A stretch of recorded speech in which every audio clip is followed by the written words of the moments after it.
Kyle Henderson of Bama Football on YouTube. Welcome to our LSU Alabama watch along. Can I get a roll tide? Inside the comment box, please let me know where you're watching from today on Bama Football on YouTube. Alabama favored by 10. We're about 10 minutes away from kickoff, and I'm curious, how are you watching the game tonight? Are you watching on the ESPN app? Do you have an antenna like me? Do you have Hulu? What did you decide for this Saturday? Because this is our first game since the bye week where ESPN and YouTube TV kind of broke up. So I think it's a interesting point tonight how everybody's going to be watching the game. Before the game, we will go over today's scores. As you know, Auburn and Vanderbilt right now tied at 38 apiece.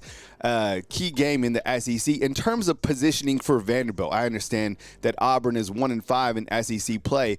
There was a couple games today that were really exciting down to the wire, mostly in the Big Ten, right? You had Fernando Mendoza kind of lead his team. Then you had Dante Moore lead his team as well. We'll talk about those games in just a second. But other games that are currently in action, you have Wisconsin that is beating number 23 Washington by a score of 13-10. You have Virginia, who is up on Wake Forest by a score of 3-0. That game is early in the first.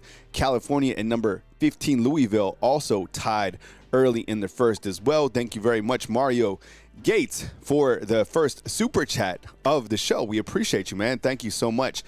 Coming up here at 6:30, LSU will be taking on Alabama, where Alabama is a 10-point favorite in this game. Again, it's on ABC or ESPN. So I see some of you on Spectrum. Someone said, opted for Sling. Oh, yeah, that was another one that I was curious about, was a Sling update, right? Yeah, and that's what I'm watching on, Caleb. I'm watching on ABC. So I got the antenna. I'm rocking with it, and we'll see how it goes. Notre Dame and Navy set to kick off on Peacock or NBC here at 6:30 as well. Games that took place today that are a final, you have Texas A&M defeating Missouri. And I understand Bo Pribula is out for Missouri, but I did watch that game. And look, Texas A&M is a team that I feel very fast. I think their quarterback is very talented. Marcel Reed today, 20 of 29, 221 yards and 2 touchdowns, as the Aggies are now 9-0 on the season and 6-0 in conference play. So Mike Elko in his second year having a lot of success, as is Coach Kalen DeBoer, who will be up in just about 9 minutes on ABC. You have Ohio State, who also moved to 9-0 today, beating Purdue by a score of 34-10. Now, after the first quarter, it was 3-0 Boilermakers, but at the end of the day, it was Julian Sain who finished out 27-33 with a touchdown, and then Jeremiah Smith with a career-high 10 receptions, 137 yards, as one of the best, if not the best, wide receiver in all of college football with the major flex today, as Ohio State at the number 1 spot beats Purdue by 24 points. You have Indiana, who was able to survive Penn State. Did you all watch this game? Who watched this game? Let me know inside the comment box. Penn State had opportunities to close this out. Fernando Mendoza, who had himself one hell of a comeback in the final minutes. He had a minute to go down the field, and I'll tell you what, look, I've said good things about Fernando Mendoza, and I was kind of hoping that Penn State would win that game. But anyways, Fernando Mendoza is able to put together a last-minute drive. Man, he made some throws, and his receivers made some absolute stellar catches. In the back end, when the receiver kind of tiptoed, that was a thing of beauty. And Indiana is able to survive Penn State by a score of 27-24. Indiana is now 10-0 on the season after a 3-point win against Penn State. Now, you're like, will they be penalized for that type of performance? I don't think so. I look at a game like this, and they were able to come back from behind, similar to what Alabama was able to do on the road. It was more dramatic how it happened, and they had a real chance of losing this particular game, but Indiana is able to come out 10-0, 7-0 in Big Ten play. Fernando Mendoza and his wide receivers executing at the final minute. Georgia beats up on Mississippi State by a score of 41-21. The Bulldogs now 8-1. A lot of teams 8-1, 9-0, 10-0. We're getting to that point of year, right? And then Ole Miss ran it up on the Citadel by a score of 49-0. Interesting point, right? You have Knox Kiffin Lane Kiffin's son, who is in Tuscaloosa tonight, visiting with the Alabama Crimson Tide. I believe he is in the class of 2028. So I don't know. Could you imagine if Ole Miss has Lane Kiffin and Alabama has Knox Kiffin somewhere down the line in terms of quarterback? You got to think he'd probably follow his pops, but still interesting to think about. You have Texas Tech, who took it to BYU. Texas Tech was a 10.5-point favorite today. College game day was in Lubbock. And you have Texas Tech, who controlled this entire game. I mean, was 19-0 up until the fourth quarter before BYU put on a score. Now, BYU is still in second place of the Big 12, so you could theoretically, still have BYU make a bid for the playoffs if, it gets to that point and they're able to beat Texas Tech. But Texas Tech now 9-1 on the season and strong control of the Big 12. You also have Oregon, who was able to survive Iowa. Who was able to watch this game? Because this game just ended, and I was kind of watching this game, kind of going back and forth. And look, Oregon, same thing. Kind of very similar to the game against between Indiana and Penn State, where Oregon kind of marched down the field, and instead of throwing a touchdown, it was a field goal that they had to kick from, it was like 34 yards out or whatever. So they beat Iowa, and honestly, that's their best win of the season. I mean, when you go under the hood, you realize that Oregon really hasn't played anybody this year, so that is their best win this season, beating Iowa by a score of 18-16. You also have the Miami Hurricanes. I don't know if these guys are still sticking around in terms of the playoff hunt, but they did beat Syracuse by a score of 38-10. And Carson Beck in that game, 18-24, 247, and a touchdown. And then on Friday night, you had the USC Trojans, who were able to beat Northwestern by a score of 38-17. So coming up here at 6:30, you have the Alabama Crimson Tide taking on LSU. And I think when you look to this particular game and you look to how Alabama's played, I mean, you see what a tear that the Crimson Tide is on. And I feel that in a game like this, as we've been talking about, we all know the story to this game. It is one game season. It is understanding that anybody in college football can beat you. It's understanding that, look, Penn State doesn't have a head football coach. They just took Indiana down to the wire. You see how Auburn is playing tonight, inspired football after they lost Hugh Freeze. You have to think that these players rise up and play to the ultimate level for Frank Wilson as their interim football coach. Plus, this is a rivalry game. Plus, LSU has very good players, right? This is a very talented team. They have a really good quarterback who's capable. They have really good wide receivers, and they have some components on defense. Now, with that said, I do feel confident about Alabama tonight, and I think a lot of it has to do with the quarterback play. I mean, when you look to Alabama and you kind of poke under the hood at the Crimson Tide, it clearly starts with Ty Simpson, right? And you look to what Ty Simpson's been able to do this season and how he's been able to operate at such a high level. And I know a lot of people tonight calling for Fernando Mendoza or whatever to win the Heisman Trophy. And, there's a lot of that going on. But what Ty Simpson has done against a very solid schedule has been absolutely marvelous, okay? Now, he has to do that on the national stage tonight. But overall, 20 touchdowns to 1 interception, it's about as good as that $100 super chat that we just got on board by Neil bringing the Thunder tonight. And he says, big night, undefeated. Let's beat the swamp rat, corn dog smelling team. I hate LSU. Let's go. Appreciate you, Kyle, for everything you do. Roll. You know the rest. Hey, man, thank you so much, Neil. I appreciate it. My goodness, $100 super chat to start off the show. You know what that is? That's the equivalent of returning the kickoff, 99 yards for a touchdown. So Neil is responsible for returning a 100-yard kickoff back, and we start the show off with a $100 super chat. We'll leave that on the board, and I really appreciate you, Neil. Thank you very much for being in my corner, and thank you very much to everybody that is locked on the watch-along. I'm excited to see, and if you've never seen a watch-along or kind of experience this, is basically we make observations, live game highlights, live stats as the game is going on. Clearly, the game is on TV. Clearly, if we can't stream the game because it's copyright. But I'm curious to see, because I'm using this antenna, kind of what the feed is like, right? Because the last couple, I don't know, all season long, I'm either behind or you guys are ahead, or I might be slightly ahead of you. But tonight I'm rolling with the antenna. So who knows? I might be a little bit ahead of you. I have no idea, honestly, how this is going to work out. But I am glad that we are all able to still have the game. Was everybody able to get ABC? Like, I just want to make sure. And look, I have to tell you, because I told you my antenna story. I got the antenna, got 2 of them, okay? And the antennas have been fantastic. So, and I know a lot of people have the ESPN app. I like the ESPN app. I'm not mad at the app at all. I used the app today. Actually, you know what I didn't even talk about, and I'll spend 2 minutes talking about this before we go to Bryant-Denny Stadium for kickoff. But my goodness, Antonio, I know you watch this game. Alabama basketball. Yo, did you see this team play today against St. John? I know you're like, we're talking basketball in November, but Alabama basketball, oh my goodness, what a blessing that's been. And I'm telling you, that's going to be able to carry us through, April, hopefully. Because, damn, that game today, if you were able to watch Alabama beat St. John's, that entire game was like a Final Four fill. It was crazy. And Alabama had to fight the officials a couple times.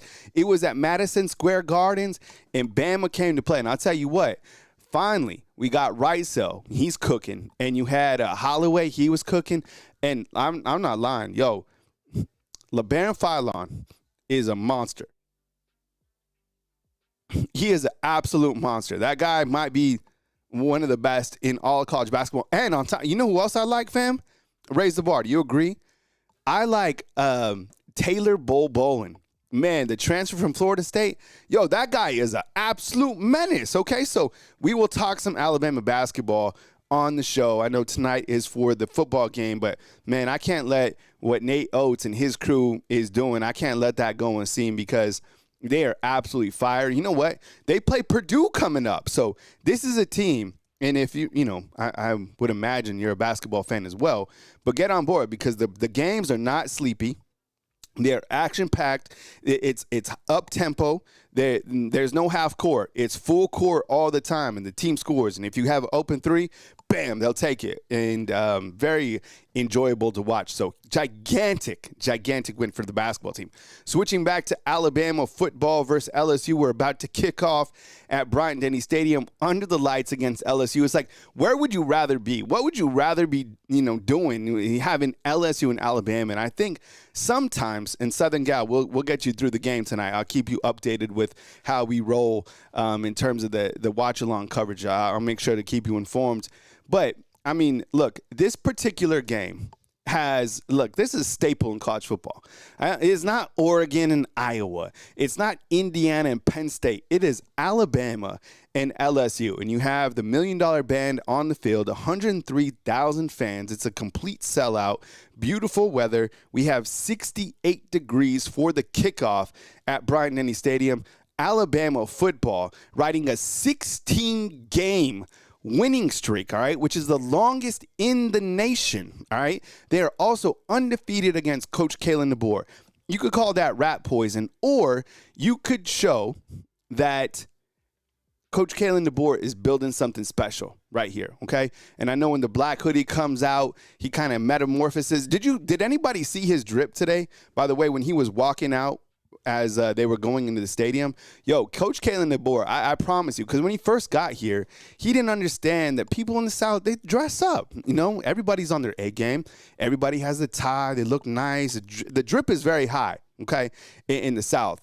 And Coach Kalen DeBoer, when he was walking in the stadium today, I don't know who helped him out, but damn, he looked amazing. So credit to his stylist. Maybe it's his wife. I have no idea who it was, but he looked amazing. And here come the Alabama Crimson Tide led by Ty Simpson on the season. 20 touchdowns, 1 interception. And the thing I like about this, and they're about to kick off here on ABC, is you have Ty Simpson taking on Garrett Nussmeier. Then you have Ty Simpson taking on John Mateer.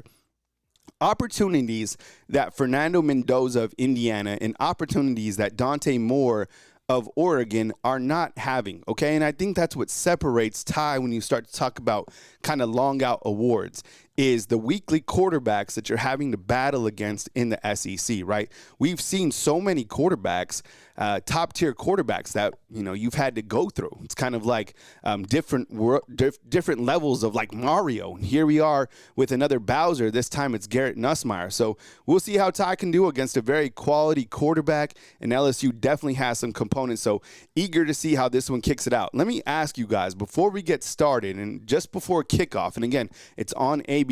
I'm watching it via an antenna. What is your score prediction? So give me your final score prediction and let me know who scores the first touchdown.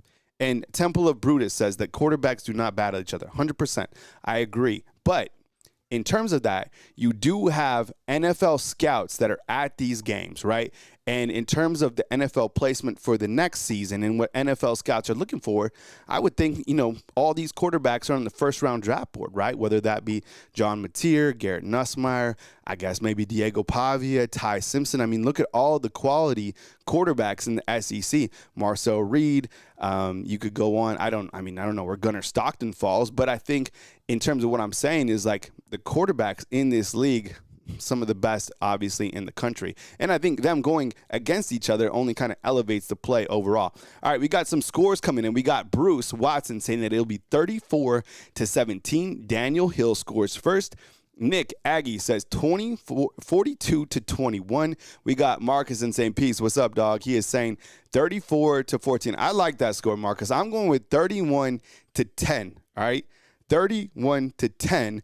And let's see who else we got inside the comment box. We got 1904. What's up, brother? He has it 20. You know what? A lot of people have this game a little bit closer too. Even Coach Saban today, listening to him on College Game Day, he said, look, Alabama has to be on full control. And Alabama, most importantly, has to be able to run the ball more consistently.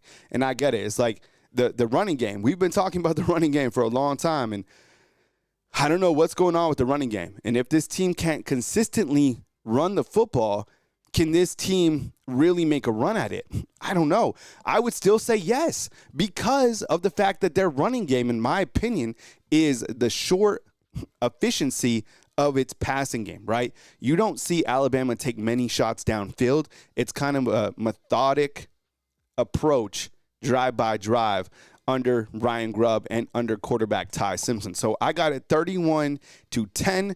Temple of Brutus has it 28-21, a little bit closer. And Southern Gal has it 32-10. See, sounds good to me. And then Kerry Collins has it 35-21. That's a 2-touchdown score as well. Let's see. I'm curious, this Auburn Tiger, because I know that they were playing Vanderbilt, and it was close. Let's see if we can get it. It is, let's see what that score is. It is 38-31. I guess they could go into overtime, maybe. So if that game goes into overtime, we'll keep you. Somebody post it inside the comment box. We're just minutes away. The $1 Million Band is still on the field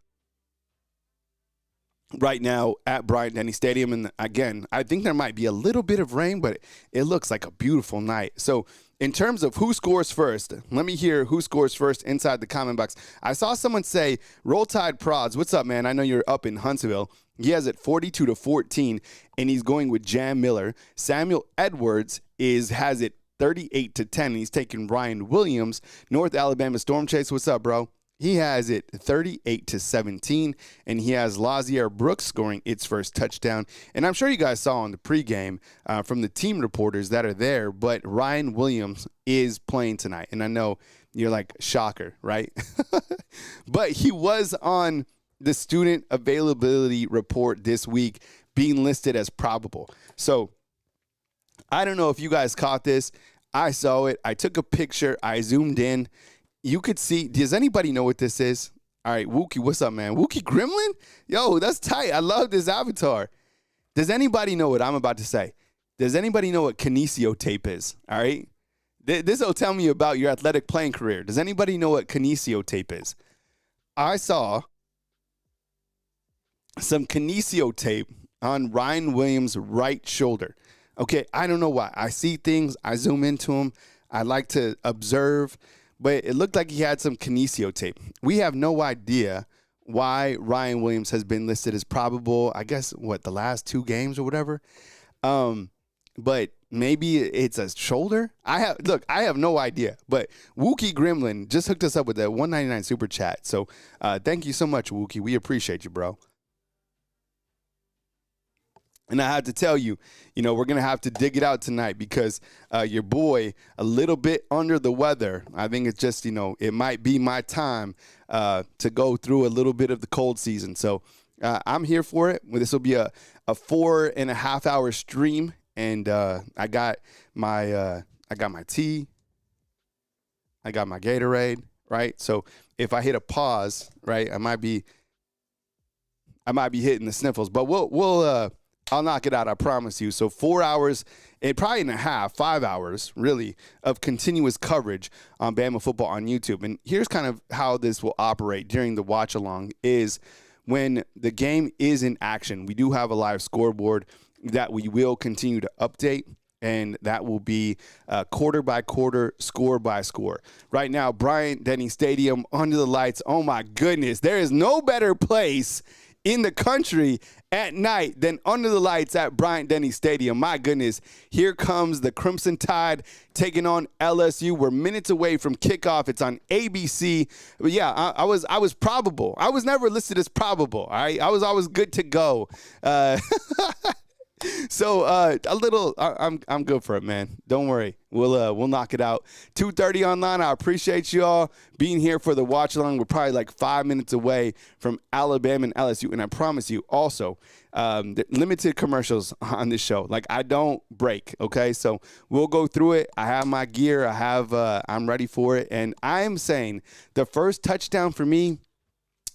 Give me Jeremy Bernard. Give me Jeremy Bernard, all right? Hunter, what's up, dog? I appreciate you. Yeah, I was listed as probable before the game, dog, but I'm good, man. There was never a game time decision. And Aiden said, what's up, man? Going to the game next weekend for my birthday. All right, man. You know what? You got to come back here next week before the game, and I'll give you a shout out on the show, all right? Aiden has it 38-17.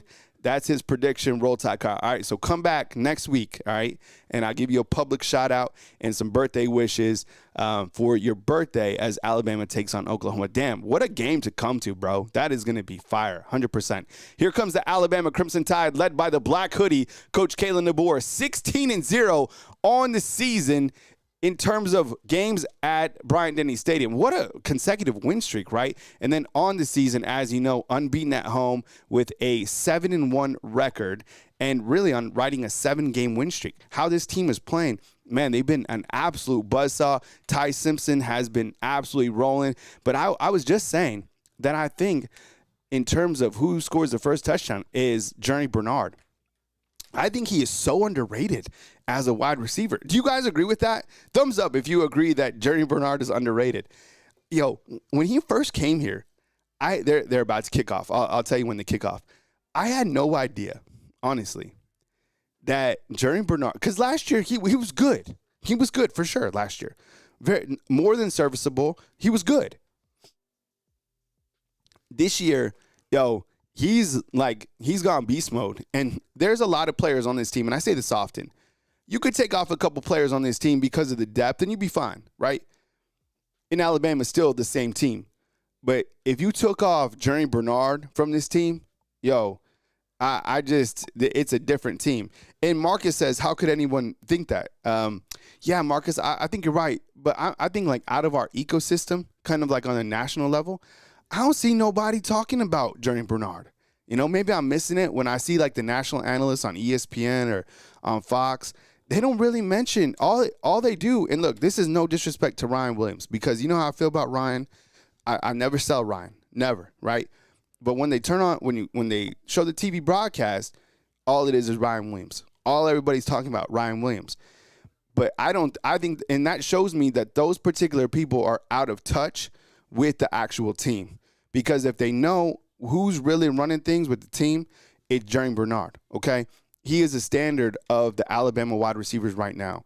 And if you take Jeremy Bernard out of this offense, it's a different offense. It's not as potent, all right? The guy is one of the best running backs on the team. There, I said it. The guy is the best wide receiver on the team. You know what I'm saying? So the more opportunities that he has, the more dangerous Alabama's offense is. And I love how Ryan Grubb has been creative to utilize Jeremy Bernard, whether that's at running back, whether that's at wide receiver, whether that's at Wildcat. So I think overall, it's like Jeremy Bernard is like, where is he? Where is Jeremy Bernard on the field at all time? Hey, we have English. What's up? I appreciate you becoming a level 1 fan funder. Thank you so much for joining and for being a supporter of Bama football on YouTube. And here we go at Bryant-Denny Stadium as we are set for kickoff right here at 6:45.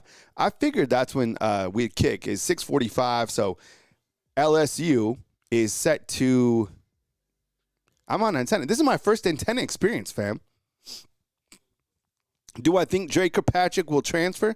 No, I don't. I mean, he's in trouble right now. You know, he's suspended for obvious reasons, the things he went through. I think you take accountability, you serve your suspension, you come back, and, you know, you get back to work. All right, LSU set to kick, and away we go here at Bryant-Denny Stadium.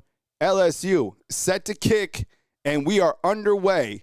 Back to return for the Tide, I would imagine, is Lazier Brooks. Lazier Brooks going to take it from his end zone. He's going to get past the 20, about the 25, and Lazier Brooks is a bad man. Number 17 looks absolutely dangerous every single time he touches the ball. We got a $9.99 super chat, and that's coming from Samuel. He's saying, roll Tide, everyone.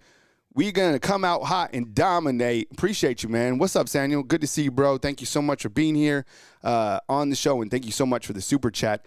Alabama right now at the 25-yard line after a 25-yard return by Lazier Brooks. Ty Simpson at quarterback. 1st and 10 for the Tide, 14:55 to play. You got 3 wide receivers on the field, and you got Jeremy Bernard now as another wide receiver in motion. It's going to be a razzle-dazzle play to Lazier Brooks. Lazier Brooks gets to the outside and maybe gets 2 yards.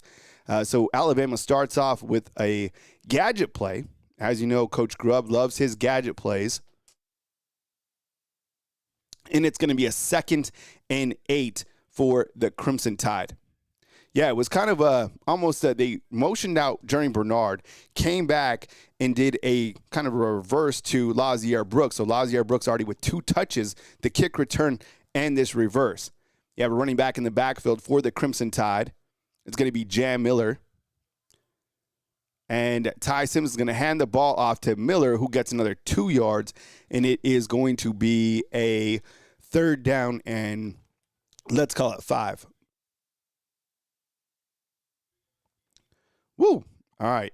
So third and 5. They're calling it 3rd and 6 for the Tide. Ty Simpson, shotgun formation. Jam Miller in the backfield. 3 wide receivers to the bottom of your screen. Ty Simpson will take the snap. 3rd and 6. He's looking, and he fires out to Jam Miller for the 1st down. Alabama moves the chains, and it is a 1st down for the Tide. Yeah, it was a Ty Simpson. He's kind of going through his progression. He's looking. Guys are covered up to the left, but he finds his outlet, the running back, Jam Miller, to the right, who's able to pick up about 8 yards. Ty Simpson gets the chains moving. Good check down by the quarterback. He is 1 of 1 for 9 yards with a 1st down. 13-10 in the 1st quarter. 1st down, Alabama Crimson Tide. They are in what kind of looks like an ace. It looks like they have 2 tight ends and a 12 personnel. Ty Simpson moving things around. He's got Jam Miller in the backfield. Here comes the blitz. Ty Simpson, it's picked up nicely, fires a dot across the middle. It's going to be another 1st down to Ryan Williams. That is Ryan Williams' first catch of the night. Remember, the sophomore wide receiver was probable coming into this game, and that is a nice pickup right there against the blitz. 3 wide receivers on the field. One's a running back actually in the backfield. So really you have 2 wide receivers up to the top. Jam Miller at the backfield, and you have Josh Cuevas in at tight end. It's going to be a handoff to Jam Miller. He's going to make a couple guys miss, and he's going to pick up about 8 yards. Nice pickup for Jam Miller.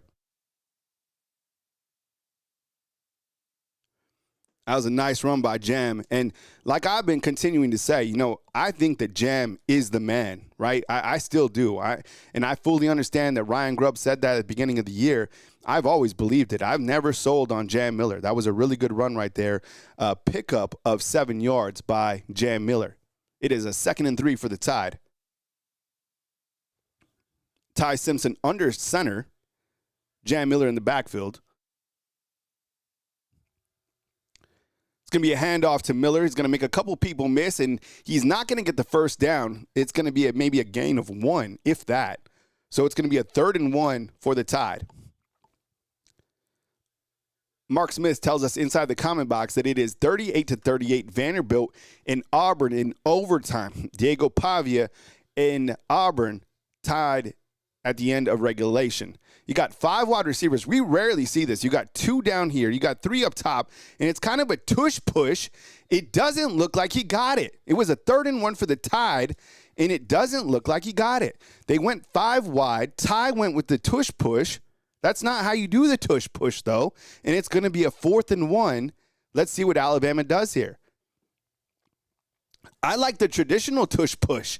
That was not, nobody was pushing the tush of Ty Simpson, and they're able just to stuff him up. It's 4th and 1. Alabama is going for it. They got a tight end in the backfield. They got Jam Miller. They've got 3 wide receivers to the right. Here comes Ty, and it's going to be a handoff, a direct snap to Jam Miller, and he's not going to get it. He is going to be stuffed. My goodness. Wow. 4th and 1, and LSU comes up huge. It was a direct snap to Jam Miller. Jam Miller got it and went absolutely nowhere. LSU was waiting for it. They sat on him, and they stuffed it. LSU's going to get fantastic field position close to the 50, and it was a big stuff. Remember, LSU's top linebacker's not even playing in this game. Big stuff right there, and big stop by LSU. Wow, that was not a good series for the Crimson Tide, and LSU comes out on fire. Wow, huh. 1st and 10 for LSU. We're moving quickly on this other side. Man in motion, Garrett Nussmeier back to pass.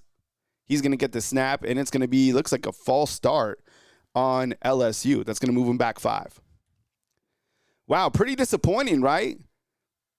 Man, you come out, I like, aggressive, but, like William says inside the comment box, it's like sometimes I feel that we get too cute in terms of the things that they do. You know what I'm saying? Instead of just like lining up in like a goal line situation and like using Daniel Hill or something like that under center, you go with the tush push with nobody behind you or a quarterback sneak, and then you do a direct snap out of shotgun. Don't like it. Alabama is able to cause a fumble.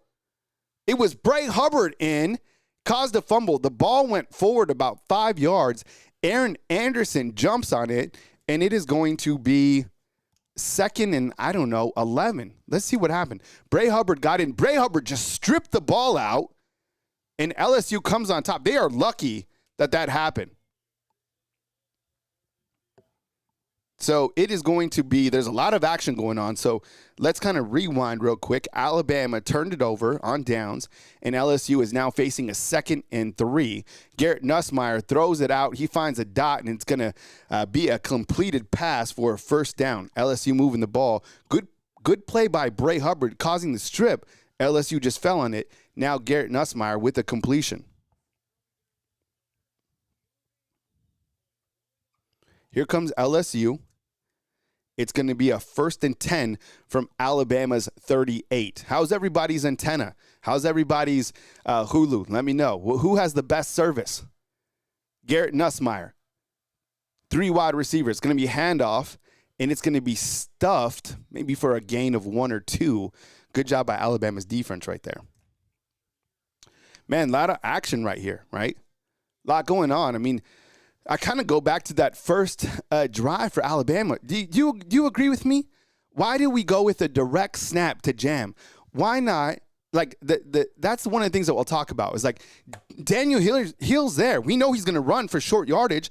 Line up and give him the ball under center. All right, LSU with 4 wide receivers, man in motion.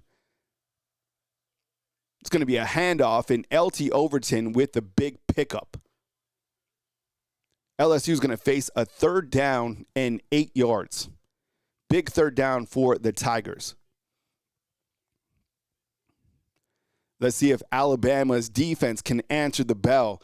Over the last couple games, really in the last 7 games, Alabama's defense has gotten better and better and came up with play after play and really been in defense that has bent, but they don't break. So 3rd and 8 right here, critical play in the first quarter, 8 minutes and 10 seconds to play. Garrett Nussmeier facing a 3rd and 8, man in motion. Nussmeier back to pass, rolls out to his right, fires a shot, and it's going to be complete to Aaron Anderson for a 1st down. Really good throw by Nussmeier right there, and it was kind of Aaron Anderson on a speed out, right? Goes right here to his right, catches it, really nice pass, really good ball right there from Nussmeier, maybe a little bit high, but Aaron Anderson catches it, toe is inbounds, and it's a 1st down.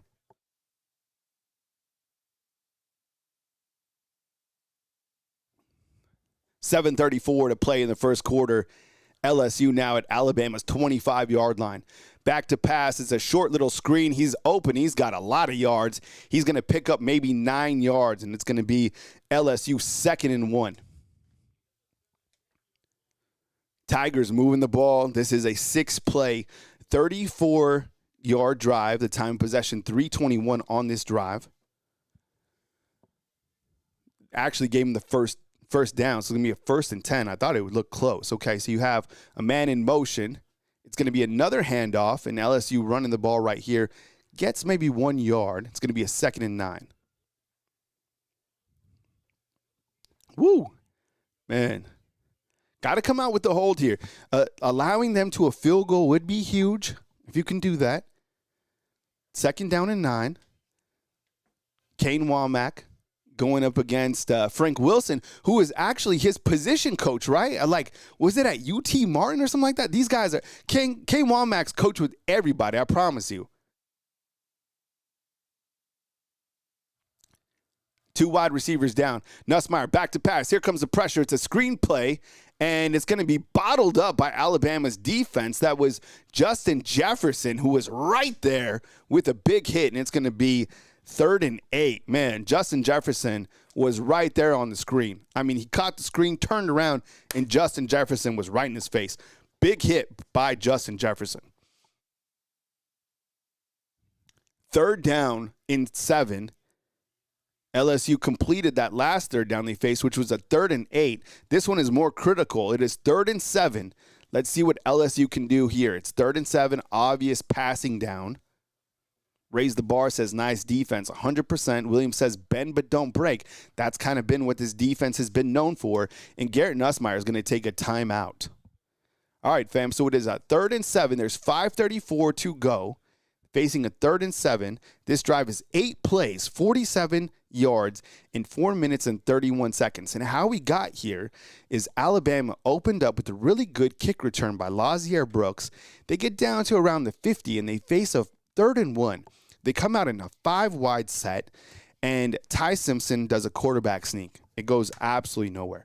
So it's a 4th and 1. They play with aggressive play calling, and they come out in shotgun. It's 4th and 1, and Jam Miller is to the right of Ty Simpson. It is a direct snap to Jam Miller, and Jam Miller goes absolutely nowhere, and LSU got the ball on turnovers on downs, and now here we are at the Alabama 14 after LSU has kind of methodically moved the ball, and they are facing a 3rd and 7. So this is a timeout. There is 5:34 to play. Am I behind? Am I ahead? Are we doing okay? Maybe this should be our first, kind of stream check-in. Is everybody okay? I'm telling you, man, I think, as the day kind of went on, my health status kind of started to deteriorate. So I'm going to gut it out, but I might take a couple pauses here on the microphone. You might hear a pause like this. And that might be because I'm kind of, clearing out. But I'm ahead for the first time?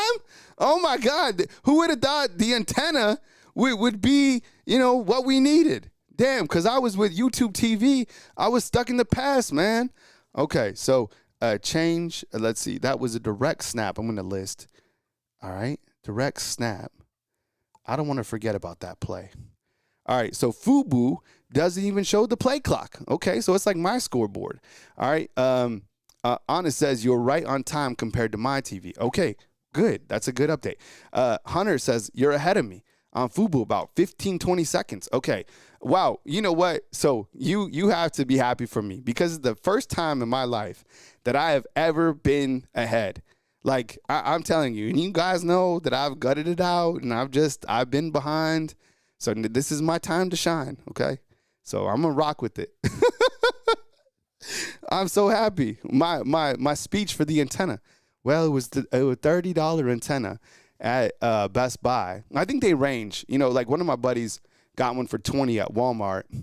And dang, Will, dude. So I'm behind Will, and he's on an antenna. Dude, Will, you're like at the game, dog. Mindy says you're ahead of me about 5 seconds. Okay, on Xfinity. And Chief 18 is not happy with Ryan Grubb. And Dirtbike says the SEC is so rough. Samuel, bro, is saying, shout out, bro. You know I worked for this, dog. I worked to be at least on time with the stream. It's all good. All right, so we're back on action. And remember, the thing you have to remember with ABC is this is so far ahead. It is crazy, all right? Like, the amount of commercials that ABC has is extraordinary. Back in action, 5:34 to play in the first quarter, 3rd and 7, LSU at the Alabama 14-yard line. Let's see what they do coming out of the timeout. Nussmeier has a wide receiver in motion. He has 3 wide receivers to the left. He's back-to-back. He's coming. He's going to scramble. He's going to run, and Alabama's going to hold. So LSU is going to be able to get forced field goal right here. Good stop for Alabama. And that's what we've seen from this defense, right? Bend but don't break. Allowing, maybe a field goal here is the best-case scenario. And here comes the field goal unit for LSU.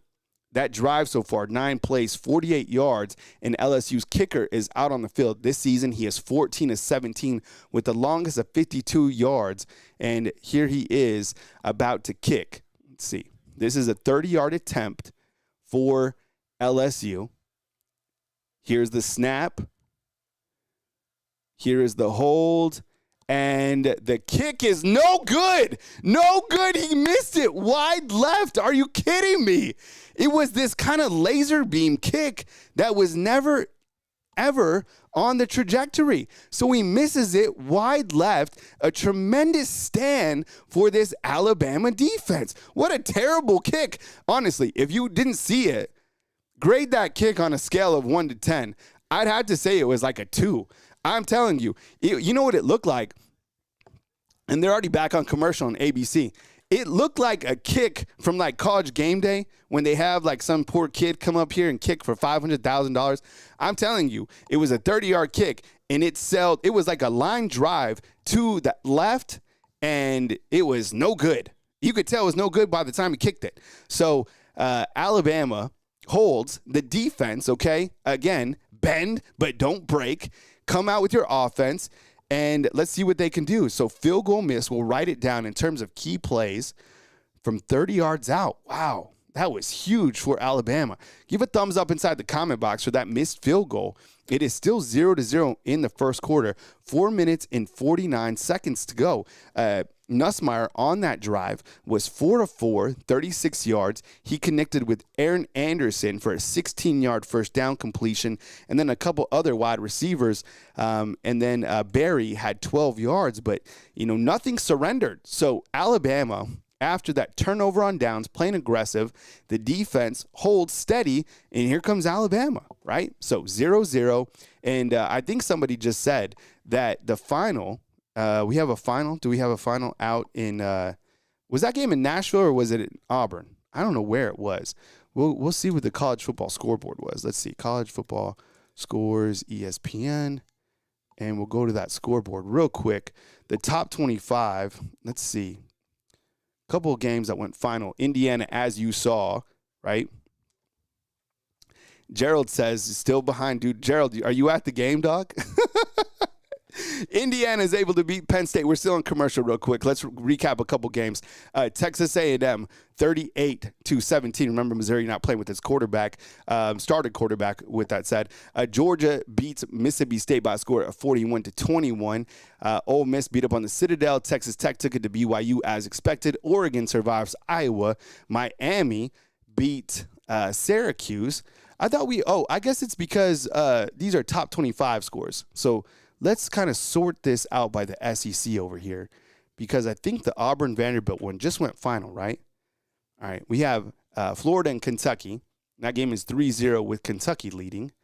And in a final overtime, Vanderbilt.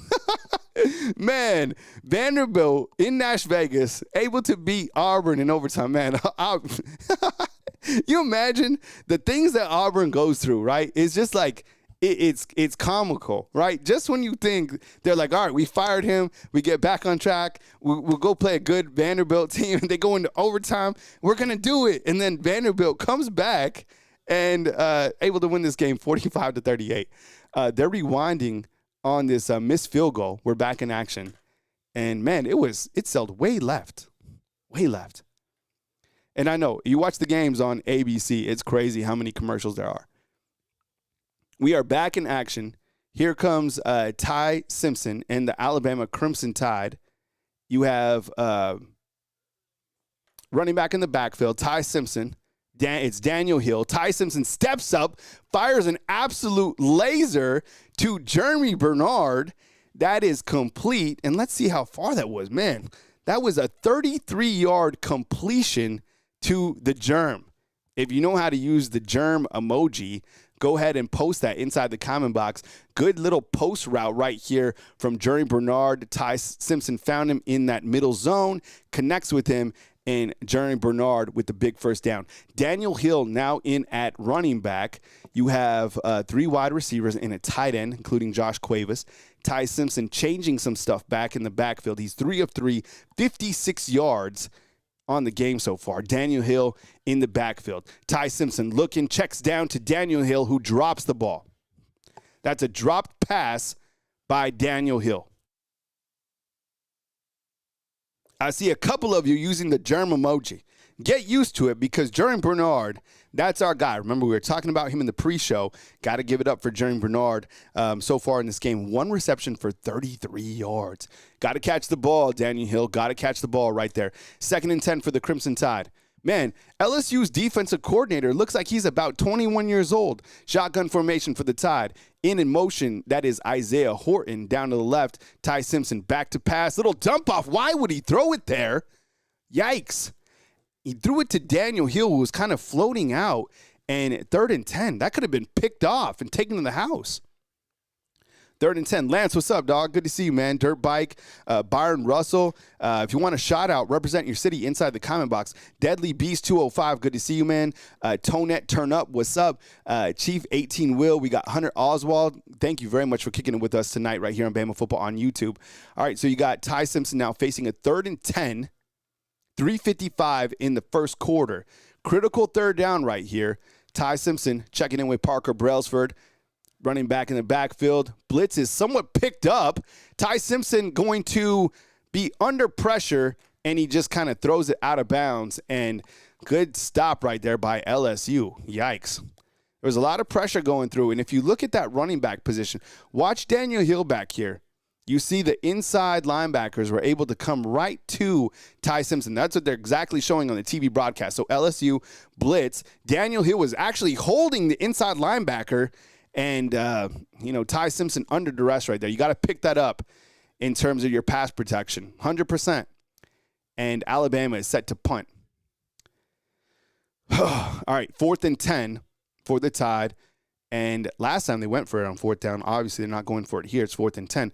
Blake Dowd, who had a hell of a game against South Carolina, into punt. Punt is away. It is a hell of a punt. My goodness, dog. What a great punt. Yo, Blake Dowd is man, what a puncher he's turned into, right? I mean, LSU's pinned at the 10. Let's see how far that was. It was a 40-yard punt, but the accuracy of that punt, I mean, LSU is going to be at what, the 7-8 yard line? Damn, what a punt. And we're back to commercials. All right, so what we'll do right here, I'll show you these. We'll kind of go back and forth through here. So far in this game, Ty Simpson, 3 of 6, 56 yards passing. He's had a drop, and he's been under some pressure. And I think if you're going to battle with Alabama, you're going to have to send pressure. And that's kind of one of the things we've been questioning is, can Daniel Hill, we know it looks like he has some, right? But I feel that Daniel Hill has to work on his pass protection. Thumbs up. Do you agree with that point? Yes or no? He also dropped a pass, okay? So Alabama right now, 3 of 6 passing, 56 yards. Alabama's run game, 6 attempts for 13 yards. It's something that has to get going. Jan Miller only 4 for 11, and then Jerry Bernard 1 for 33. On the other side for LSU, you'll be having their second possession, 4 of 4, 36 yards, and you have Aaron Anderson with a 16-yard completion. Now, it's early in the game, but you start to kind of look to what's going on, what the trends and whatnot. You have 53 yards for LSU. You have 69 for Alabama and 2 possessions. It's obviously very even at this point in time, but I think if you're complaining about anything right now, I think how would you assess right now, fam, in terms of the play call? Is it the play calling? Is it LSU being prepared for what Alabama has in store? Or is it like Kyle says inside the comment box, he's like, look, Alabama can't run, therefore you know what to expect. And that's something that even Coach Saban said today. He was like, look, in College Game Day. By the way, how did you watch College Game Day? I watched a little bit of it on the ESPN app, but I also watched it on X. It was the weirdest experience today. But he said if Alabama cannot get more consistent running the football, it's going to be a problem. And you kind of wonder, and just like Dirtbike says, it's way, way too early for, any of this. But I do have to say, Dirtbike, right? Wouldn't you agree that it seems to be a constant theme that Alabama can't run the football? And then you wonder, is this team one-dimensional, right? So Chief 18 kind of points to it and says, trash. Let's get a poll going. Can we add a poll? All right? Can we add a poll inside the comment box? Is the play calling the issue for Alabama? That's all I want to know. So before I even add the poll, let's see if I can add the poll right here. So I'll start the poll right here, and I'm going to say, is Alabama's play calling the issue? And it's just a simple yes or no. Just vote real quick inside the comment box. We have to do something while ABC has all these commercials. So not only does ABC and Disney want to monopolize the TV game, but they also want all the commercials. I promise you, and maybe, do you guys agree with me as well? Since the games went to ABC, I have never seen more commercials. It's crazy. We're still in a commercial right now. And maybe it's too early for you to vote on this, but 65% of you in the early poll say yes. So here we stand. LSU about to have the entire field ahead of them. And let's see what Garrett Nussmeier could do. Alabama almost had a turnover on that last series. It was Bray Hubbard who came up, and he stripped LSU's running back. He was just able to fall on top of it. Let's see where LSU is at. They're at the 7-yard line because of that damn good punt. It is a handoff up the middle, and it's going to be stuffed by Nakai Hill Green, number 41, and a host of other Alabama defenders, and it's going to be a 2nd and 9. I appreciate you guys kicking it with me. If you guys could drop a thumbs up underneath this video, definitely help out the video. And if you guys, support the channel, I really appreciate you guys for kicking it with me tonight on the watch along. I was looking forward to it, feel good, and eager to hit it hard. All right, 2nd and 9 for LSU. Man in motion. Another little handoff. It's going to be a fake handoff. He's going to get out to the outside, but Alabama's defense right there. And they're going to be facing a 3rd down. It's going to be like a 3rd and 6 for LSU. I was kind of wondering if there might be a penalty right there because Dejon Lee, our freshman corner, kind of threw him out of bounds. You could say maybe it was a little bit late. Was that late? Oh, dude, I think that was late. Yo, that was late. We got away with one. All right, 3rd and 6. Man. Yo, Josh, finally, dog, you got to give it to me, dog, because I've been trying to be ahead for a long time, man. So let me just have this one, Josh. All right, 3rd down. Here comes Garrett Nussmeier. It's a screen, and they're going to pick up the first down. Man, I love me some screens. And it is a fumble. Are you kidding me? It is a fumble. How did he drop that? N'Keal Green picks it up, and Bama, with the first turnover, is able to fall on the fumble after a first down. And it's N'Keal Green who will get the turnover belt. Man, let's see what happened here. Oh, man. Yo, N'Keal Green punched literally. He was coming up to tackle LSU's tight end, okay? And then he came back and just punched the ball out. The ball comes out. So not only does he punch the ball out, but he fought. Yo, that's championship defense. Plain and simple. That's championship. That's heads up football, championship level football. Man, and look at where Alabama's at. Alabama's at the 24-yard line. Give him the turnover belt. Damn, that was a hell of a play. We're going to write that down. 41 with the punch out. Wow. Punch out. Oh, my goodness. You talk about game-changing plays. Yo, that was nasty. All right, here's a little handoff to Jam Miller. It goes nowhere. Oh, my God. This team cannot run the ball. Can't. That was terrible. Oh, my God. He went backwards. He's 2nd and 12. Yo, that was tight. That was tough, man. Punch the ball, bam, and then fell on it. Can't run. Yeah, cyber gun. 100%, dog. All right, Jam Miller in the backfield. It is 2nd and 12. Obviously, they're not running the ball. 3 wide receivers. Ty Simpson back to pass. Plenty of time to operate. Kind of circles out. He's able to do a check down and it's dropped. Oh, my God.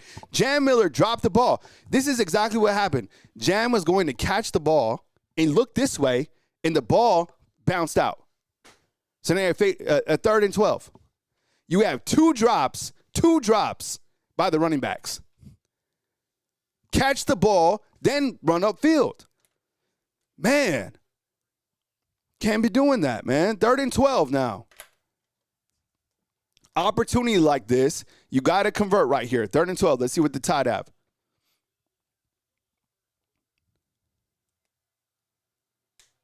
Ty, changing things. You got 2 seconds on the play clock. Hike the ball. He's able to get it out. Here comes pressure. Ty's running for his life. To the left. He throws it downfield, and it's going to be incomplete. Intended for Lottie Brooks. Damn. You're going to get a field goal attempt coming in. Man, LSU sent the entire house. Travis, what's up, dog? Good to see you, man. Woo, doggy. Man, how the hell did Ty get out of there? Oh, my God. He had to make 4 guys miss and then threw it on the run. He was never going to complete it. And we have Connor Tauti coming out for a field goal. He's 9 of 13. His longest is 46. Let's see how he does here. It's not like we have the best field goal kicker either.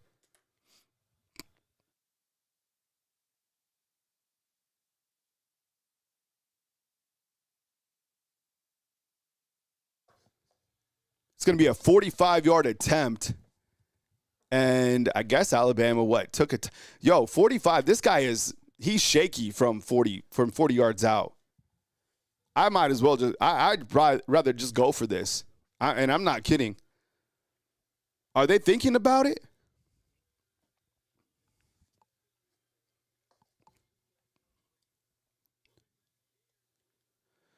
All right, so guess what? We have a commercial. There's 1:23 left. Alabama's facing a 4th and 12.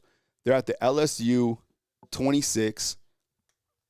Are we going to commercial? What's going on? All right, here comes Tauti. It's a 45-yard attempt. All right. Oh, let's see what we got, dog. Come on, Tauti. Knock it down, kid. 45-yard attempt.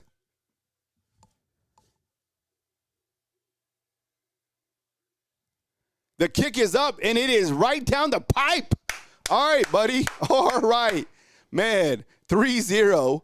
Connor Tauti knocks down a 45-yard field goal. Oh, baby. All right, 45-yard field goal is good for Tauti. And Alabama goes up by a score of 3-0 in the first quarter. Man, you needed that. Woo. Man, you know what? In Temple of Brutus, inside the comment box, give a thumbs up for the field goal or just type 3 as many times as you can. Good job, Connor Talty. 3-0, Alabama on top. You know, Temple of Brutus inside the comment box brings up a really good point. He's like, man, how is Alabama even winning this game? And I think you look at a game like this, and it comes down to particular plays like that defensive punch out. This is going to be a nitty-gritty game. Like LSU clearly is capable because of the athletes that they have, the quarterback that they have. But that play right there, I mean, LSU just picked up a huge third down. And you have Nakayo Green with the heads-up mentality to punch it out. It gave you points. You know what I'm saying? And besides the points, you know what it gave you? It gave you momentum. All right, so LSU had opportunities to hit a 3. They missed it. Alabama had an opportunity to hit 3. They made it. So it comes down to who can execute at the highest level in all facets, not only offense, defense, but guess what? Special teams. And right now, you ask, how is Alabama winning that game? It's like special teams. Who would have thought that? Defense and special teams, not offense, okay? Because the offense right now for Alabama, 67 yards, 56 passing, and only 11 rushing. Team cannot run the ball. It is the most frustrating thing to watch. All right, LSU back in action, minute to go. Garrett Nussmeier back to pass. Good protection. He's going to pop it off to the tight end as well. There is a flag on the play. Probably going to be a holding call. Let's see what this is. Penalty on the play.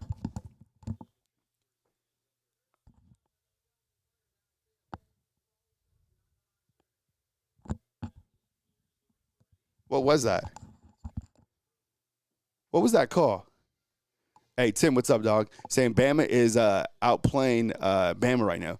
Yeah, you could probably say that. Yeah, but it comes up to those heads-up plays. You know what I'm saying? It's like one play can be the difference maker. But I would agree, man. The defense, look, LSU's defense, they've been playing big.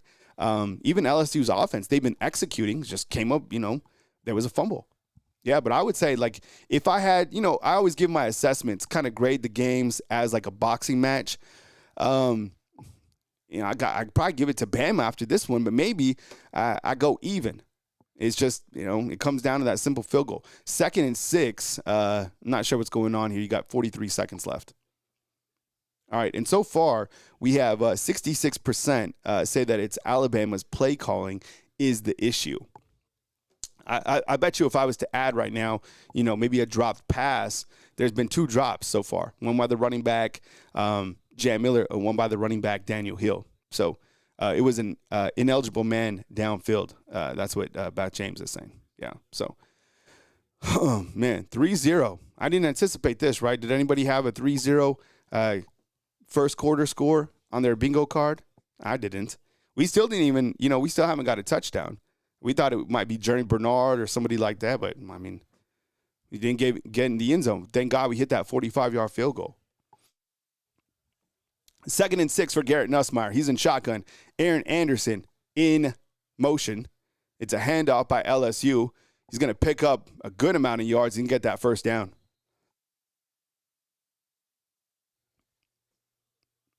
Is there another flag on the play? Yeah, another flag on the play. So it was a first down, but this is probably going to be a holding call. Yep. So LSU, they pick up the first down, and it's a holding. So you're going to repeat the down. It would have been a first down. And what does this go to? Hey, JJ, what's up, man? Appreciate you, bro. Thanks for being here. Another hold, man. It comes down to execution. Oh, yeah, that was a hell of a hold right there on 75. So it is a 2nd and 14 for LSU. We have 27 seconds left before the first quarter ends. Garrett Nussmeier throws it out. It's a quick screen. And LSU is going to pick up close to the first down, about 12 yards. So it's going to be a 3rd and 2. It's basically like a quick screen to 6, and he's going to get 12 yards. Really good play. I'd like to see Alabama do more of that, to be honest, especially because you can't run the ball, right? I might. That's the end of the first quarter, fam. So, okay. What's your assessment of Alabama's offense after 1 quarter of play? It's early. It's 1 quarter, but on a scale of 1 to 10, grade Alabama's offense. Give me a sound off inside the comment box. 10, elite. 7, kind of mid. 5, nah. 3, terrible, right? And you guys had to give me just a little bit of grace. Kind of feeling a little bit under the weather tonight, but I'll be able to manage out. Just give me some grace. I might step out just for a little taste of some Gatorade real quick. I'll be right back in 1 second.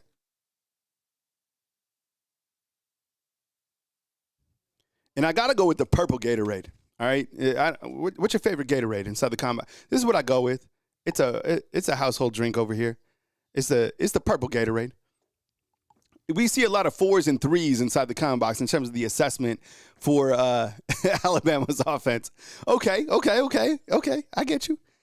But on the flip side, and then we'll look at the first quarter stats right now. Give me the same thing, but for Alabama's defense. How would you assess Alabama's defense? And let's see if we can go to this. All right. Here's LSU after first quarter, right? So you have Garrett Nussmeier is actually 8 of 8, but it's not like he's carving up Alabama. It's like he's had some methodical throws. They had a nice screenplay that would turn into a fumble. That last screen that they just ran. Actually, I've liked LSU's screen game. You know how I feel about screens. 8 of 8, 68 yards. That equates to 100%. Barry has 3 for 15. You have 6 down here, Brown, who has 2 for 22.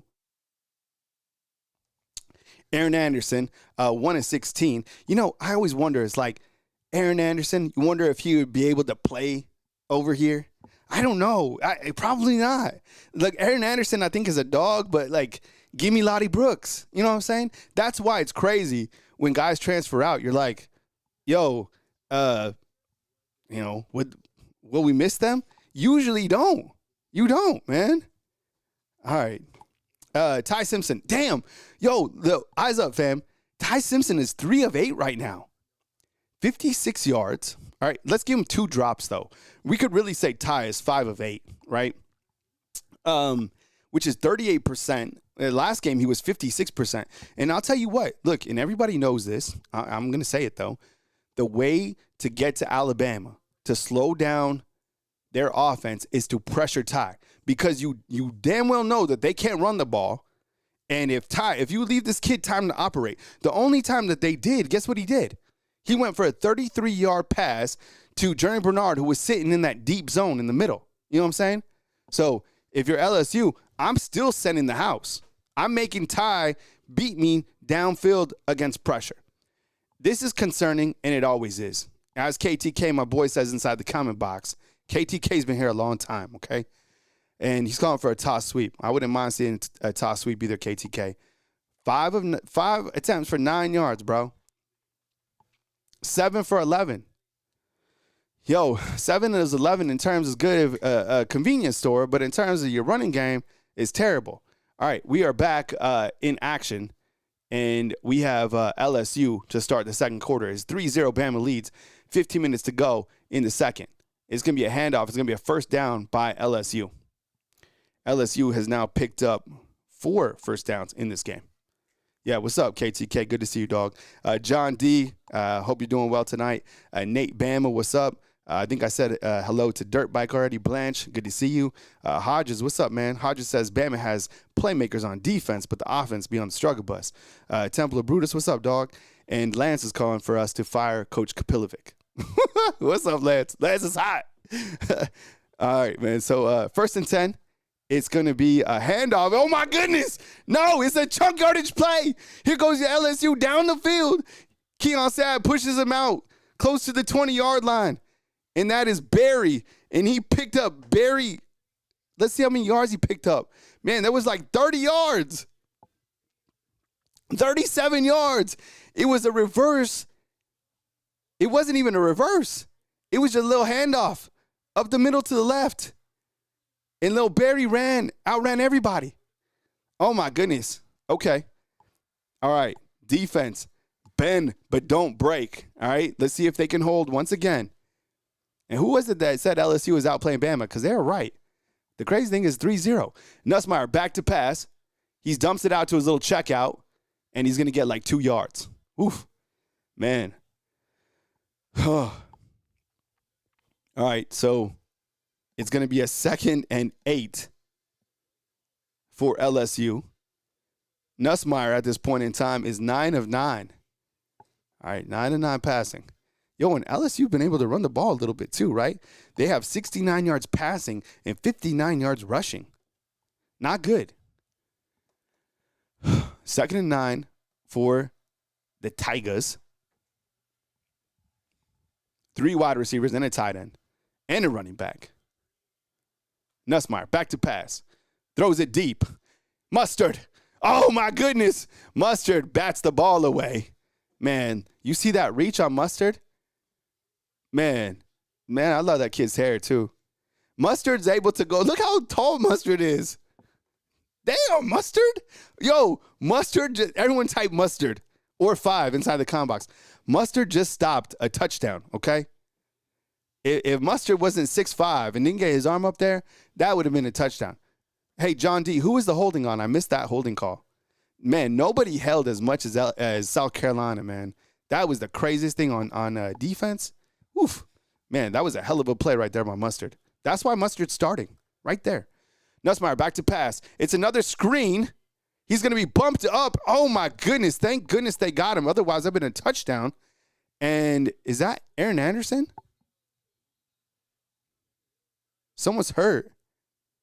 Yeah, Aaron Anderson is hurt bad. He got hit on a screen. It's something up top. He got hit like something, I don't know. He got hit bad. Aaron Anderson is down. Prayers up for him and his family. It looked like something in the upper extremity. Let's see what happened here. It was a good play again. Oh, man. It's his elbow. It's his elbow. So when Aaron Anderson got hit, was that Tim Keenan who hit him? His elbow, he like fell on his elbow, and his elbow basically kind of, I don't think it's dislocated or anything like that, but it didn't look good. So prayers up for Aaron Anderson. Hope he's okay, regardless of who you play for. I mean, these are kids with their family and stuff like that. I hope he's okay. I like that call, by the way. That was a hell of a screenplay. We'll see what happens, and they're going to face a 4th and 2.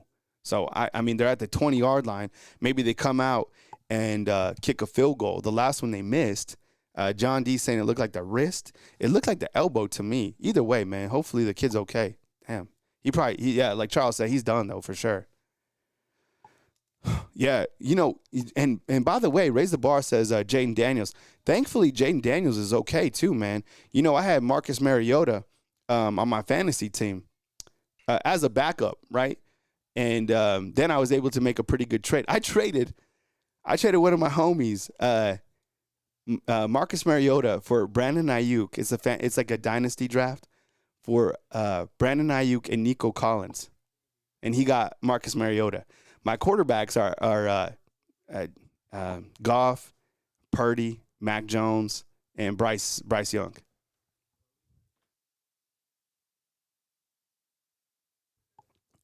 So here we are in the second quarter.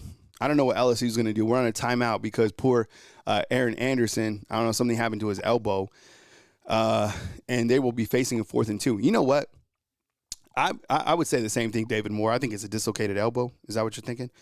You know what? Call me crazy, but if I'm LSU right here, I probably go for it. I really do. I think I go for that 100%.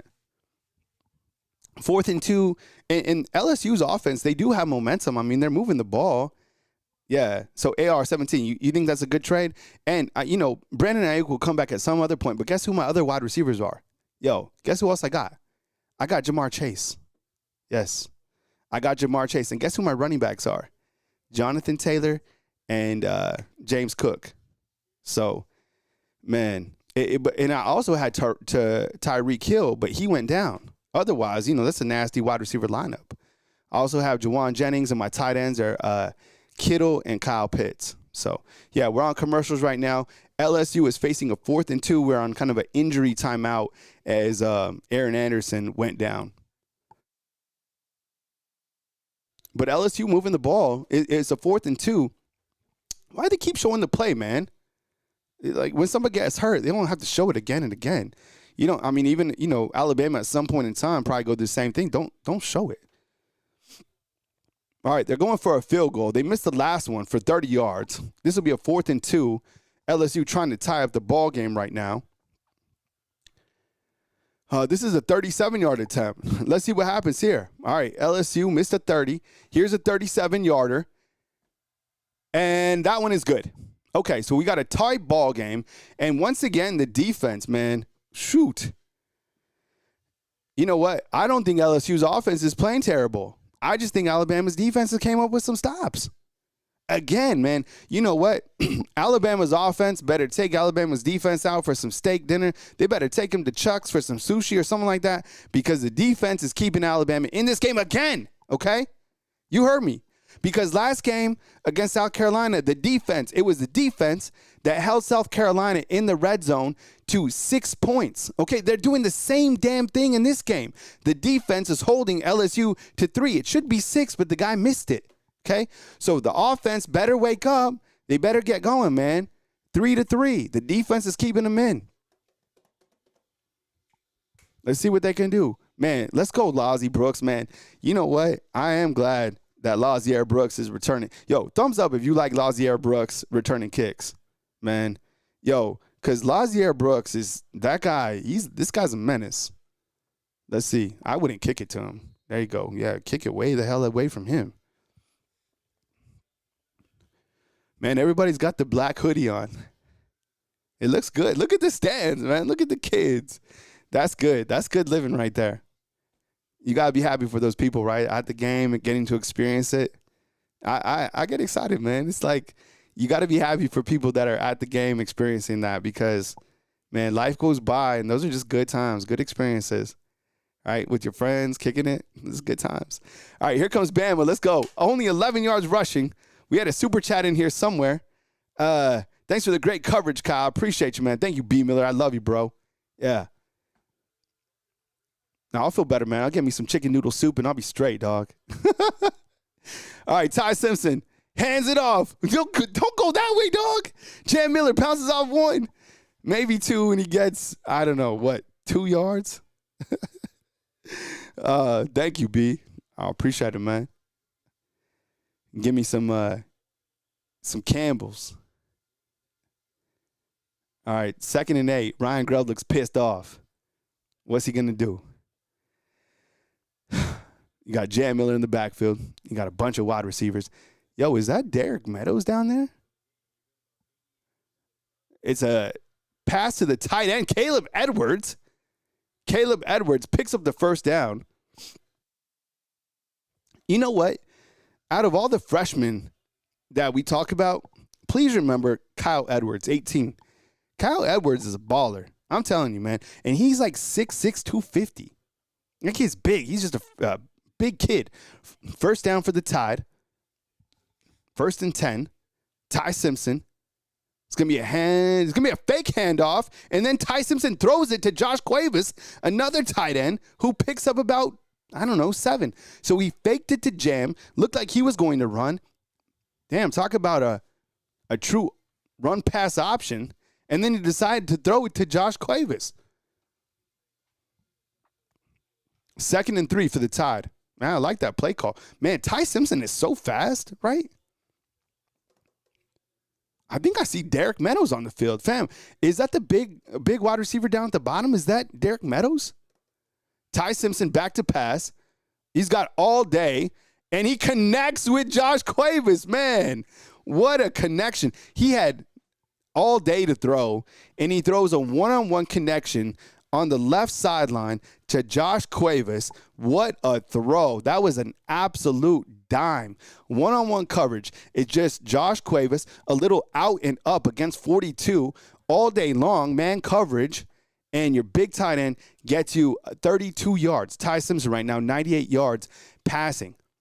Daniel Hill checks into the game. What a play. That was brilliant. Ty Simpson, shotgun.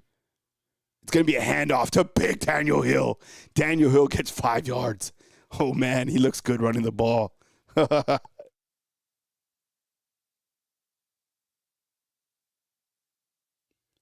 and 5 for the Tide. Yo, Daniel Hill looks beastly. 2nd and 5. Tide pressing. Now at the 20. Back to pass. Ty Simpson, it's going to be an incomplete pass intended for Ryan Williams. It's going to be a 3rd and 5. Alabama so far tonight on 3rd downs is 1 of 4, only 25%. Kent's already checking out. Kent, don't leave us, dog. Come back, man. Make yourself a little hottie-toddy or a little old-fashioned and stay checked in, man. We'll get you through it, bro. I promise you. I will stay optimistic the whole time. You watched the last game, I never faltered. I knew that Alabama would win that game. It's not pretty. I get it, man. Just stay in here, man. Stay with us. Trips right. Josh Cuevas on the left. Daniel Hill in at running back. Ooh, and Ty's pissed off. Oof. Alabama has to take a timeout. All right, Kent, you get us the hottie toddies. Ooh, okay. So timeout, Alabama. They're facing a 3rd and 5 at the LSU 19. Okay, this drive so far, 6 plays, 56 yards, 2 minutes and 50 seconds. Now, kind of the highlight of this drive was Ty Simpson's 30-yard completion to Josh Cuevas. Now, I don't know what happened on that last play, but it looked like Ty Simpson was frustrated with Parker Brailsford. Did you see that? I don't know what was happening. And it seems to me sometimes, now I guess I'm like kind of nitpicking here. But doesn't it seem like Alabama often like snaps the ball with like 1 second left? It seems like they do. I don't know why. It seems like they like wait till there's like 1 second.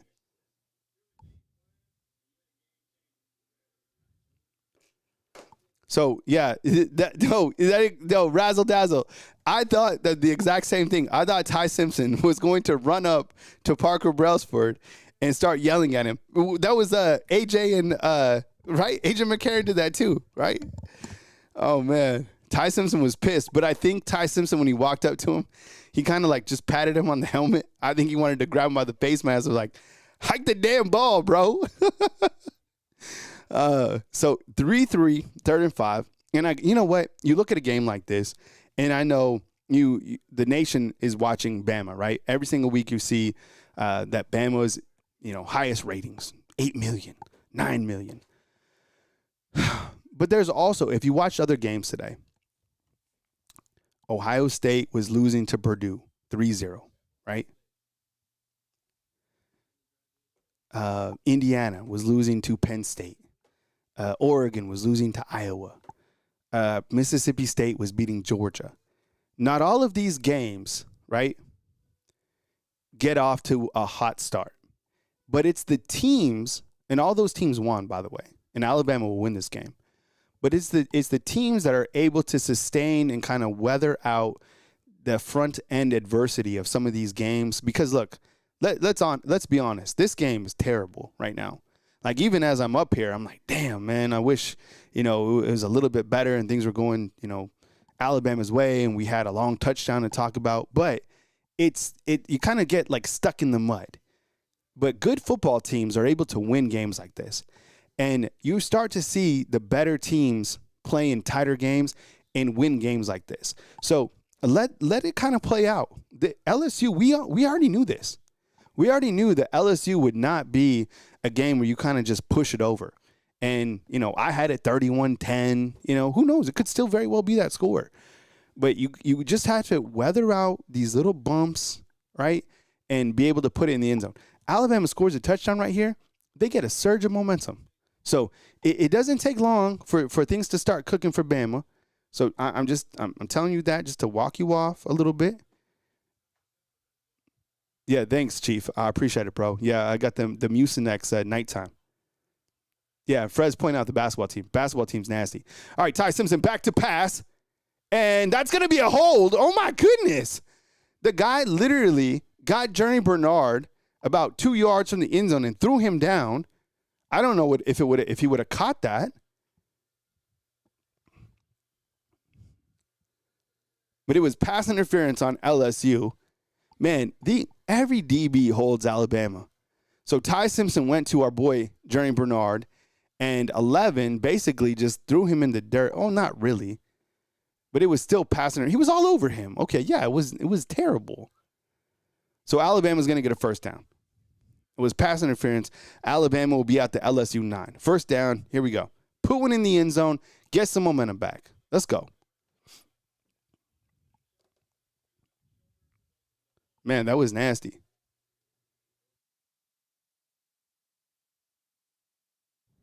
I'm sorry, Alabama on the 5-yard line. First and goal, tied at the 5. Ty Simpson, kind of a pistol with, looks like Daniel Hill behind him. Now to the right of him. It's a handoff to Daniel Hill. Love it, love it, love it, love it. That's a touchdown. Touchdown, Daniel Hill. And Daniel Hill gets into the end zone for Alabama's first touchdown of the game. It was a 7-play, 75-yard drive, capped off by a 4-yard touchdown run by Daniel Hill, okay? And that's exactly what I was talking about. I was saying you get into the red zone, you get 5 yards out, don't be fancy, okay? Like there is no point to do like a Caden Proctor reverse or something like that. Hand it to Daniel Hill. Let a man like that handle man business, all right? Can we get number 4 inside the comment box as many times as possible? Number 4 for Daniel Hill.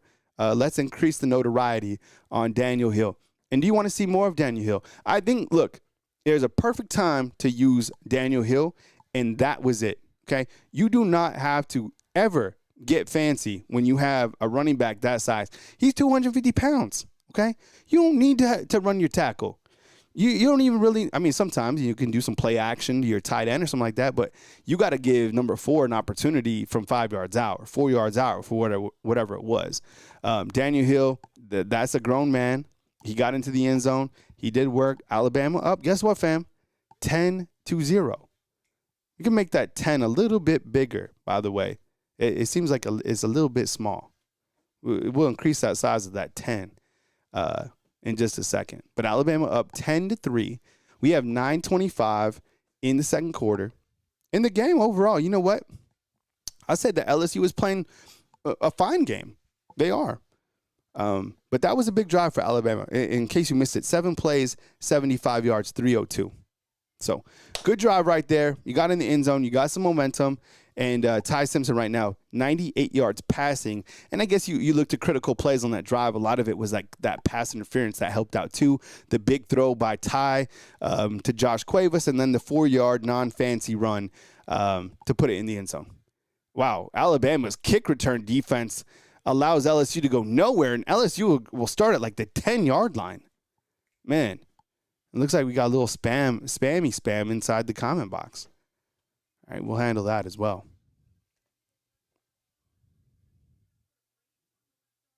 There's some spam. Is anybody eating spam out there? Is that like still a thing?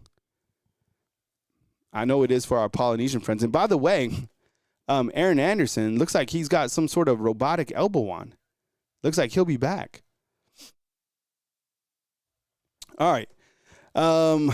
Here comes LSU. It is 1st and 10 from, I guess, the 15. It's going to be a little handoff. He's going to go nowhere. Now Alabama's defense, man. Oh, great play by London Simmons. Simmons is a monster, fam. Number 90. You know I talk about him frequently. Number 90 is so good.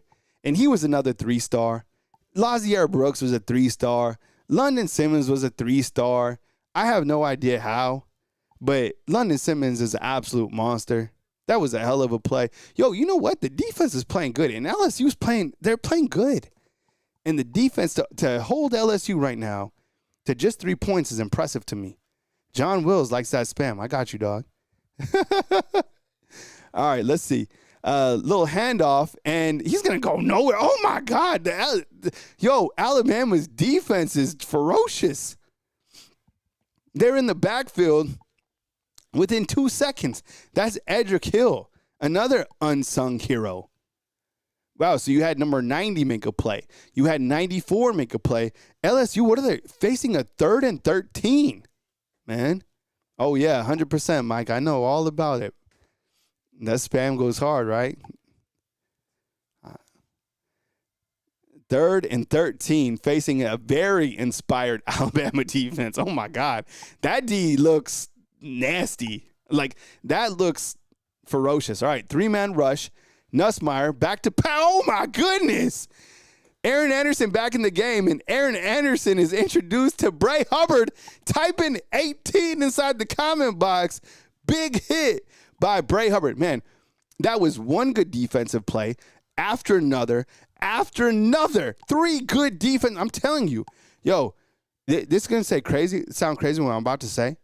And I don't even know if I should say this, but I'm going to. I think Alabama's defense is better than Alabama's offense. And which is something I never would have said maybe like 3 or 4 games ago. But, man, that defensive stand that they did right there, oh, my goodness. That was 3 plays, like crazy plays. Shoot, man. Wow. Yo, Bray Hubbard's made 2 plays. All right, you know what? We're going to write Bray Hubbard's name down, all right?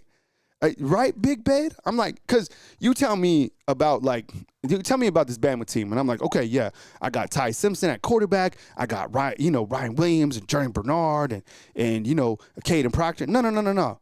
Tell me about the Alabama defense. Like, if you really know what's up, and I'm like, okay. The Alabama defense, this Alabama football team is led by the defense. And this transformation happened maybe like 3 or 4 weeks ago. And I get it, it's early. But, man, you got to think, like, the bend but don't break mentality, you've seen it come again. You saw it against South Carolina. You saw them shut down Missouri's top running back, right? You saw them go against Diego Pavia. You saw them go against Georgia. You saw what they're able to do against Tennessee when they need a big play. And here tonight against LSU, and look, Garrett Nussmeier is doing well. He's 11-12 for 77 yards. It's just like, yeah, and Mark Smith's like, slow down, Kyle. I know, but that last play fired me up. I want to give credit, man, because I think in kind of like the fanatic, like the fan in me, I probably said bad things about the defense. So it's good to see them playing inspired. And I know it's early, but if that momentum can translate to the offense and you can get another score here, you're looking at 17-3, something like that. So that was a lot of momentum. It surges all over the place. You look at the big and look at what the defense has done so far, right? The big punch out by Nakai Hill-Green, which led to 3 points. And then right here, that defensive stand, you're going to get in a good spot. And Fromm saying Tupac's in the building. We got Tupac up in here? Really? Hit him up? Man, all right, I got to put my game balls already because I don't want to miss it on my post game. All right, game balls, and we're going to put 18. I'm already giving 18 a game ball, man. Dan Caraway, let's see what Dan has to say. Dan, who's a live show sponsor, man. This Dan Caraway is the man. He says this. Bray Hubbard is absolutely effing crayon-eating psychopath. Oh, dude, love it, bro. Yo, I appreciate it, Dan. 18, man, has been playing absolutely live. And that's a guy who he got on after he was on the struggle bus in week 1. That guy has played like a baller again and again and again. And that's kind of another player. You take him off the field, Alabama's defense is different, right? So 18 so far, I got him doing work. He's been doing an amazing job. I mean, in this game, he had a strip already, the big hit, and he also had a big hit on special teams as well, right? So 18 playing out of his mind. How about Dave Roberts being here, right? He's the LA Dodgers manager, fresh off a World Series championship. You know who he's friends with, Coach Kalen DeBoer.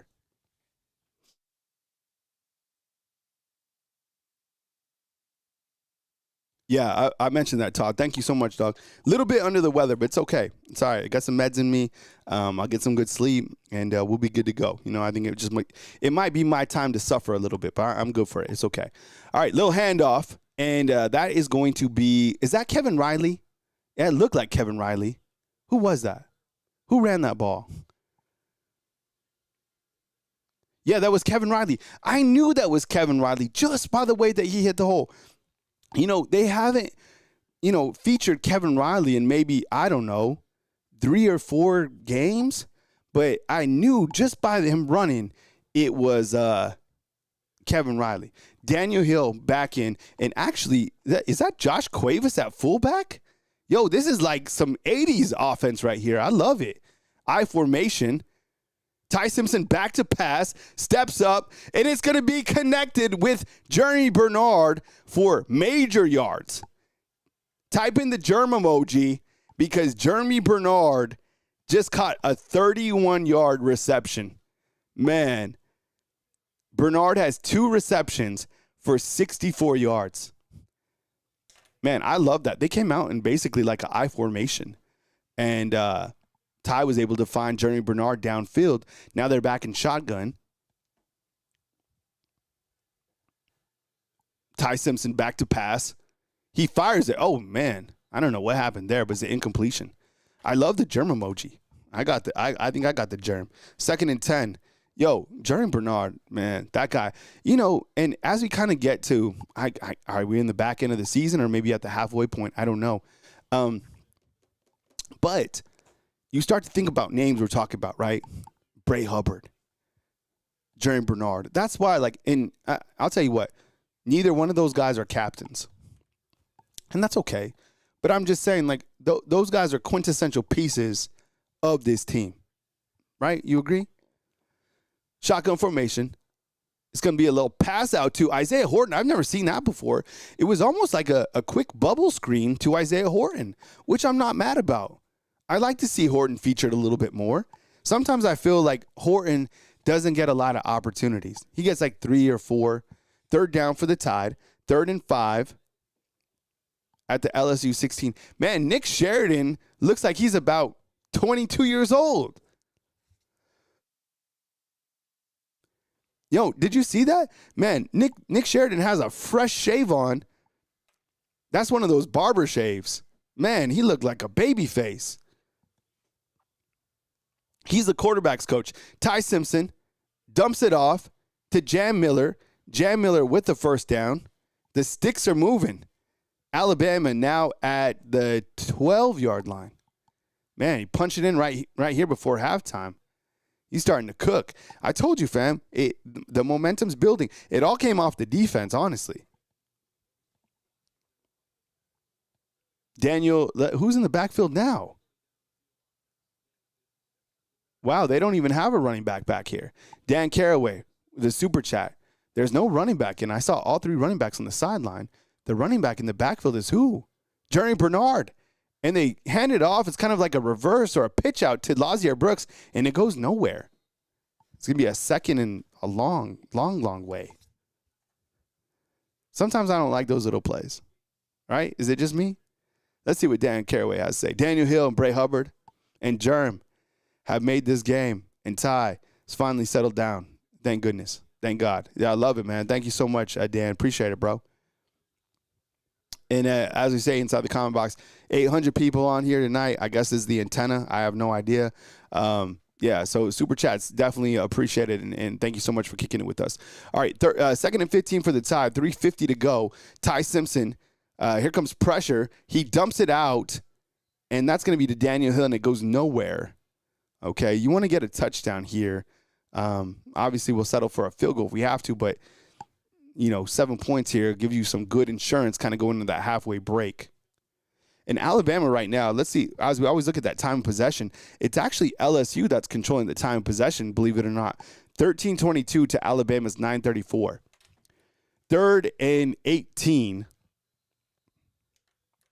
And it's going to be a timeout. Bama.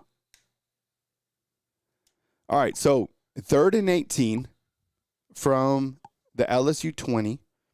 3 minutes and 20 seconds on the clock. Alabama has no more timeouts. LSU has 1 timeout. LSU will get the football in the 3rd quarter, right? Chris from New Jersey, what's up, dog? Chris from Montclair, New Jersey says that Formby stinks.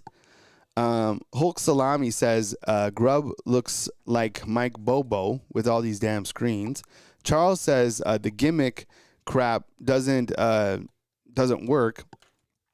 You know what, Charles? I'm with you, dog. Like, I feel like that was a wasted play to Lazier Brooks. Like, take a timeout there, put something together. Maybe the running backs needed to blow, and then come back and do something else. All right, 3rd and 18. Alabama with another gadget. They throw it to Jerry Bernard, who throws it back to Lazier Brooks. Lazier Brooks then gets tagged. See, oh, my God. I don't know. I don't like plays like that, fam. Like, Grubbs is the most gadget-oriented offensive coordinator in the country.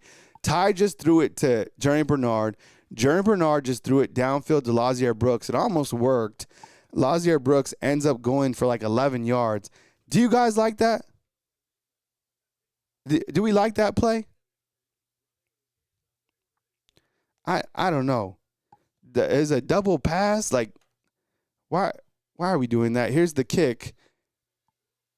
And Connor Talty misses the field goal. Oh, my God.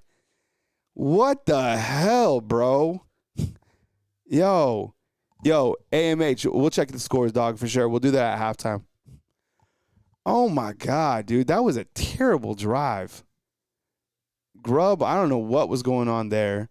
Getting too fancy. I told you, one of the keys to the game is not to get fancy pants.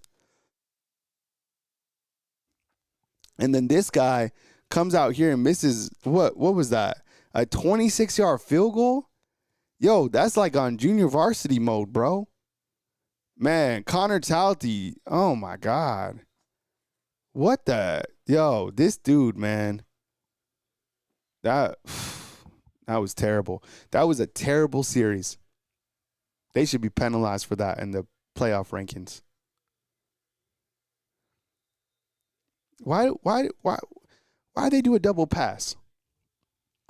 LSU has the ball, 2:15. We're working down to the 2-minute warning. Maybe the defense comes up with like a pick six here or something like that. I'm still upset about that, Sam. that was terrible, man. We were cooking. We had all this momentum. Man. All right, they took a timeout. All right, shoot. That was weird.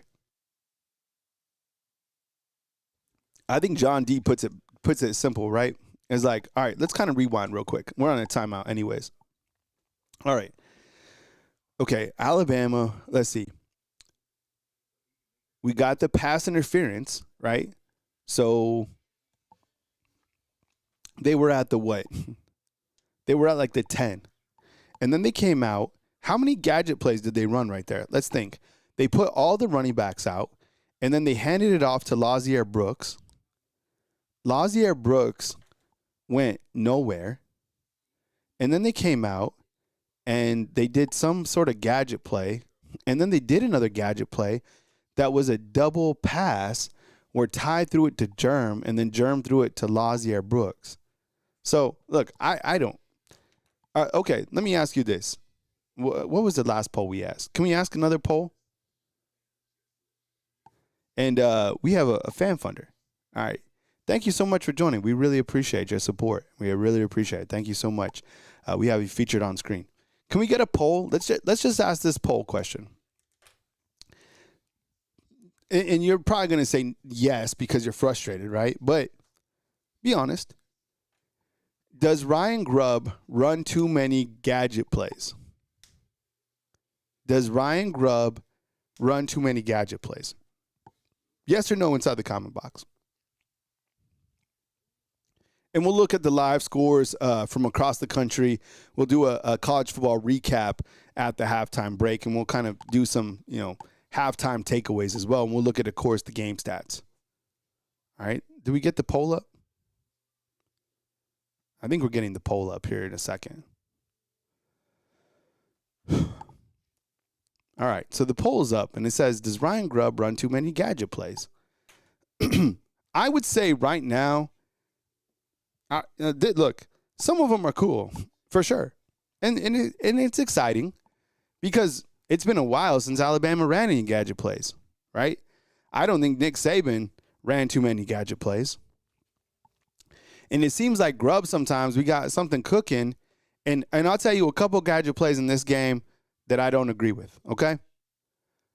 The first one is the direct snap to Jam Miller. When you went for – and think about it. Honestly, Alabama's lucky to be ahead in this game, and it's because of the defense, okay? But if you think about it, the 4th and 2, and they do a direct snap to Jam Miller. Don't do that. No, don't do that. You give it to Daniel Hill under center, and you let your 250-pound running back do your job. How could I know this? Right? The other time is this double reverse pass. Like, why are we doing this? So those are two that I think reflect bad. Now, some of them work out from time to time, but it seems like, this guy he always had, like, you're going to get a gadget play. And usually, like in football, you get a gadget play like once a game, a reverse or something like that. Alabama runs about 5 to 7 gadget plays a game. 5 to 7, right? And we got we got Kyle, who became a fan funder as well. Hey, Kyle, thank you so much, dog. Welcome on in, man. You and Dottie, thank you so much. Garrett Nussmeier, back to pass. Here comes the Alabama pressure. Keon Keeley was back there. Man, Keon Keeley was coming 31. I don't know how much they got. Maybe 2 yards on the screen.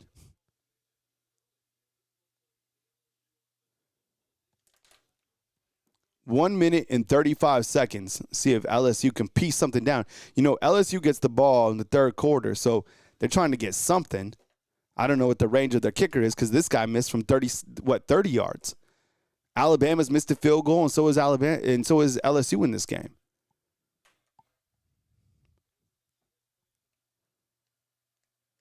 Third and 11 for LSU.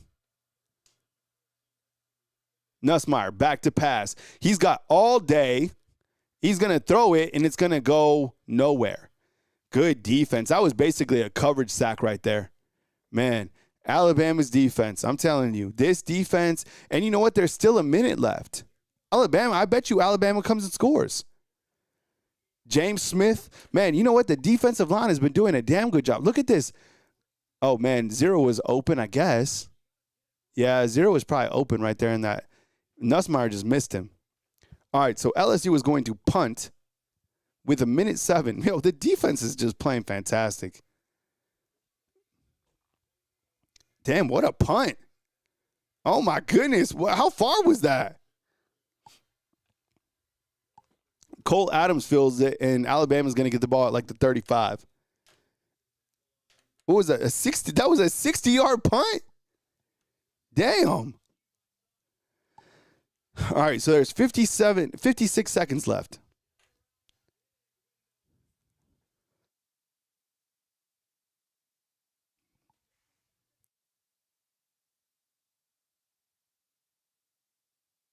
All right, fam, let's see what we got here.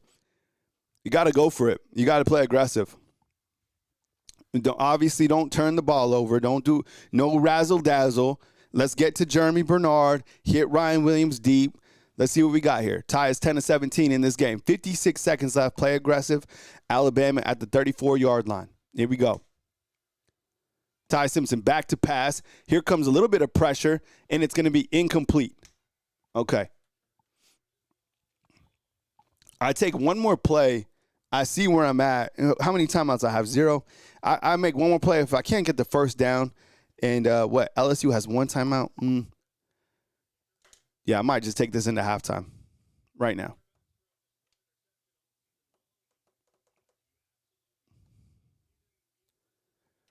Yeah, I take this into halftime. Space says, let it rip. I'm aggressive too, dog. But I'm saying right now, the defense is played. Here's Ty. Back to pass. He goes deep. He's got it, man. He's got it. What? Is it complete? Lazier Brooks, did he catch that?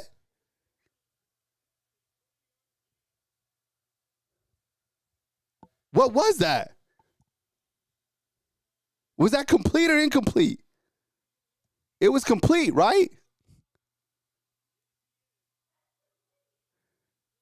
Yo, that's complete. Oh, my God. Yo, Lazier Brooks with the cat. Oh, my God. Yo, 17. Type it inside the comment box. That was nasty. Oh, my goodness. Yo, damn. That was complete, fam. Touchdown, Ryan Williams. Oh, my God. Touchdown. Oh, nasty work. Oh, man. That was dirty. Touchdown. Lazier Brooks. And then, look at Ty Simpson dancing. Oh, my goodness. Now type 2 for Ryan Williams on the touchdown. Yo, nasty work. 56 seconds, and Bama goes down the field. 66 yards in 3 plays, bro. Man, I thought they were going to sit on it. Boy, was I wrong. Shoot. Man, that was nasty. Who said stay aggressive? I want to give you a shout out inside the comment box. That was nasty. Good play calling, man. Wow. Yo, Lazier with the 53-yard catch. And then I want to see that Ryan Williams replay. Grubbs is a genius. Yeah, yeah. Here, let's put that on the board. Sam, we got to put Sam on the board. Oh, man. That was crazy work. All right, so Bama 17, LSU 3. It was a 3-play, 66-yard scoring drive. Boy, was I wrong. Man, you know what? Come to think about it, that's one of the I can't think of many deep balls this season that we've had, right, that have hit. Damn, what a throw. Oh, that was nasty. Yo, this touchdown was a nasty throw. Oh, man. You know what? It was kind of like, you know what that catch was like? It was kind of like Devontae Smith's catch, except he didn't do the one-handed up top. Oh, man. You see what I'm saying? Did you get that vibe? Remember when Smitty went up and he like one-handed it? Ryan didn't have to do that, but it was kind of like the same style. Damn, that was tight. Man, 17-3. Shoot. Man. Oh, shoot. All right, well, that was good. And you know what the crazy thing is? I'm an aggressive play caller. And I just thought at that time, the offense didn't have a lot of momentum, but, man, they went for it deep. So look at this play, man. Look at Lottie Brooks. Oh, my God. The separation that kid had, right? He came from the slot. And that was a really good progressional read right there by Ty Simpson. Hits on the deep ball. Man, wow. 53 yards. Damn. Woo. All right. So LSU takes it into halftime, and Alabama leading 17-3 at the break. Bama leading 17-3 at the break. Type in your halftime MVP inside the comment box. Type in your halftime MVP inside the comment box, and we'll go over these stats real quick, and we'll take a look around the nation right here on Bama Football on YouTube as Alabama leads 17-3. We'll start with the Tide. You have Ty Simpson.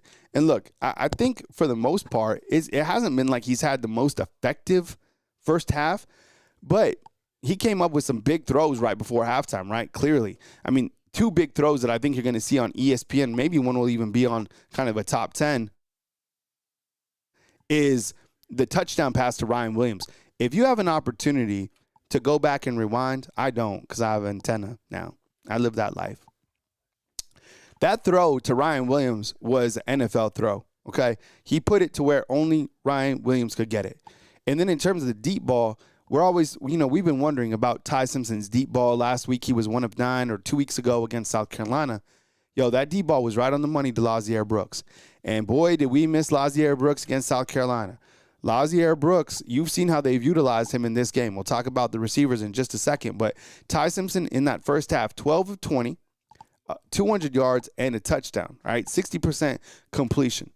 The question right here is the running game, all right, and the lack thereof, all right?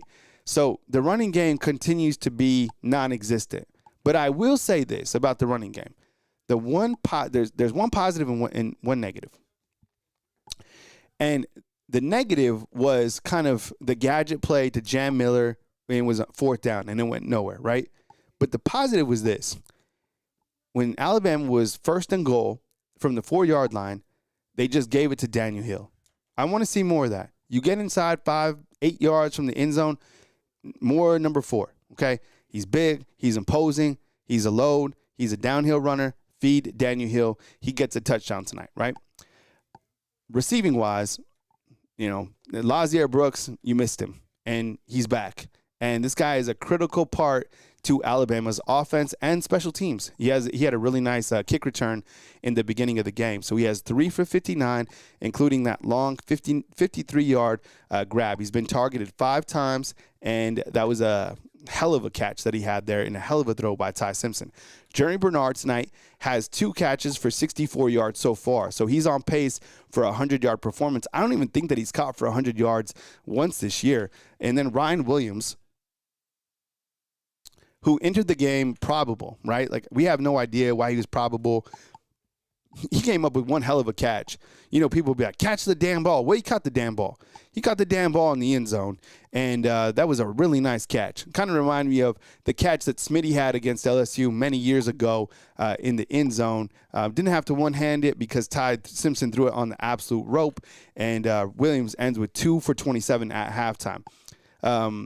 Also, the receivers to mention, Josh Cuevas, he has a catch for 32 yards, and then we do have a couple drops by the running backs. All right, when you look to LSU in that first half, you know what? Garrett Nussmeier had a pretty good first half.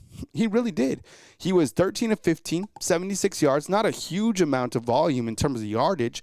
You had the big chunk yardage play by Barry, who had that 37-yard run, but I think, you look to LSU right here, and even if you look to the team stats, up at the top right, the difference in this game so far is Alabama's defense, okay?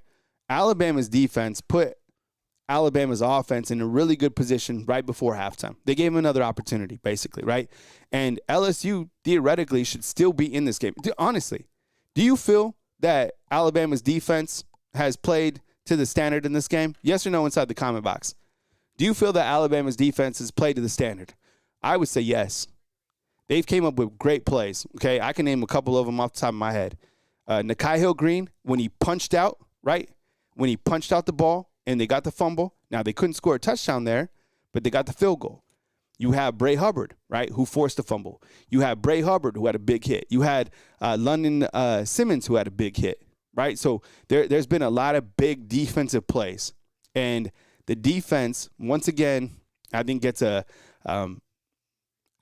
first half game ball for me for how they play. Now, you got to finish, of course. But I think the defense, you see that LSU is struggling on third down. That tells you a lot about the game.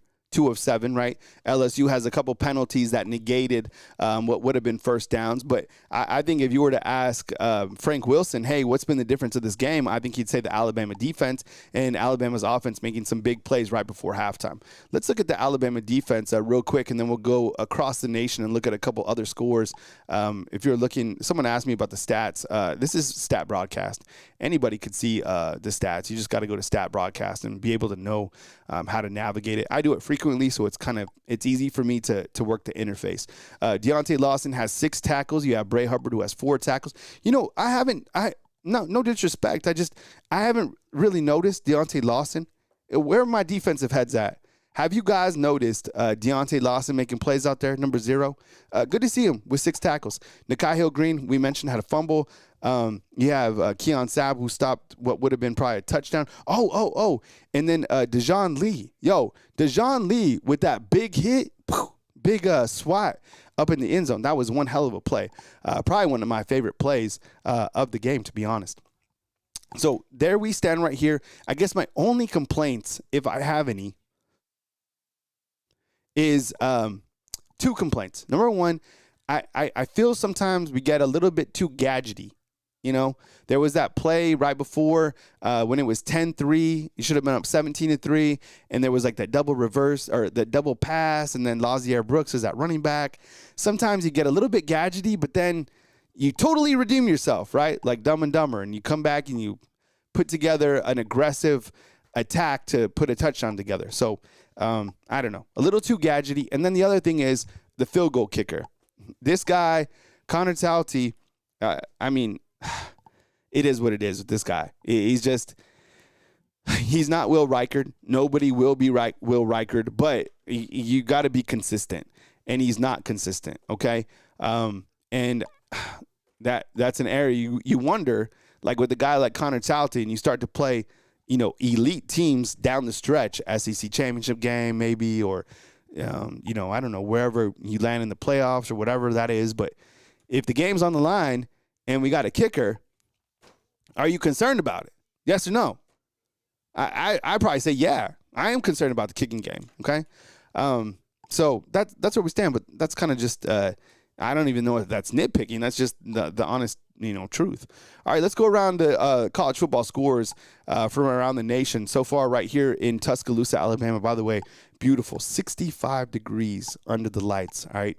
Alabama leads 17-3. As you know, Ty Simpson, 12 of 20, 200 yards with a tutty. In Lexington, you have Kentucky defeating Florida by a score of 24-7. Oh, interesting. That's an interesting game right there. Who's going to get the Florida job? Do we know this? I haven't seen anybody mentioned for this job. Is it going to be Eli Drinkwitz? I don't know. You have Texas A&M. I watched this game. They beat Missouri handedly. It was never really even close. Missouri doesn't have their quarterback. We have some spam in the chat.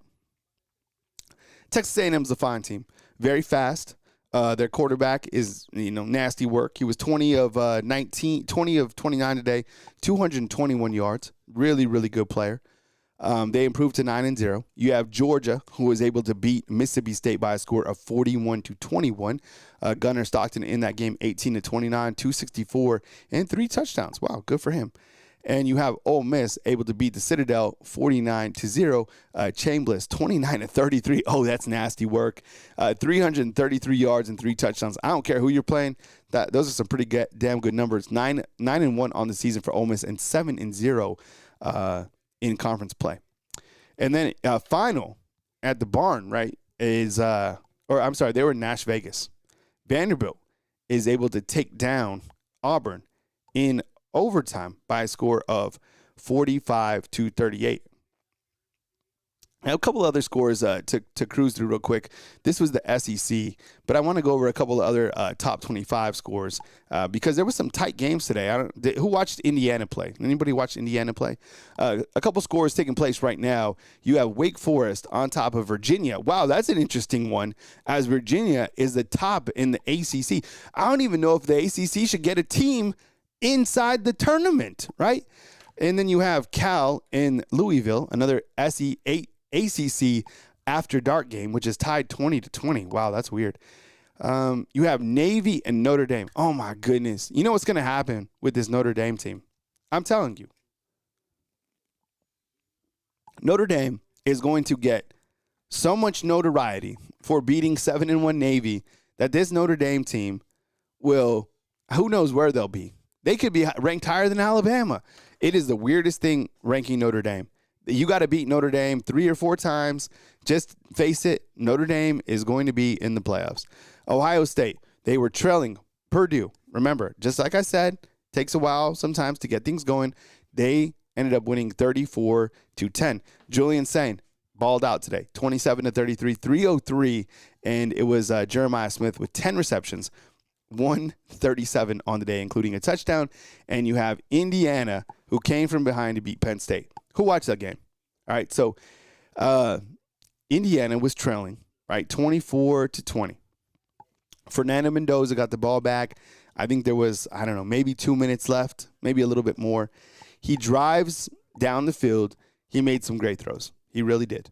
And the last throw of the day that he made was an incredible throw to Omar Cooper Jr., who tiptoed in the end zone. It was beautiful. It was a very beautiful play.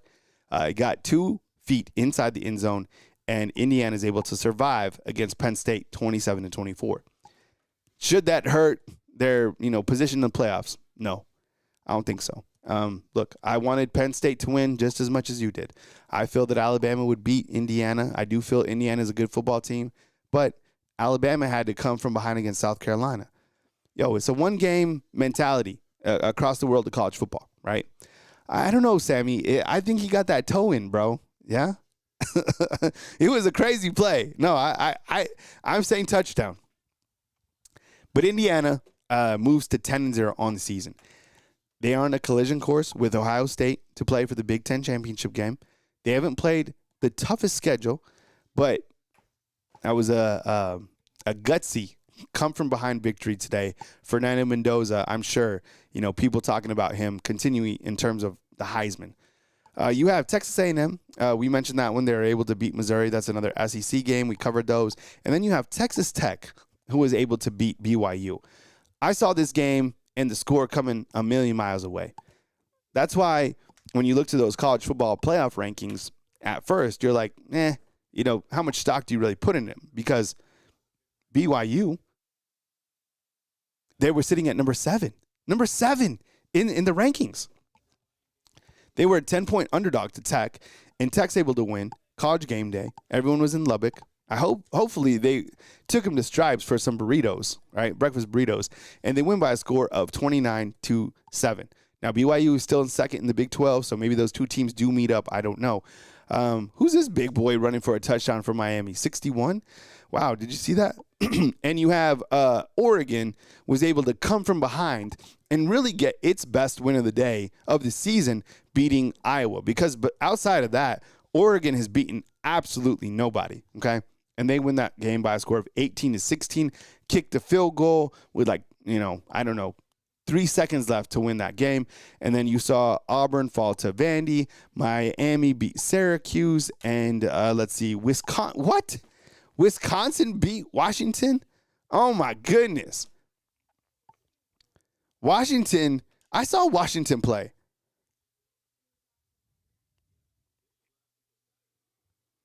And I was impressed. I was impressed. I liked them against Ohio State. So to see Wisconsin beating Washington, wow, that really makes me scratch my head. I don't know. So that's kind of the halftime wrap where we're at right now. But you could be upset about a couple different things. I think it took a little bit for Alabama to get things going against LSU, but feeling real confident, for the second half. And I think that the defense is a major part why I feel confident. They've played great against Garrett Nussmeier, who's done pretty well, right? They have good screen game. I know Aaron Anderson went down for a second, but what would you like to see in the second half? What does Alabama need to do? Keep it simple. What does Alabama need to do in the second half to close out this game and move to 8-1 on the year? I think it's pretty easy in my opinion. I think that you get off the field in the opening half, right, is always so important because LSU has an opportunity to get the ball back. But what you do is you set the tone right away. The game ended at halftime with Alabama having a lot of momentum. Sometimes you can lose that momentum at halftime. The way that you keep it is you have your defense coming out and play inspired football. I don't know why, this defense, we have to will you please support me in this? The Alabama defense has been playing inspired. I don't know where it's coming from. I'm happy to see it. Maybe it's because of Bray Hubbard and Tim Keenan, kind of the leaders getting these guys up. But the defense is playing amazing, and I love it. I love to see it. So really big defense in this opening half, and maybe try to get some sort of a running game established. Because right now, Alabama can just not run the football. So let me ask you again. Okay, now we've had a little bit of time to watch more Alabama football. What's the issue? This is like asking chicken or the egg, okay? But let me just hear it from you inside the comment box, okay? Eyes up. Yo, KTK, if Jedd Fisch takes Missouri, who's going to take Washington?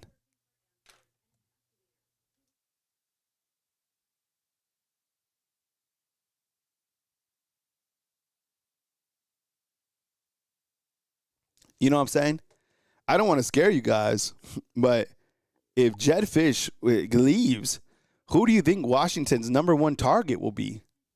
Probably go gadget grubs, right? All right, so let me ask you about the Alabama run game. What is the issue? Just say it. Don't sugarcoat it. All these guys are professional football players, okay? So tell me. Yeah, I think Kane is just, Yo, he's doing a great job, bro. Tell me, what is the issue with Alabama's run game? William says, we're insane if we think anyone's targeting Grubb. No, bro. I just feel that Washington, I think Washington would target him. I do. Okay, so Arthur, what's up, Arthur? Good to see you, bro. He says the O-line mostly. All right. Let's see what Joe has to say. What's up, Joe? Good to see you, bro. All right, Joe says this. I'm worried this will bite us in the long run, just being one-dimensional. Because if they're going to stop us from throwing, we can't depend on the run.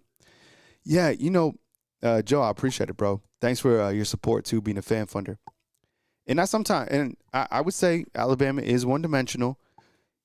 And I think somehow how they get out of being one-dimensional, and call me crazy, but it's like sometimes their high-efficiency, short yardage passing makes up for their lack of running. But I have never seen a team struggle with running the ball like Alabama team. This is by far the worst Alabama run game that I've ever seen, right? So I've been covering the team for 10 years. This is number 11. Every other team could run the ball better than this team, even last year. So I don't know. I mean, a lot of people saying the offensive line. How many people feel it's Jam Miller? You guys feel it's Jam? Because I've been open about it, but I'm willing to change. Like, I follow you undefeated. I'm not prideful. Like, I'm not gonna just sit on something if it's not right. If you think it's Jam and more people think that it's Jam, or some people think that it's this or that, I'm willing to listen because something is just not working. It's crazy.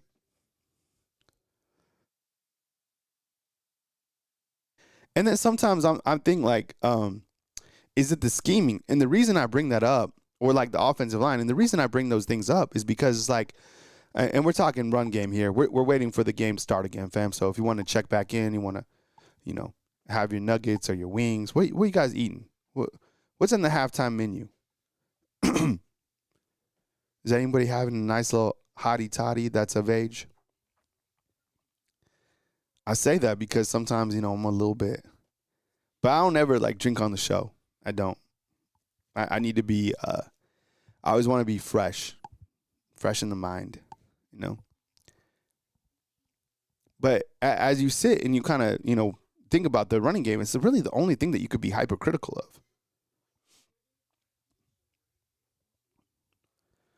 of. Oh, man. Still Smith's making some beer brats? That's what's up, man.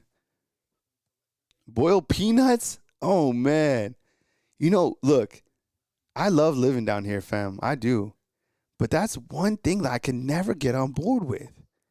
And you know what? If you take me to your house, I will eat anything. I am open to eat anything. Whether you live here or you live in another country, whatever. I will eat whatever you put. I'll try it. But I could not get on board with these smoked peanuts, fam. I tried, maybe, I don't know. I tried them a couple times, and I like pretty much everything. I just could not get on board. We're about to kick off, by the way. So get checked in. Man, Alex Wilder, dog. That's what I like, man. The jalapeno poppers. That's what's up, man. Throw some ranch on it. Woof. Fuzakli's. I still haven't been to Fuzakli's. And all right, here we go. Alabama set to kick off, and away we go in the second half at Bryant-Denny Stadium. The Tide leading 17-3, and away we go. It's a kickoff. Damn, nice kick. Went basically almost into the stands. You know what? I'll give you some. I'll give boiled peanuts a try again.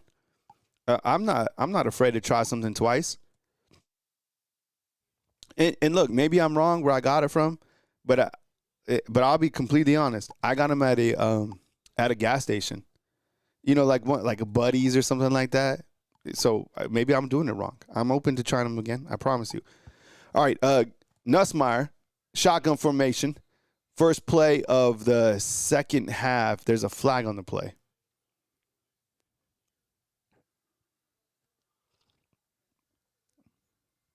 That's going to be a false start on LSU.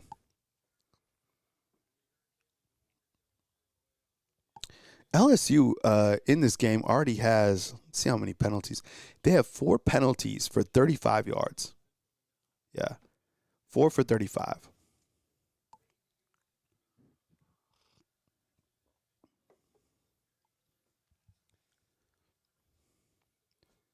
Nussmeier back to pass. Here comes LT Overton. He throws it out to the tight end and really doesn't go for much. Maybe, I don't know, 5 yards. I imagine it's going to be a 2nd and 10 for LSU.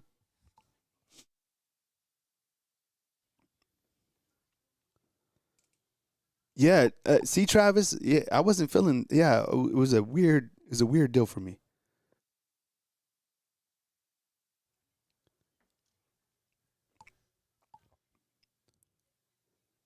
2nd and 10 for the Tigers. Nussmeier, I think he's under center right here. Oh, he backs up. He's in shotgun. It's like a pistol formation. Fakes the handoff. He's got time to throw. Steps up. Throws a first down completion, number 4. It's going to be like a gain of, 14 yards. LSU wide receiver down on the field.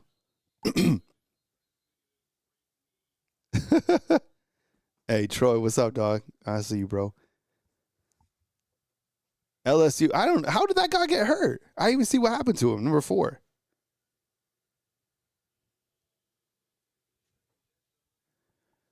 Oh, ouch. Yeah. Yeah, poor number 4. Is his name Anderson too? Man, everybody on this team's named Anderson. All right, so prayers up for 4, I guess, for LSU, man. It looked like he got a twisted knee or something like that. It was a first down, so LSU now will have the ball at the LSU 41. Looked like he had a twisted knee. Alabama football inside the comment box is asking who likes Brussels sprouts. Yo, if you guys come to Tuscaloosa, all right, we're on a timeout, by the way. If y'all come to no, Alabama football, I'm about to tell you, bro. If you come to Tuscaloosa, go over to Avenue Pub. I think it's Avenue Pub, and I haven't had these in a while. But they have some delicious Brussels sprouts. 100%. And I really want to try some really good gumbo.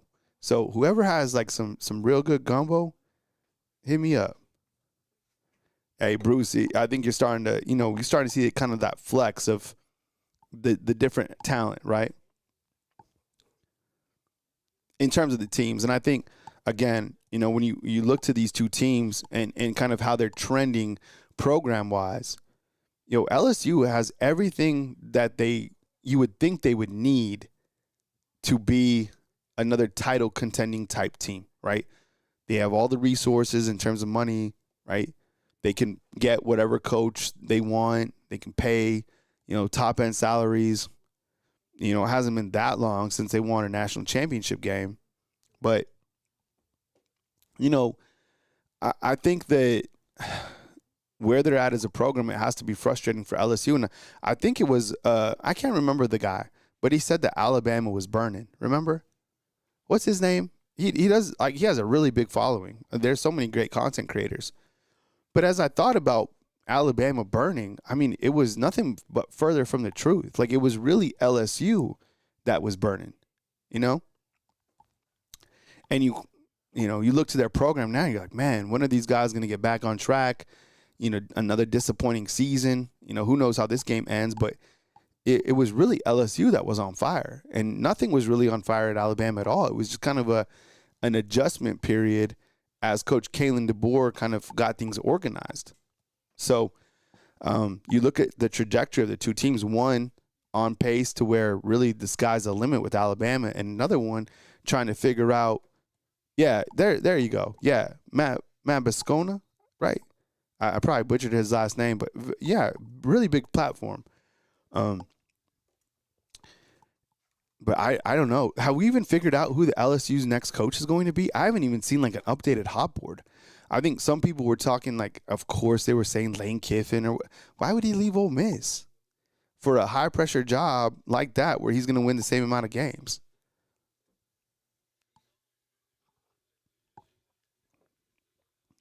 All right, we're back in action, fam. Man, what a beautiful moon. Shoot. All right, 1st and 10 for LSU. They're at their own 41-yard line. They just picked up a first down. One of their wide receivers went down. It's going to be a handoff. Probably pick up about 5 yards.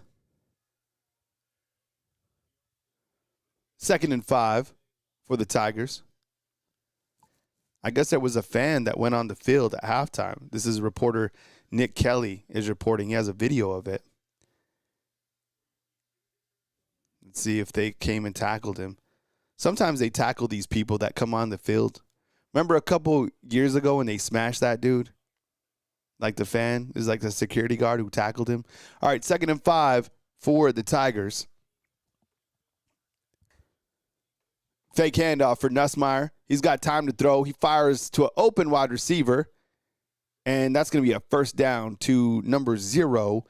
And that's a pretty big gain. What is that? That's a gain of 20.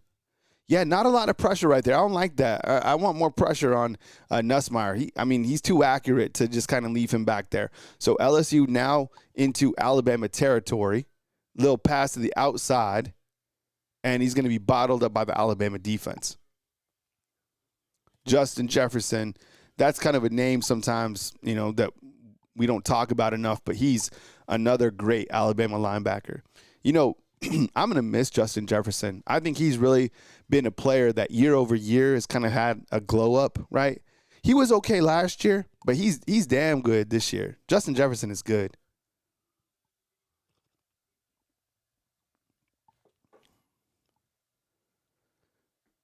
Second and 13. Yeah, you know what? Yonze Pierre's been kind of quiet tonight, number 42. Yeah, good point out. Maybe we see 42 come off a blitz here. Here comes Nussmeier, kind of on a rollout. Oh, man, and the helmet flies off. Flag is going to come out. And that's going to be on Jordan Renaud, I would imagine. What was that? Personal foul. Taking the helmet off on number 11. Yeah, that was pretty blatant. Oh, my God. Oh, man. Oh, man. That was crazy. I'm glad he's okay.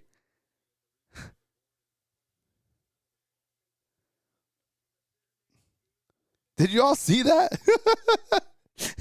So Jordan Renaud literally ripped the helmet off of Garrett Nussmeier. It's like he picked it up from his face mask and just kind of twisted it around. I'm glad he's okay. Damn, that was crazy. All right, LSU coming out is a little dump off and picked up probably about 8 yards.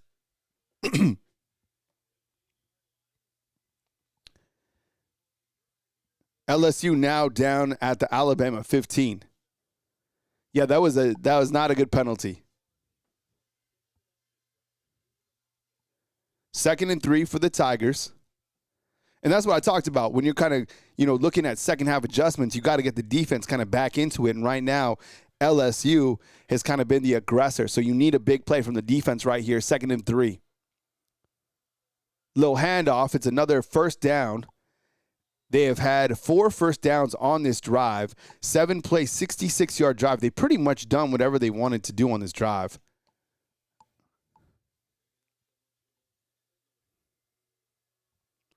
First and goal for the Tigers.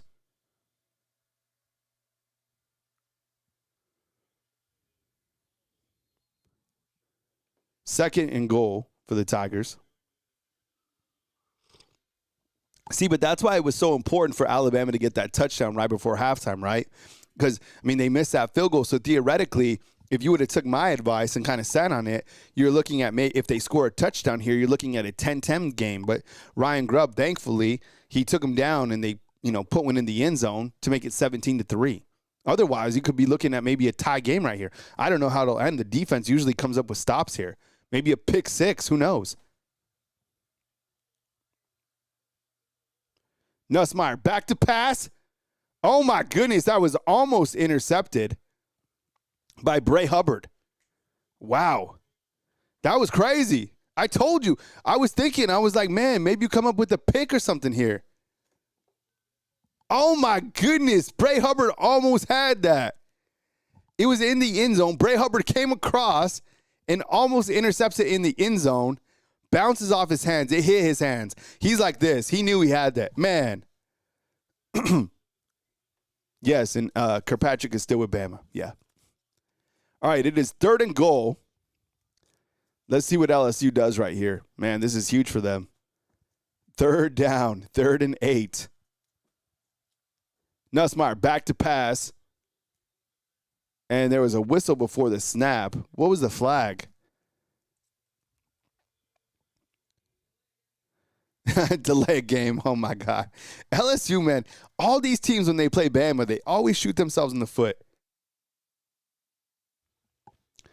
Man, is the defense going to hold again? Damn. This will be impressive if you hold these guys to a field goal here. It was a delay of game on LSU.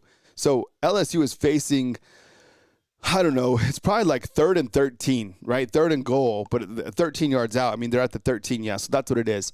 It's 3rd and goal. They're at the 13-yard line. So they need to score right here, throw a touchdown.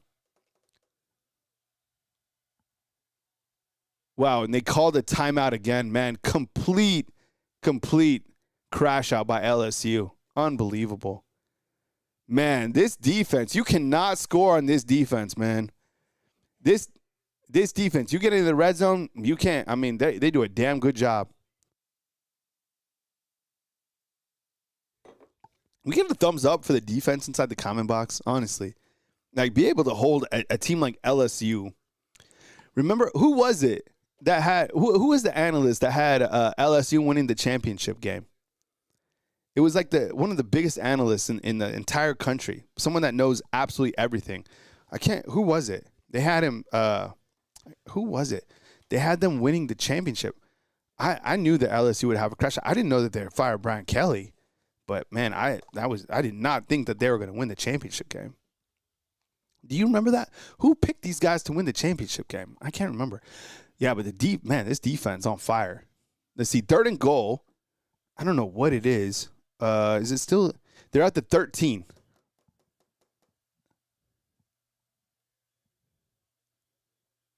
Nussmeier, shotgun, back to pass.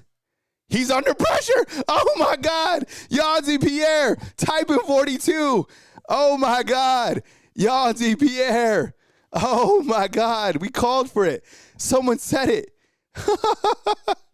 Oh, my God. Yo, this was a nasty play. So Yanzi Pierre came out, spun on the tackle about 3 times, and Nussmeier, instead of going the opposite way, went right into Yanzi Pierre for, I don't know what, a 13-yard loss? Wow. Yanzi Pierre, 42. That's my dog, man. All right, 4th and 27. Here comes LSU's kicker. Kick is up, and it's good. Oh, man. Yanzi Pierre is so good, man. And I know, look, we're excited for Quay Rusaw to come back. That just gives Alabama more ammo, right? 17-6 after a quarterback sack and then a field goal by LSU. Bama leads 8:54 in the 3rd quarter. That scoring drive was 11 plays. It went 50 yards. 50 yards. They picked up 4 first downs. We got to write that drive down too. Talk about this at the end of the game. So we'll call it the first drive of second half. Second for 3. 3 points. Man, And then, we'll call that, and then we'll say before that, it was the touchdown to Ryan. TD to number 2. 17-3. Oh, man. Wow. So it's 17-6. And kind of when I look back, man, just as I've been saying this, the Alabama defense, once again, has come up with another stop, right? And I think Dirtbike's right, man. This has to be really demoralizing for LSU's offense, right? You get down the field. That was a great drive by LSU. They had 4 first downs. Once again, Nussmeier was very accurate. Yo, he's 18-21 in this game. You get down all the way, and you come up with only 3 points, right? So, man, Alabama's defense, I'm telling you, and think about the players who made plays on that series. Bray Hubbard, right, breaks up, pass inside the end zone. Yanzi Pierre comes up with the quarterback sack. I mean, big-time players rise up in big-time plays, and Alabama has plenty of them on the defensive side of the ball. And I think the world of college football, if you're watching this game, you're taking notice of Alabama's defense. And you're like, look, this team probably can't – they don't have a running game, but their defense is playing outstanding football, right? Let's see what Jonathan has to say. Jonathan, what's up, dog? How you doing, man? He says, no one is picking. Kyle asked a question, and I answered. Oh, I don't know. We must have missed something like that. But I had asked earlier. I think there was one of the national analysts had picked LSU to win the championship game. Whatever. I mean, people, you have to make picks in the preseason. I would just never have picked, and you can go back and watch my videos. I knew that LSU wouldn't be there. I knew that Clemson wouldn't be there, and I knew that Penn State wouldn't be there. I wasn't going to buy any of that 100%. So, and most of that has worked out. Another team that I still feel the jury is still out for me, and I know I kind of get, when I talk national football, and, when we'll talk about the rankings tomorrow, I still feel that even though they're a good football team, who I'm going to say is Indiana. I don't feel that, I have a difference of opinion about Indiana. And until I see Indiana beat Alabama football, or a top-end team, outside of, Ohio State or someone else, I'm not going to be sold on it.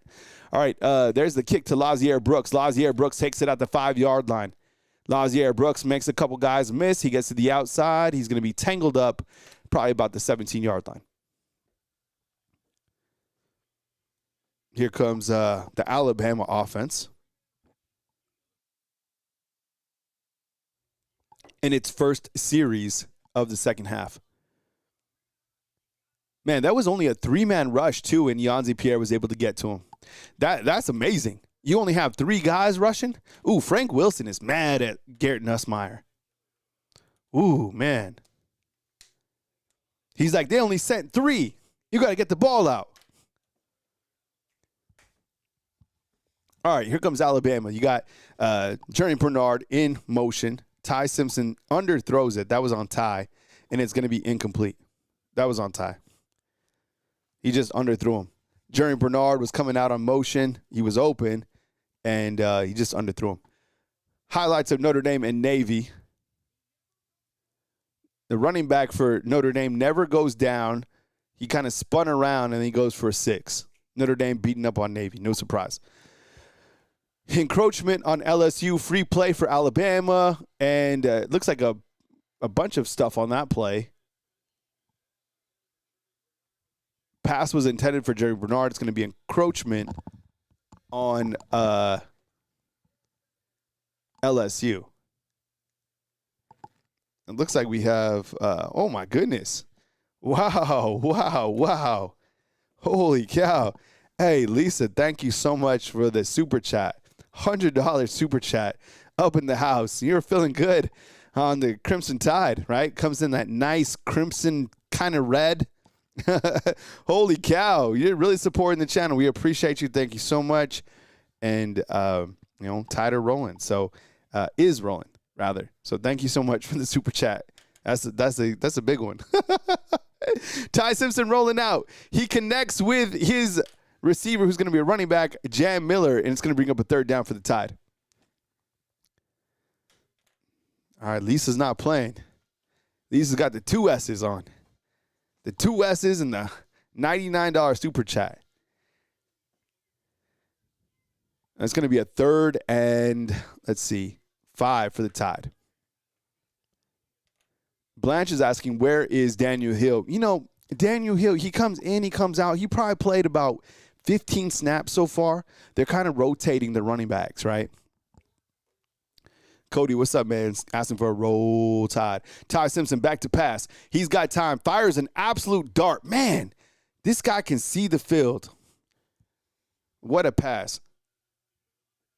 He's able to connect with Jeremy Bernard for 15 yards, and that's going to be a first down. What a pass, man. You know, the velocity that he has, that short intermediate is just cooking for Ty. That's a first down for the Crimson Tide. Chains are moving. Ty Simpson, shotgun formation. Little pitch out this time to Jam Miller, and he goes nowhere. It's going to be a gain of 2. Jam Miller on the day, 7 attempts for 13 yards. Alabama in total, rushing yards, 13 carries for 36 yards.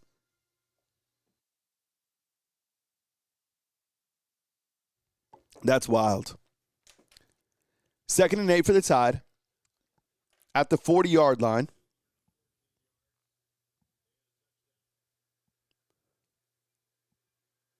Simpson back to pass. He has time. He's going deep. Ty Simpson's got a man. And it is going to be, I would say that would be underthrown, right? The deep ball is underthrown. It was to Lazier Brooks. And the ball kind of floated up too much. Plus, you had a defender there. And it's incomplete. Yeah, I mean, you know what? Lazier Brooks had beat his man by about 5 yards, but the ball was really underthrown. So I don't even think you call that. Look, I call it interference if it was. I don't think it was because Lazier Brooks had to slow down. Therefore, he went back into the defender. 3rd and 8 for the Tide. Here's the snap. Here comes the pressure. Ty Simpson back to pass, has time, goes deep again, has a man wide open, but he overthrows him. Wow, that would have been a touchdown to Jeremy Bernard. Man. Woo. Man, you know, he's a little inaccurate a couple times this game. He just overthrew him, man. This was a wide open. That was a touchdown. You know, and I have to bring this up, okay? I have to tell the truth. But I do feel that Ty Simpson, his deep ball accuracy, it isn't elite, okay? It's maybe average, right? And that's how I feel. Now, the 20-yard, you know, he's got zip, he's got accuracy, and he can work progressional reach, right? Looking off guys, right? Finding his coverage, understanding pre-snap. But I think the deep ball, if I'm scouting Alabama, I'm not worried about their deep ball. And I'm not worried about their running game, right? But anything 15 to 25, if we leave him time, he's gonna eat us up. So you got to find a way to work with that. But that's a scouting report on Ty Simpson, right? Is kind of an average deep ball and no running game for the Crimson Tide.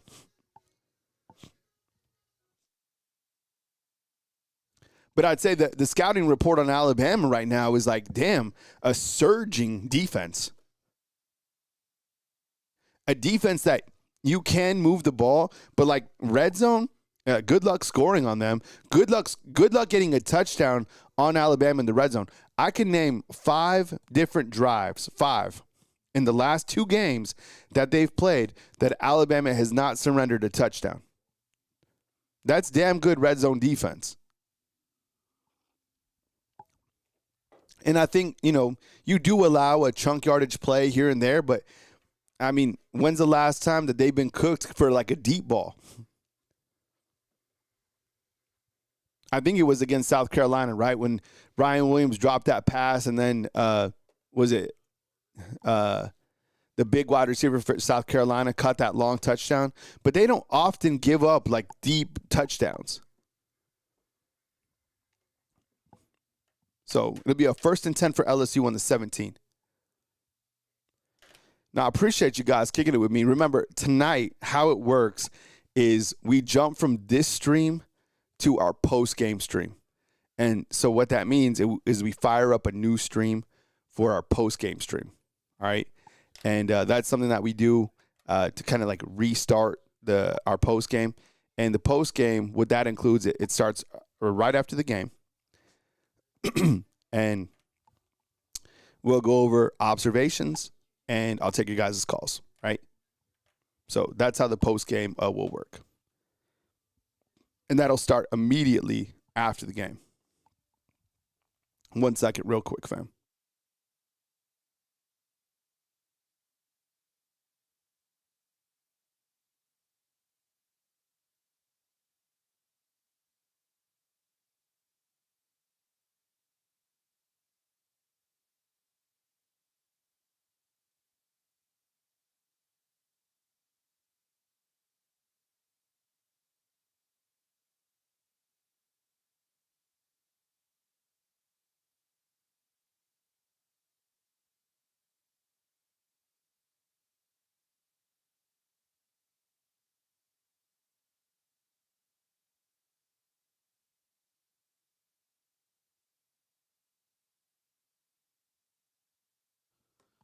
All right, fam. We back in action. All right, 7:50 online. I appreciate you guys kicking it with me right here on Bama Football on YouTube. This is the watch along. I'm on antenna. I've never used an antenna before. So I'm a first time. Hi, I'm Kyle. I'm a first time antenna user. I had to tell you, the antenna experience is pretty damn good. Now, this thing is cooking, and the stream is beautiful. I got a really good stream right here on this TV I got. So I don't know if you're thinking about what you got to do. This, you might want to look into an antenna. All right, first down for LSU. Here comes Nussmeier. He pops it out, and Aaron Anderson is going to be wrapped up by Red Morgan. Is that? I thought that was a different quarterback. Yeah. Yeah, so Nussmeier's been benched. Their quarterback has been benched, and we have Van Buren in number 11. Wow, that's crazy that he was benched, man. Hey, Craig, you did the antenna, right? Yeah, antenna life's a good life, dog. Yeah, O.C. Dobbins, that's what's up, man. All right, so we got the Van Buren boy back in action. Takes a snap. Oh, it looks like he can run a little bit. Little option read to the outside. Anybody remember the Van Buren boys from Seinfeld? Right? What was your trivia? Okay, your trivia. The Van Buren boys, what was their secret sign? What was their secret sign, if you're for my Seinfeld fans? The Van Buren boys. 3rd and 8 for LSU. Yeah, this quarterback can run a little bit. You could tell, man. 3rd and 8 for the Van Buren Tigers. Bam only sends 3. Van Buren back to pass. And that is going to be, is that complete? Looked like did he catch that? A gain of 17 yards.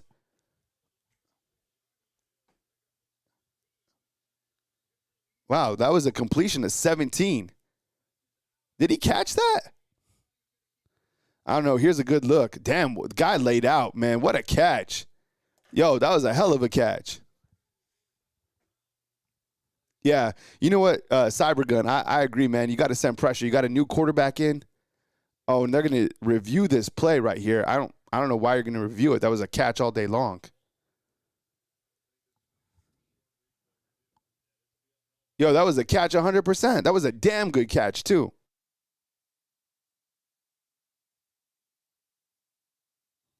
What's up, David? Appreciate it, dog. What do you want me to lie? No, that was a catch. I mean, it's a damn good catch. Got to give respect where it's due. But I've been covering the Tide for 10 years, and I probably start covering more college football, honestly. Just, the way that the, channel's been operating, and now with 500 Alabama channels, it's just like, I get it. Probably have to start morphing into covering more teams. I do live in Tuscaloosa. I lived here for 10 years now, which is wild to think about. But if you're just joining us, Garrett Nussmeier was benched, and you have Van Buren, who's put in at quarterback and trying to move down the field. So 1st and 10 for the Van Buren Tigers, and they are at their own 45-yard line. All right, little option read, and he passes it, and it's going to be completed again for another first down. Did he catch that as well? You can't even see if he caught that or not. Yeah, I mean, this is a different style quarterback too, right?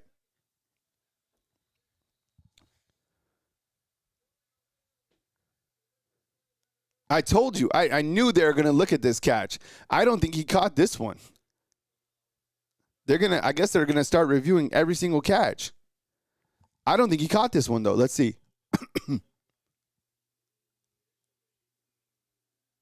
I think he caught it. I think he caught it. What do you guys think? Oh, I don't know. I think I saw it hit the ground. I think it hit the ground. Watch. Look, right here. I think it might hit the ground. Oh, yeah, it bounced. No catch.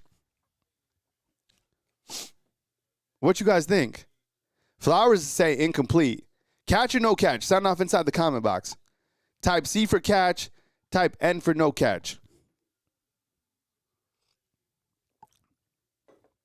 Ethan, you're right. So, because what I saw is you saw literally the ball bounce up. No, I think they won't give him this one. Yeah, the ball hit the ground. All right. There you go. So that's going to be a 2nd and 10. LSU fans deflated.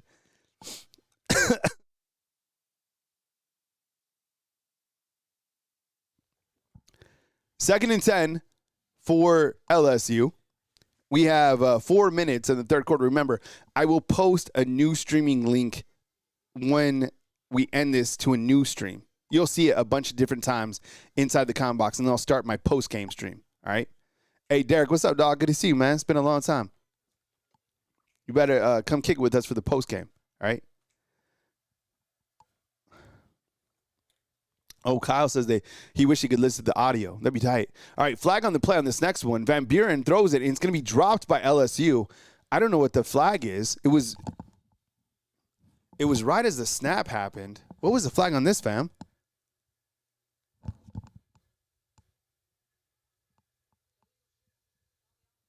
Illegal shift. Man, this team gets so many penalties.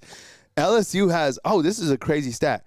LSU has 7 penalties in this game for 55 yards, and Alabama has 1 penalty for 15 yards.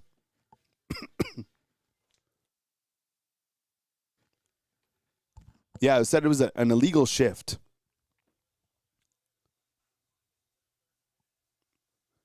So that is going to put LSU with a 3rd and 10. Yeah, 3rd and 10. Robert has a score 34-6. Maybe so, Robert, right? 34-6. It looks like here comes the pressure from Bama. I'd love to see the pressure right here, especially with the new quarterback in. Let's see if they send it. It looks like they're showing blitz right here. 3rd and 10. They're not going to get the snap off. Delay a game. Man, these guys are comical, bro. Man, another penalty. Wow.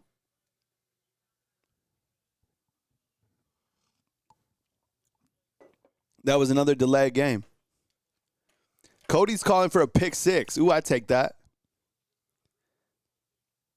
A pick 6 to John Lee. You know what? Hey, fam, my secondary crew. Have we seen in this game, have we seen Damani Jackson, number 1? Have we seen Damani Jackson? Is he playing? Let me see. I'll go on the defensive side on this other board right here. No, I don't see Damani Jackson. Wow, that's wild. Has anybody else seen Damani? I'm just curious. This would be the first game. Oh, yeah, there he is right there. Okay, all right. I just saw Damani on the left corner on this opposite side. So Rocha, I just saw it, bro. I was like, man, he don't have any stats. Look how far he's playing off. Damn. All right, here we go. It's 3rd and 10. Homeboy's running, man. He's fast, and he gets the first down. So Van Buren takes off up the middle, and he's going to pick up the first down using his legs. So it went from a 3rd and 10 to now being a 1st and 10. Okay, so you guys saw Damani a couple times playing? All right. I was wondering. I was like, where's he at? But I just saw him now, so.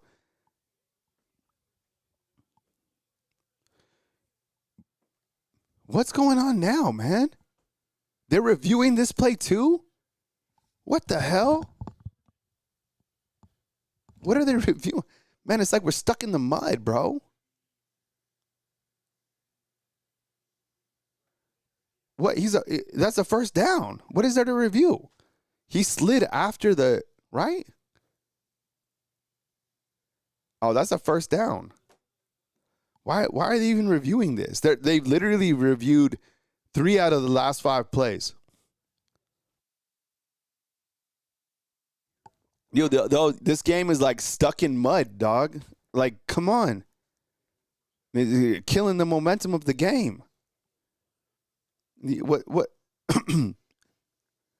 Oh, so John is saying not a first down. Yo, John, I don't know if we saw the same thing, but.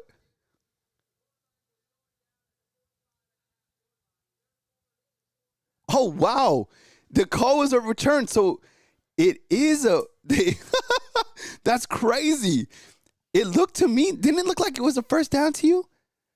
So it's going to be a 4th down. So, okay. So it was because he was sliding early. Wow. Okay, good call, officials. That was crazy. It looked like it was a first down by a mile, but it's actually a 4th down. Yep. All right. Shoot. All right. 4th and 1 for LSU. Oh, my God. They go off sides. Oh, my God, dude. This team. Oh, my God. Dude, LSU's terrible.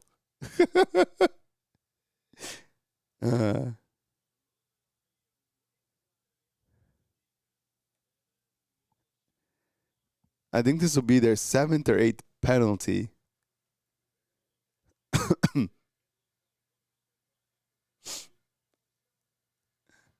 False start on LSU. Oh, man. Yeah, thank you, Ty Simpson's burner. Oh, man. So LSU has 7 penalties for 50 yards. Bama has 1 penalty for 15 yards. So it's going to be a 4th and 5 now. The comical, right? Hey, Herman, what's up, dog? Good to see you, man. Byron, 100%, dude. Very undisciplined. So they're about to punt now. Hey, Vince, what's that Virginia and Louisville score? We'll check out the scoreboard at the halftime break. And Mr. Reliable, Cole Adams, catches it about the 12-yard line. I agree, Joe. It has been a sloppy game for sure. Okay, I think we're on another commercial. Let's check out some of these national scores real quick. We haven't checked out a few of these scores. Let's go up to the top. Let's see what we got. Okay, so we got Wake Forest and Virginia. Wow, 4th quarter, 2 minutes and 28 seconds. Wake Forest on top. You know, Virginia they're slated to be in the tournament. They're number 1 in the ACC. Wow, that would certainly shake things up, right? Oh, we're back in action over here. Ty Simpson. Shotgun formation, wide open to Josh Cuevas, and that is a big gain for Ty Simpson. Man, I love that play call right there. Man, can we type in 80 for Josh Cuevas? Let's type in JC for Josh Cuevas. Man, what a good tight end he's turned out to be, man. Really nice pass. That was a gain of 21 for Ty Simpson to Josh Cuevas. Ty Simpson now with 235 yards. Remember, I think Sleeper had him at 268? So he'll definitely throw for more than 268 in this game. Simpson in shotgun. Josh Cuevas in at tight end. Little dump off. Oh, Josh Cuevas lost his footing. He caught the ball. He lost his footing, and it's like a gain of 1. Yeah, Javion, I see you, dog. Man, you did hype up Josh Cuevas, 100%. A lot of people, Josh Cuevas is probably, what I'm about to say might surprise you. I think that Josh Cuevas is probably Alabama's best tight end that I've covered since Irv Smith. I mean, I know Cam Latu had a bunch of touchdowns, but I think overall quality, Josh Cuevas is 100%. He's a great tight end. Pass out to the outside. Lazier Brooks trying to make a man miss. He does. Man, Lazier Brooks, that was amazing. So Lazier Brooks was in one-on-one situation after a short catch. Matt made a couple guys miss, and he's able to get 8 yards out of what could have been a loss. Man, that is one tough dude. Ryan Grubb said that Lazier Brooks doesn't expect to get tackled or go down. He doesn't. That's a strong man. He's not a big man, but he's a strong man. Man, Lazier Brooks now, 4 receptions for 67 yards. Man, that dude's tough. 3rd and 1 for the Tide. Handoff to Jeremy Bernard. That's their best running back on the team. I mean, it does it sound like it?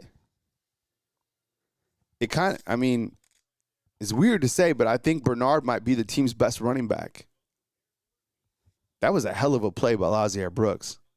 Like that play we won't probably talk about, but I'm going to write it down. 17, Brooks.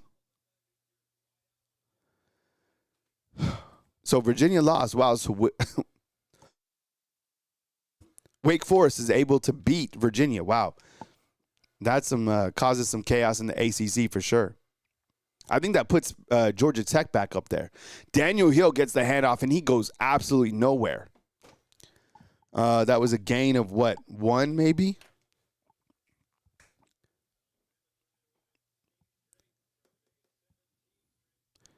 Hey, Tim, O.J. Howard, I didn't cover him. I got here right after O.J.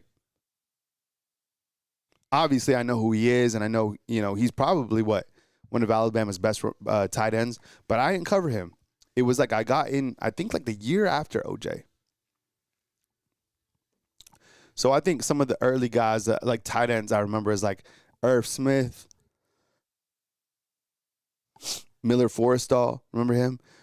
Cam Latu, C.J. Dupree last year.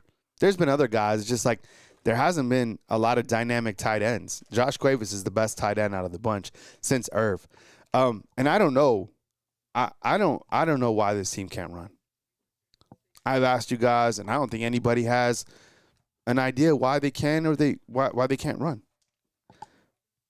We need like a professional. We need the only person who could probably tell us why they can't run is Coach Saban.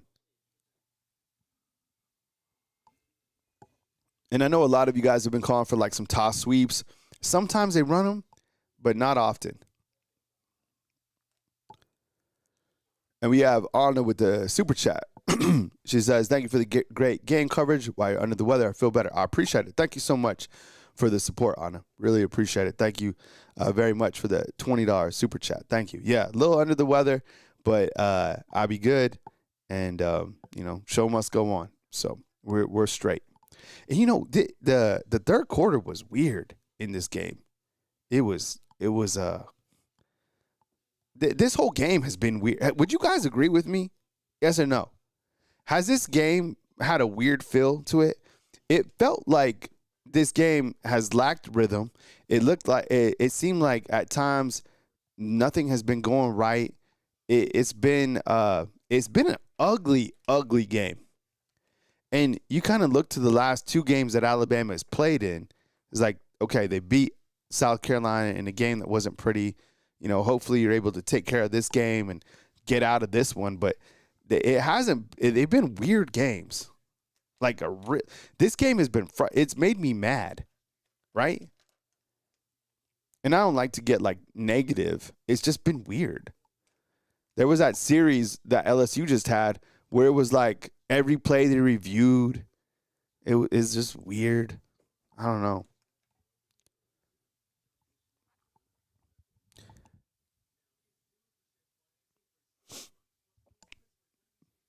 Well, you gotta get through it, man. You got to get through these type of games, and I don't know, how the committee looks at Alabama right now from, a top team standpoint. And I think if you watched all the top teams, does Alabama have a top 10 or a top 5 rather identity? And I would probably still argue yes. I think that the offense has it does feel like, and we'll talk about this more post game, but it does feel like Alabama's offensive identity has been a little bit off. Even over the last 2 games, it's kind of felt a little off. But the good thing is that the defense has been playing well. And somebody just said, J2415, you bring up a great point, bro. Oklahoma's defense is 100%. They're great. And this Oklahoma quarterback is better than Nussmeier. So you're going to have your hands full next week for sure. Take care of this one. We'll talk about it in the postgame. And I don't know if Alabama needs a new O-line coach. We could talk about that as well. It's probably worth talking about. All right, Alabama back in action. Fourth quarter starts. Ty Simpson back to pass. He's got time, and he's going to get hit, and he fumbles the football. Man, you know what? How many fumbles has Ty Simpson had? Right? It seems like sometimes when he gets hit, did he have a fumble against South Carolina too? I think he did. And that's another thing is kind of the deep ball is averaging. And if he gets hit, he'll fumble the ball. Man, he wasn't taking care of the ball right there. Man, that is not what you needed. Man.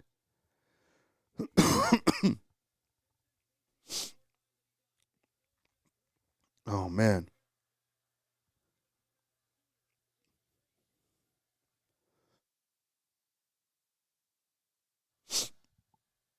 So LSU will get an opportunity.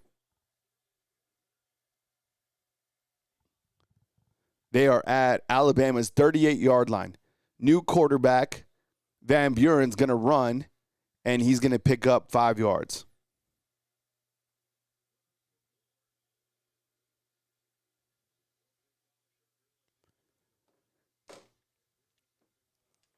No, Lance is heated. Lance. No, I mean, you can't bench Ty. I love you, but you can't bench. But the fumbles have been kind of a common theme with Ty. But this game is weird as hell. So I don't know what you do, but we need to get the hell out of this game. This isn't it. Bama Bell's calling that Simpson has, he hasn't had his best game, but he's had some throws in this game though. Van Buren connects with the receiver, and it's going to be a first down. Everyone calm down. Calm down. Look at the scoreboard, all right? You're going to have to fight through. Look, you want to win the national championship, you're going to have to win 7 more games, and they're going to be bumpy because all these teams are still good, right? This isn't a Michigan State. This isn't a Wisconsin. This is LSU. And the next team next week, they're a lot better than this team. And I'm with Kerry right here. So Ty Simpson has been off, okay? And last game he was off, right? Ty last game, and look, we'll talk about this in post game, but against South Carolina he was 56%. Against LSU tonight he's 61%. But tonight he's hit on good throws, right? There's been a couple things that just you need some fine tuning, and his deep ball isn't there. LSU. Here comes Van Buren. He's running for his life. You got Red Morgan chasing him, and it's going to be incomplete. Yo, you know who's pretty good? Red Morgan, 16. I don't know why he don't play more. But it seems that you guys feel me on Red Morgan 16.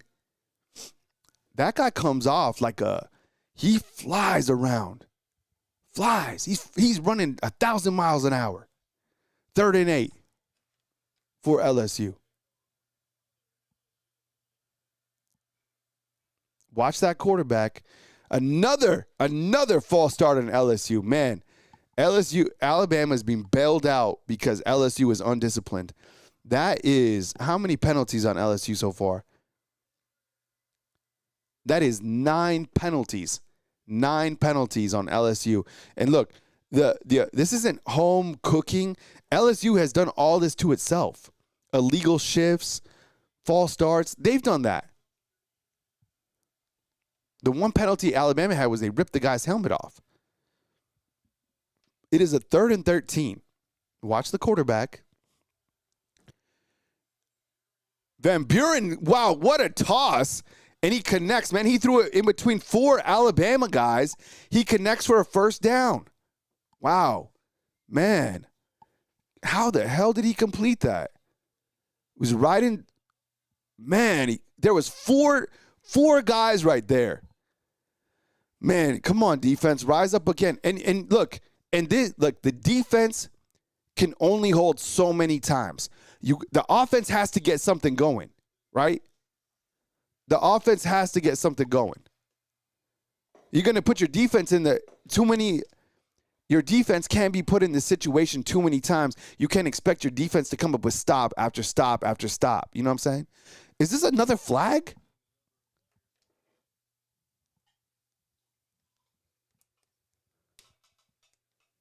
What is this?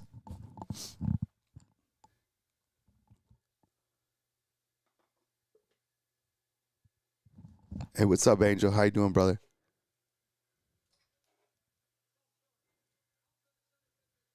Another false start for LSU. That is 9 penalties for 59 yards. That's crazy.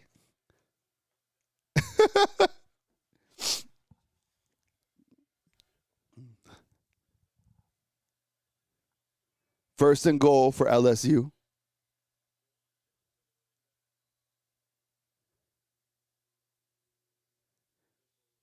Man, this game has a weird feel. All right, so it's 1st and 12.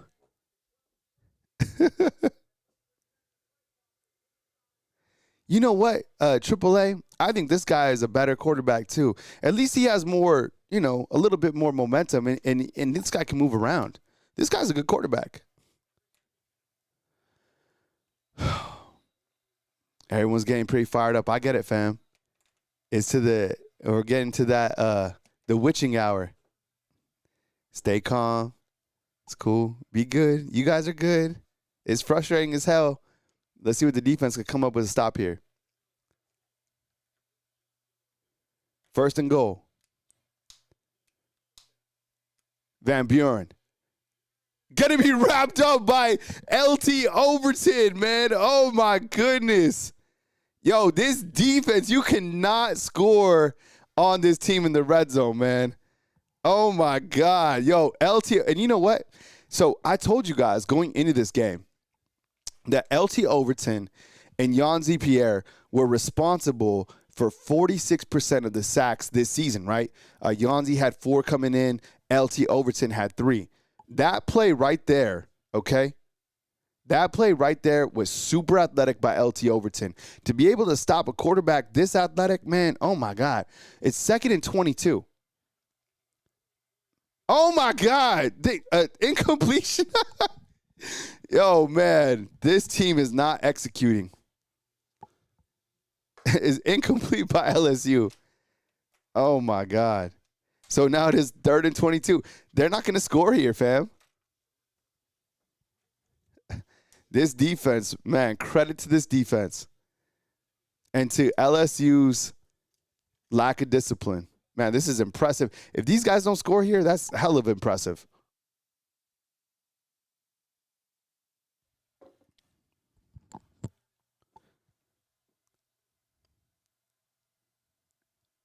3rd and 22. Little handoff up the middle. It's going nowhere. This is LT's Overton's last year, Beth. Yeah, he's been playing. And you know who plays behind him is Keon Keeley, who we've seen a couple times. So you have LSU's field goal kicker coming in. I don't know how far this is going to be.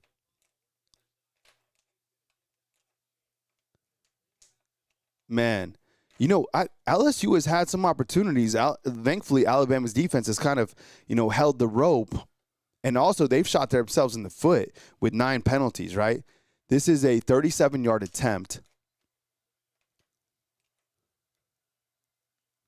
And the kick is good. Okay, so it's a one-score game now, right? 17-9, the Tide lead. 17-9 in the fourth quarter. Oh, man. Oof. Hey, James Google, what's up, man? So 17-9 in the fourth quarter. Let's go over some stats real quick from this game. And let's see what we got here.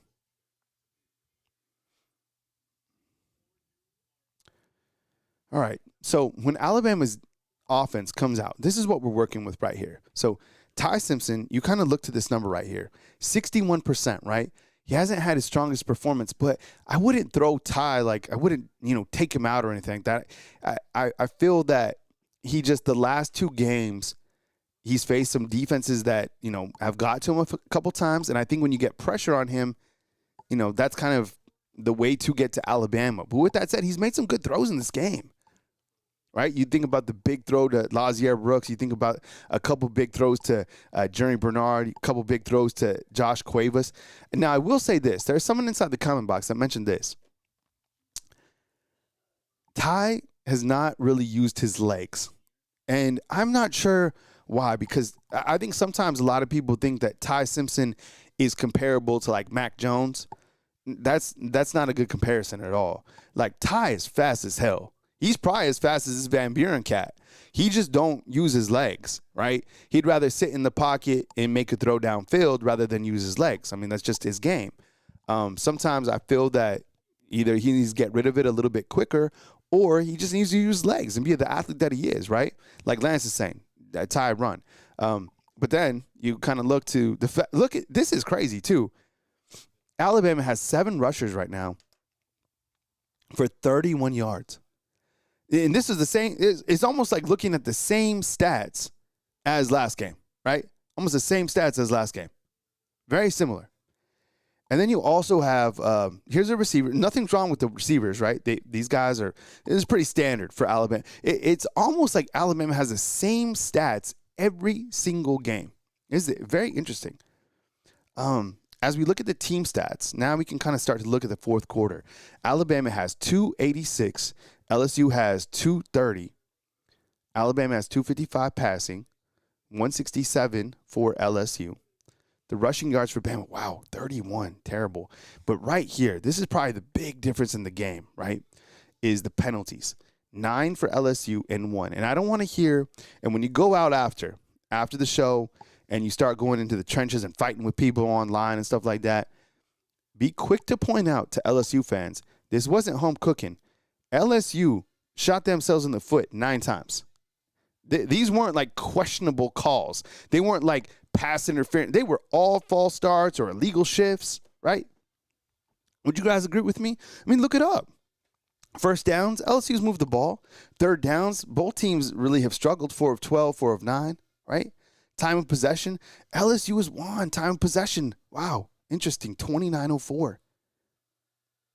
The last drive was 9 plays, 18 yards, 425. So here comes Bama once again. Let's see if Ty can get something going. 1-score game. We got a super chat that just came in.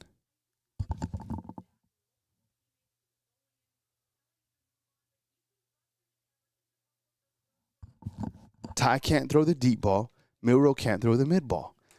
You know, Ty, I think a lot of people would have the right to question Ty's deep ball, but then you can kind of point to that pass that he threw to Lazier Brooks. But I think from a consistent standpoint, it's probably something that isn't his strongest suit, right? Joe Jones, I appreciate the super chat as well. Here comes Ty Simpson in the Tide. Handoff. It's to big Daniel Hill. Daniel Hill goes, 3 or 4 yards.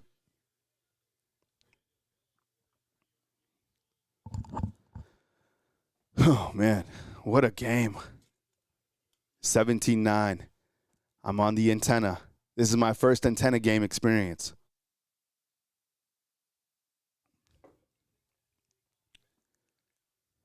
Second and 7. It's going to be a run by Ty Simpson. Ty Simpson up the left side with the keeper, but it looks like there's a flag.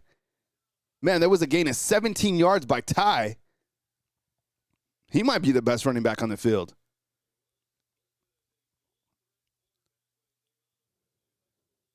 Let's see what's the flag.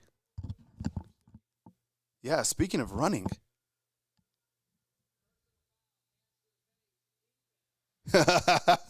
Another flag against LSU.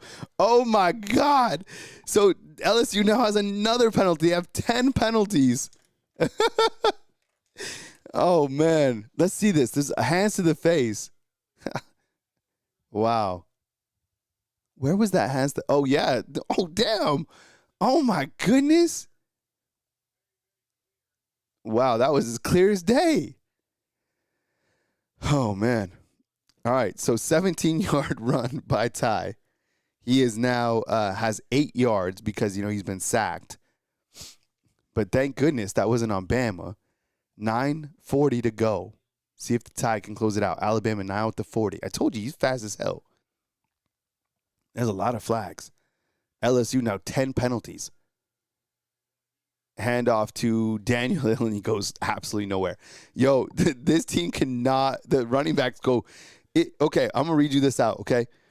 Daniel Hill, his average is 2.6. Jam Miller's is 1.9. Like, those are your running backs. They're averaging 2.8 and 1.9. Man. Ty back to pass. Here comes the pressure. He steps up. He goes deep. And it is going to be incomplete. I thought they were going to throw the flag. 3rd and 9.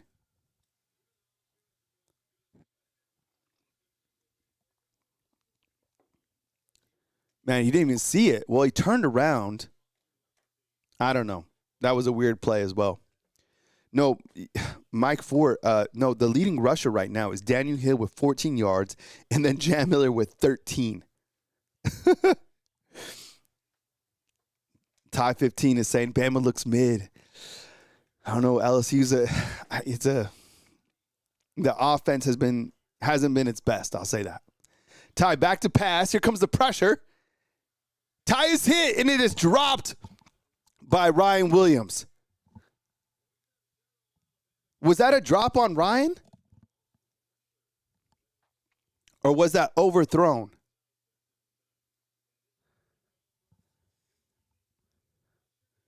Here was the pressure. Was that a drop by Ryan?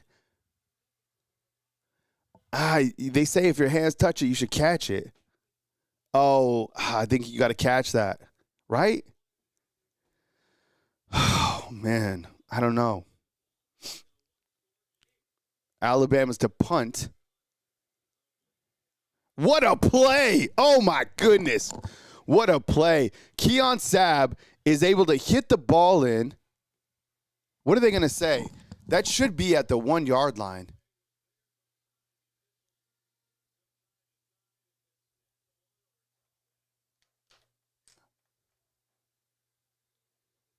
Was that Mbakwe?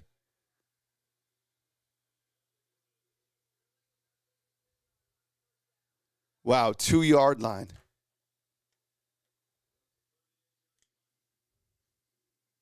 Damn, what a play by Jalen Mbakwe. Wow, Jalen Mbakwe with a hell of a special teams play. Shoot, man. Got him at the 2. Man, Jalen Mbakwe coming up with a gigantic play. Look, sometimes those plays, you forget about them. But that could be one of the plays of the game. Honestly. All right, let's write that down. All right, let's say Bach on the punt coverage. Wow, what a play. He got 98 yards to go now. So, you know what?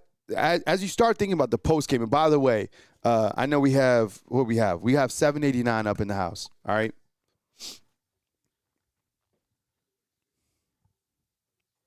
1 second, fam.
All right, fam. So I think what we're gonna do, since we have everybody here already, is I think that we'll just do the post game here to save you trouble, so you don't have to click a new link.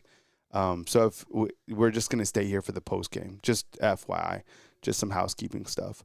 But one thing that I want you to think about is kind of Alabama's kind of the offense, and it kind of feels like the offense has been sputtering a little bit. And I don't know, could it be that, is it on the offensive line? Is it on Ty? Is it because Alabama is one dimensional? I don't know. Those are some of the questions that I'll ask you after the game. Or do you feel that this is just, the offense is fine? I don't know. That was a hell of a play by Jalen Mbakwe. Damn.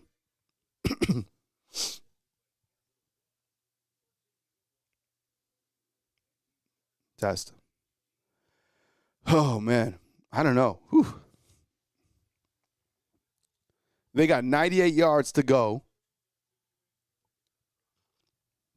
Tim's like a little bit. I was saying it soft, Tim. They've been sputtering, right? They've been sputtering. Yeah, you're right. No way to sugarcoat it. They've been sputtering. All right, here we go. LSU is backed up into their own end zone after a hell of a play. 98 yards with a backup quarterback, Van Buren. And the first play is a run, and it goes nowhere. Goes 2 yards. Man, you look at how big that play was, man. Holy cow. Chat Shooter, what's up, bro? He says the offense is pitiable. Pitiful. Pitbull. DR says 2 weeks to prepare, and this is what we show up with. Ooh, I like that. Good point. 2nd and 9. We got a super chat come in, too. We'll get to that in just a second. Hey, man. Craig says, great coverage. Man, good coverage on the defense right there. Yo, is that Noah Carter? Yay, Noah Carter. Ebony cruises by, his mom cruises by the show sometime. 2-4. Can we get a 2-4 inside the comment box? Damn, he came up with a big play, man. Hey, Craig, I appreciate it, dog. Thank you so much, man. Yeah, we go hard over here, bro. Thank you so much for the super chat. Yeah, a little under the weather. It's all good, man. Look, I got all my cups, dude. I got this cup, this cup, this cup, this cup. We going hard. Yeah, Noah Carter, man. Hey, Noah Carter, where you been? You been in the backfield. Oh, my God, they dropped it. Oh. Hey, Noah Carter, tell me where you been. Oh, man, LSU had a sure shot first down. Number 14 had it, and he dropped it. Oh, my God. Yo, LSU, man. Oh, man. Damn, he was wide open. Woo! And the defense comes up with another stop. They got a punt. I send the house right here. Just block this.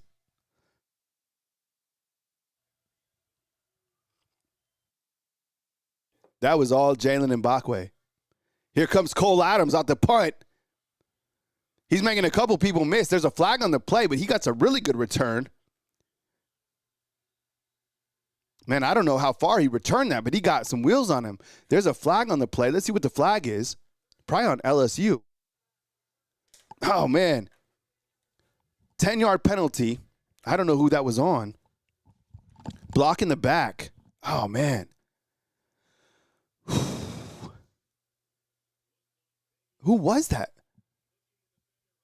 I don't know about that. I don't know about that, fam. Oh, yeah. He kind of pushed him, I guess. All right. Okay. Oh, look, Ryan Williams is pumped up. See, do you see that kinesio tape on his right shoulder?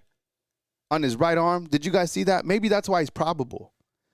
All right, look. Don't run the ball up the middle. Just let Ty operate. All right, let's get a jet sweep in here. Maybe a screen to Kevin Riley. Let's see what we got going on. All right. 1st and 10 for the Tide. Little pitch out to Jam Miller. Let's go, Jam. He goes nowhere. Nowhere. Absolutely nowhere. All right. It is 2nd and 10. Oof.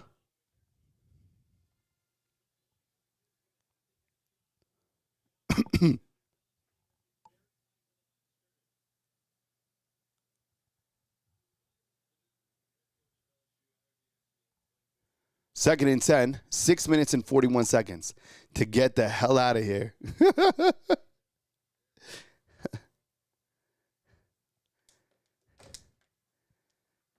Ty Simpson back to pass. What a catch. He caught that. Yo, he caught that. That was crazy, fam. Okay, so Isaiah Horton goes up.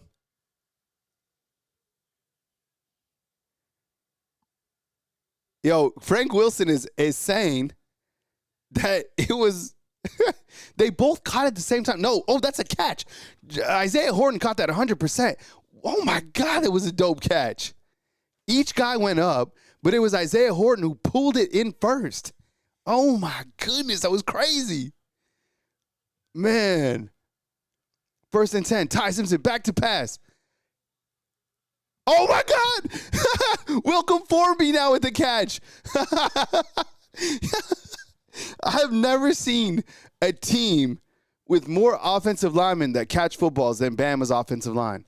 It was a ricochet pass. It was almost intercepted. LSU drops it. Welcome Formby scoops it up, and he catches it. So now this season you have Caden Proctor with the catch. You have Parker Brailsford with the catch. And you have Welcome Formby with the catch. I swear, I think that's the first time that's happened in the history of the sport. I promise you. And LSU almost had the interception right there too. Crazy. Man. Ty Simpson back to pass. It's to Ryan Williams on kind of like a pass back. Makes a couple guys miss. And he goes down and he gets absolutely tagged. Is he okay? Wow, this is crazy. Man, do you see Formby with the catch? That was crazy. There's a lot going on, man. This is wild. 3rd and 2 for the Tide. And they are in field goal range, right? Ty Simpson back to pass. Ooh. It's dropped. It was a big hit, dangerous throw, and it's 4th and 2 for Alabama.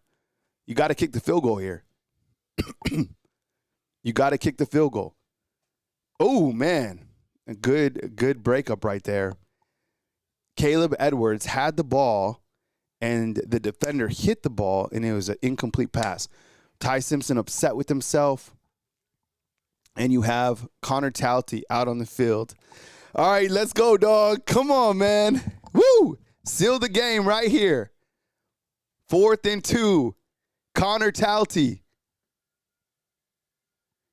Field goal is up. It is good. It is good. Oh, my goodness. 44 yards.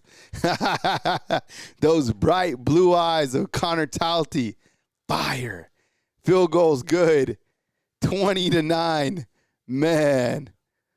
I'll tell you, man.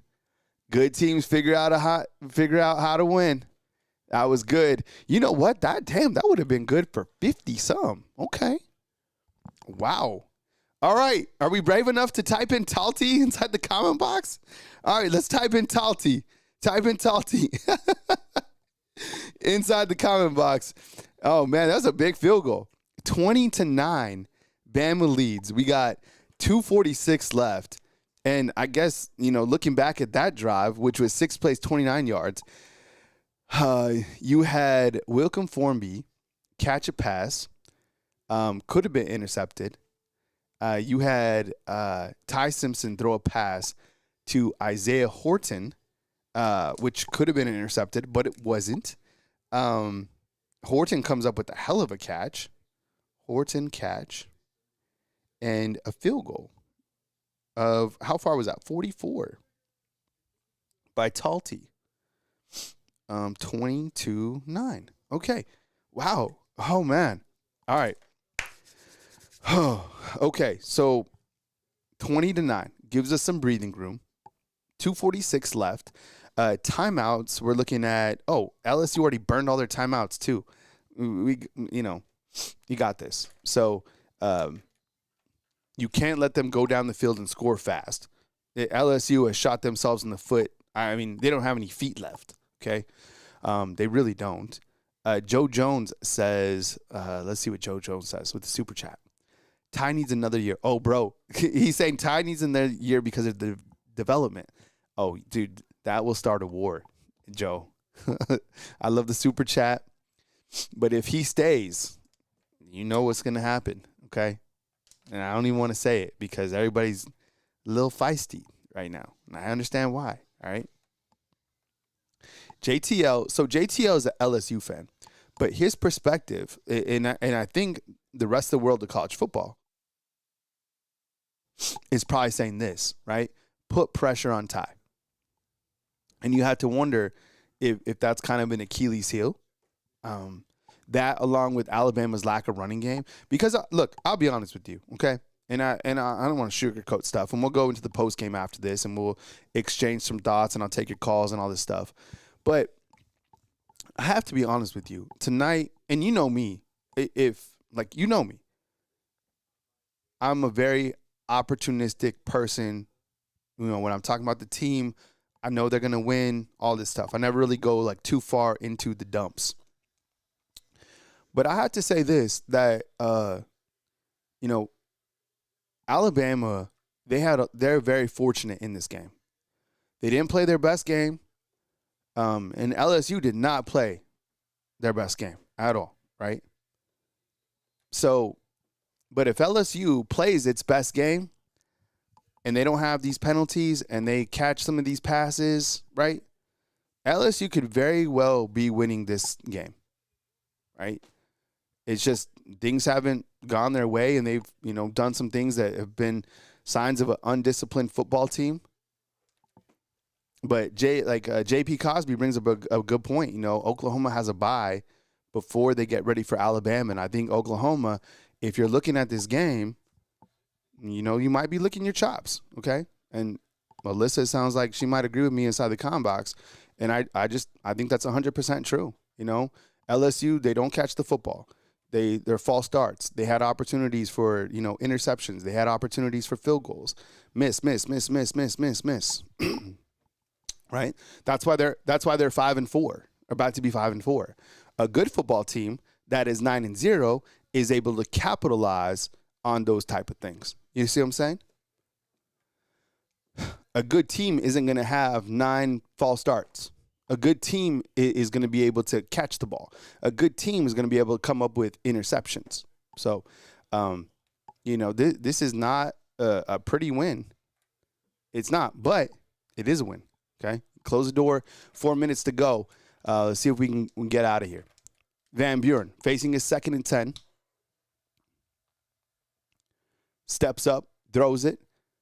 It's completed, and Red Morgan, man, Red Morgan, man, I got to write his name down. I just do. I got to write Red Morgan. You know what? I'm going to give some honorable mention game balls. And I think I'm going to give one to Red Morgan.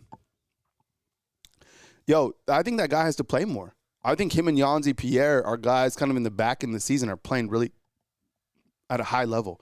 Van Buren, man, that guy's fast. He gets up, and he's going to get a first down.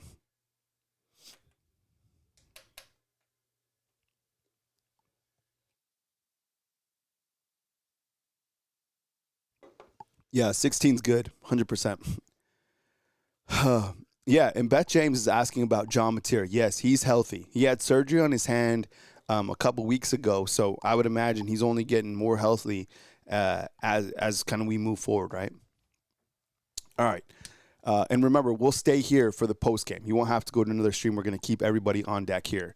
It's going to be stripped. That's Yanzi Pierre. Oh, my goodness. 42. Type in 42. What would we do without you? Yo, 42 coming up with the gigantic strip. And then guess who falls in it? My dog, number 90. All right. So 42, man, what a hell of a play. For Yanzi Pierre, I'm telling you. And we've been talking about Yanzi Pierre for a long time. It was just waiting. You know, it's been like just waiting and waiting for Yanzi Pierre. Look at this play. Damn, that's some Will Anderson type, you know what? Some Dallas Turner type, you know what? And give me my 3-star, number 90. Yo, man, this is a hell of a play. That is championship football right there. The defense, I'm telling you, a lot of these things I said, LSU shot themselves in the foot a bunch of different times, but I'll tell you what, the one thing that Brett Venables is probably looking at right now is the Alabama defense. And he's like, you know what? We are going to have to put our best game because of Alabama's defense. Let's see. We got the Speaks Live with the super chat. He says, Kyle, I said this last week that this game would be really show us who we are. If we win here, we have a chance to clean things up. Next week will be a doozy. Jam is not that good, champ, and Ty is anxious. This is not too good. I appreciate it, dog. Yeah, you know, I've been a big fan of Jam. I want to kind of have a day, and we'll talk about it in the post game and stuff like that. I feel that, man, but like I know a lot of you guys are calling out for like Daniel Hill, and look, it's not like I'm for one running back or the other. I want the running game to be progressive, whoever it is. But it's like Daniel Hill has 2 of 8, Jam has 1 of 6. You know what I'm saying? It's like, yeah, I know we're calling for a different running back, but is it really the running back that's the issue? And I'm not going for any running back. I'm just saying that there's no running game. It doesn't matter, you know. Marcus in St. Pete's is fired up about the play calling. He said the play calling is killing him. Yeah, I think it's probably a little frustrating right there. All right, so it is 2nd and 10 following the strip. Man, what a play by Yanzi Pierre, bro. Man, Cal beat Louisville. Wow, more wackiness in the ACC. 2nd and 10, 3:05. You hand off to Daniel Hill, and he goes nowhere. Goes absolutely nowhere. Yeah, and I wouldn't be running Ty right now. You get an ankle or something like that? Nope.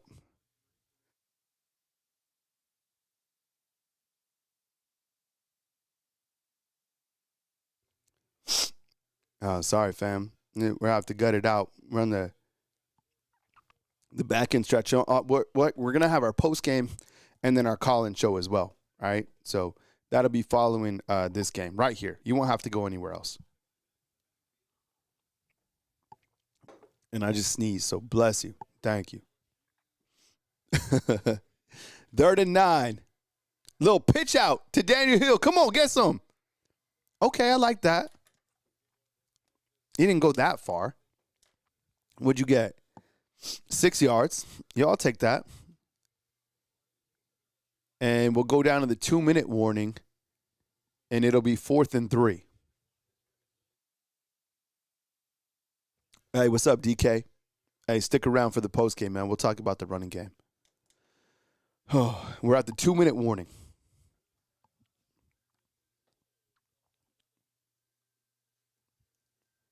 We'll do the post-game show. We'll talk about Alabama's game against LSU.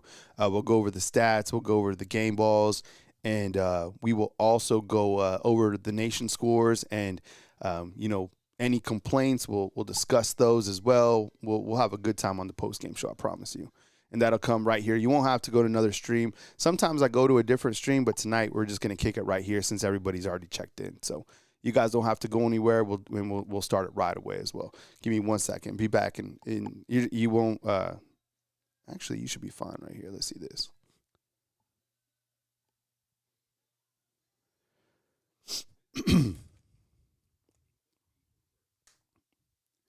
Yeah, so when you guys call in, I'll ask you guys for game MVPs. I'll ask you guys for anything that kind of stood out for the game. What did you learn? Right? Biggest complaint, things like that. We'll have a good time. And I'll provide my observations as well. So you don't have to call in yet. I'll tell you guys when to call in. I'll put like the call-in line banner will go on the stream. You know how it works. Oh, man. But there's a lot to chew on for this game. I think out of all the games that we've had, this particular game, I think there's a lot more to chew on because we have a volume of who this team is, and I think we have a better understanding of the identity of the team, which there's a lot to talk about, right? Because you're like, okay. And, yeah, like Brady G's talking about, Ty Simpson, the campaign. Well, I think if you look to Ty today and you're out of our ecosystem, if you're on a national list, you're probably like, okay, Ty is 20 of 34, 273, 1 touchdown. It's not his strongest performance. I wouldn't be surprised to see Fernando Mendoza number 1, Julian Sain number 2, and Ty Simpson number 3. Now, that's kind of a rat poison award anyways, but I'm just, I would imagine that's what people are talking about. And AL points out right here, and he's like, Texas A&M, what they did to LSU. This is an interesting point as well, is like the comparative of the scores, right? And that was in Baton Rouge. So that might be something that the pollsters, like out of our ecosystem again, that they look to is like, is Texas A&M that much better than Alabama? I would, Lane Kiffin, they took care of LSU. Who else? Everyone beat LSU, I think, right? For the most part. But you start to look at like comparative scoring. I don't really look to comparative scoring because it's all different games by game. But I will say this, and like I said earlier, I do feel that if LSU kind of had its act together and played better, they're probably leading this game, right? But Joe is 100% right. The defense is the true MVP. The way that they stood out in the red zone specifically, absolutely. Came up with a lot of big plays in this game, absolutely, right? The punch out by Nakai Hill Green, the strip by Yanzi Pierre, 100%. All right, let's finish this game out. Yeah, rat poison is good for the soul. Hey, that would be a good book, right? Remember Chicken Soup for the Soul? Rat poison for the soul. I should write that. And we got a gadget play. Ty Simpson on a razzle-dazzle complete. The razzle-dazzle crew. It was a razzle-dazzle kind of reverse pitch out. What even was that? And he ends up throwing it to Caleb Edwards. So it starts out with Jerry Bernard at Wildcat to Ty Simpson. Ty Simpson throws it to Caleb Edwards. Is Grubb like paid every time he runs a gadget play? He gets like $100,000 bonus.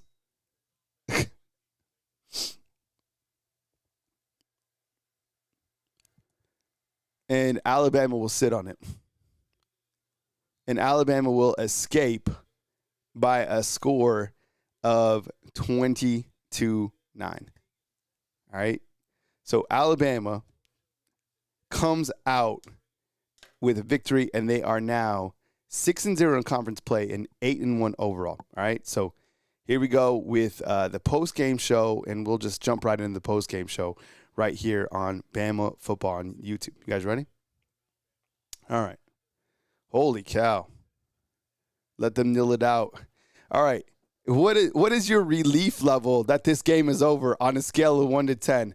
Post-game show starts right now. Welcome on in, fam. I appreciate y'all kicking it with me right here on Bama Football on YouTube. Thank you so much for joining me.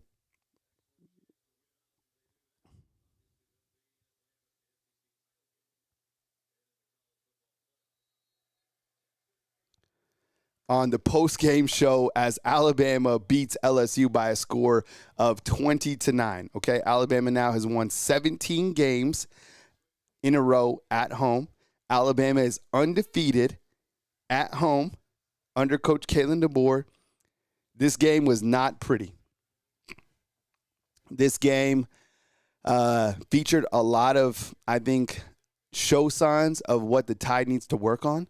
I think Alabama was certainly exposed in a couple different areas. We'll talk about that. But first, let's go over the game stats as we put this ugly game to bed, okay?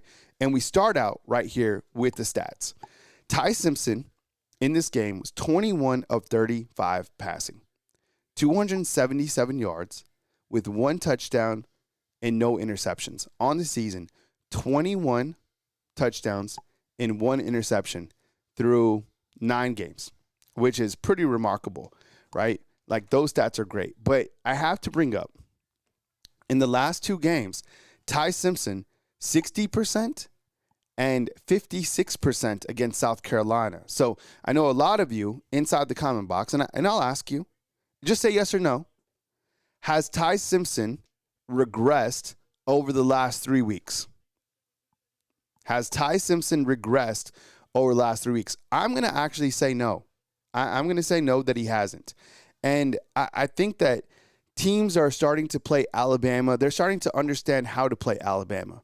And what I mean by that is they're going to send pressure.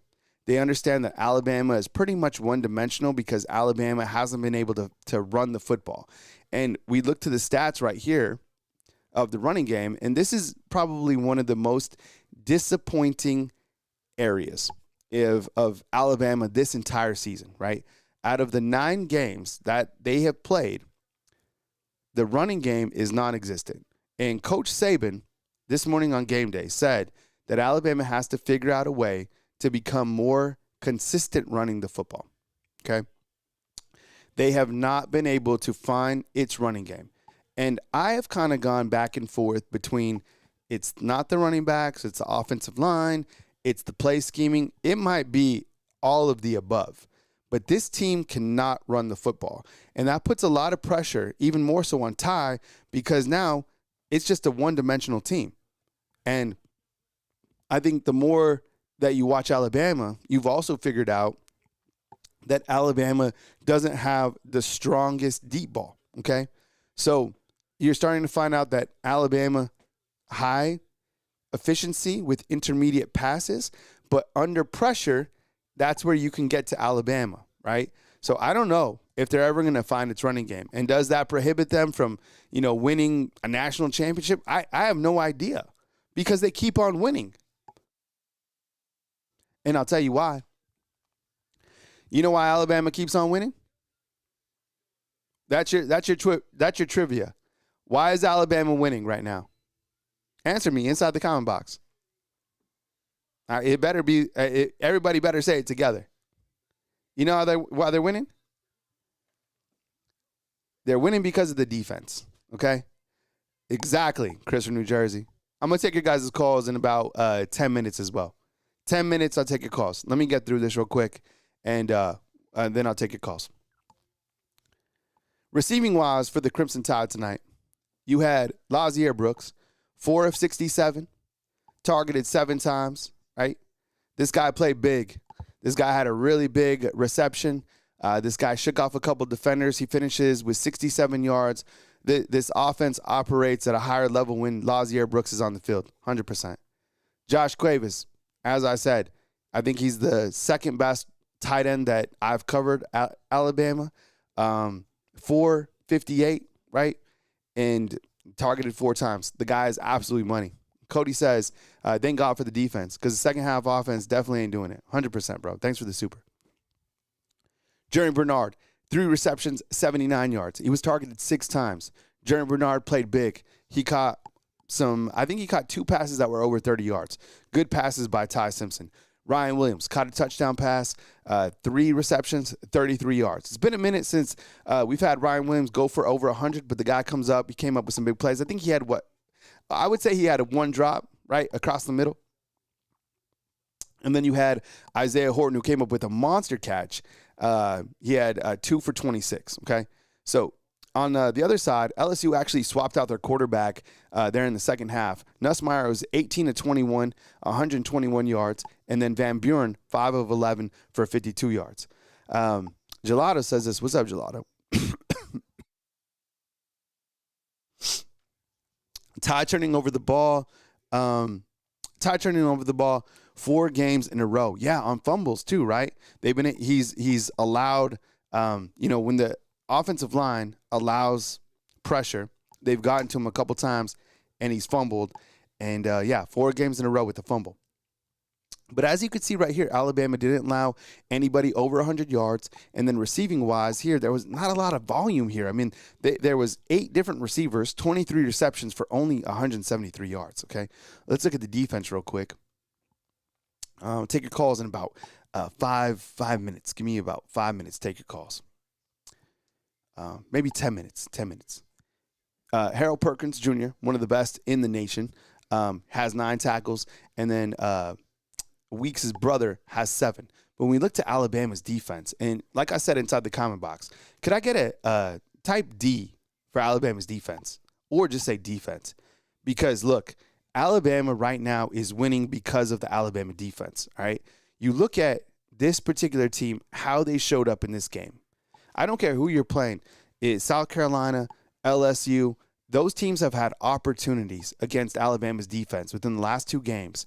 And Alabama's defense has come up with stop after stop. They really have, honestly. Deontay Lawson has 9 tackles. I didn't even know he had 9 tackles. 5 solos. Justin Jefferson, I saw him with the big hit tonight. Keon Sabb, I saw him chase down Barry, right? Bray Hubbard, oh my God, game ball for Bray Hubbard.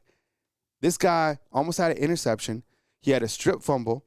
Bray Hubbard, man, he is that guy, 100%. I think he's like a guy that deserves to have his cleats at the end of the year at, outside of Denny Chimes. He's that good, 100%. Nakai Hill-Green, he had a fumble. I thought that was one of the bigger plays in the game, right? Early on when he punched it out, big momentum drive. Dejon Lee, right, jumped up, hit the ball away in the end zone, play big. Yo, Red Morgan, could I get 16 inside the comment box? 16. This guy played big. All right, but I have to tell you, my 2 game balls on defense. LT Overton, okay? He had a huge quarterback sack tonight. But this guy, number 42, I told you, I asked you inside the comment box, I was like, out of all the players that could come up big, who would it be? Number 42, can we all agree inside the comment box that number 42 is an absolute menace? That number 42, man, this guy is an absolute menace, 100%. The way that he was able to play through the middle of the season, now he's leading Alabama once again in sacks. You take 42 off the field, man, it is an absolutely different team, right? 42 absolutely comes with it and kills it tonight. So, Yanzi Pierre, menace. And look, I think when you come back and you have Quay Russo come back, right? Don't look at it as you have 2 guys coming back that you have to play one or the other. I think that you just are that much more talented going down the back end of the stretch. But Yanzi Pierre, I would say that he's the best player on the field right now. 100%. 100%. All right. A couple other things that I wanted to get to as we go over the post-game scores. As you know, the video is powered by Sleeper, right? And if you download Sleeper, you get $20 upon your download. And if you check out TickPick, right, you can get 20% off any type of your ticket purchases, whether that's concerts, festivals. Download the app. Only on the app, has to be through TickPick, okay? So my post-game reaction, a couple of things, and then I'll take your guys' calls in just a few minutes. My initial reaction is it was an absolutely ugly game, 100%. I think when I look at the overall game, it was ugly. And I kind of felt after the South Carolina game, I didn't feel it was that ugly. It was more of like a gritty victory. This game, you were able to win a game that didn't have a lot of momentum.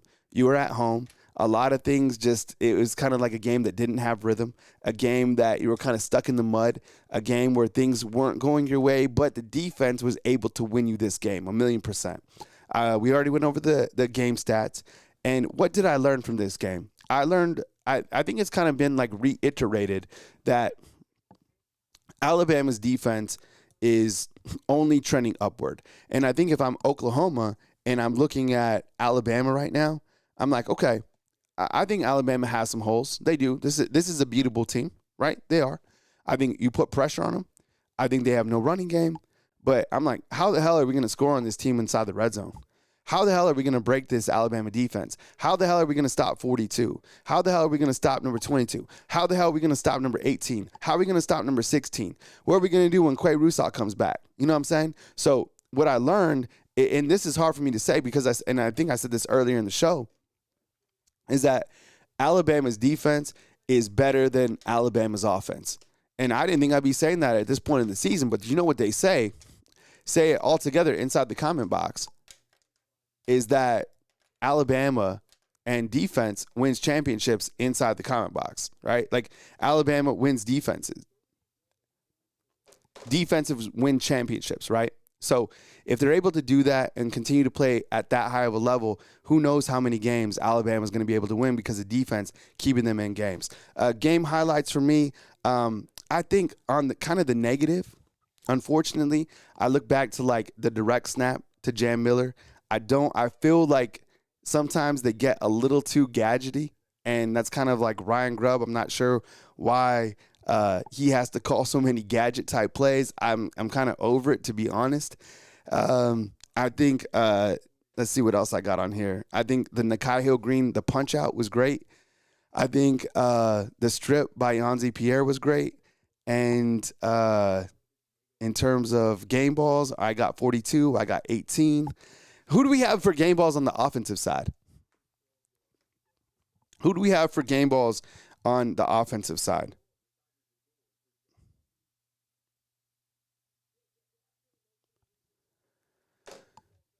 And, okay, so when you guys call in, all right, so you guys can call in now. We'll get the call-in line fired up. 205-850-1994.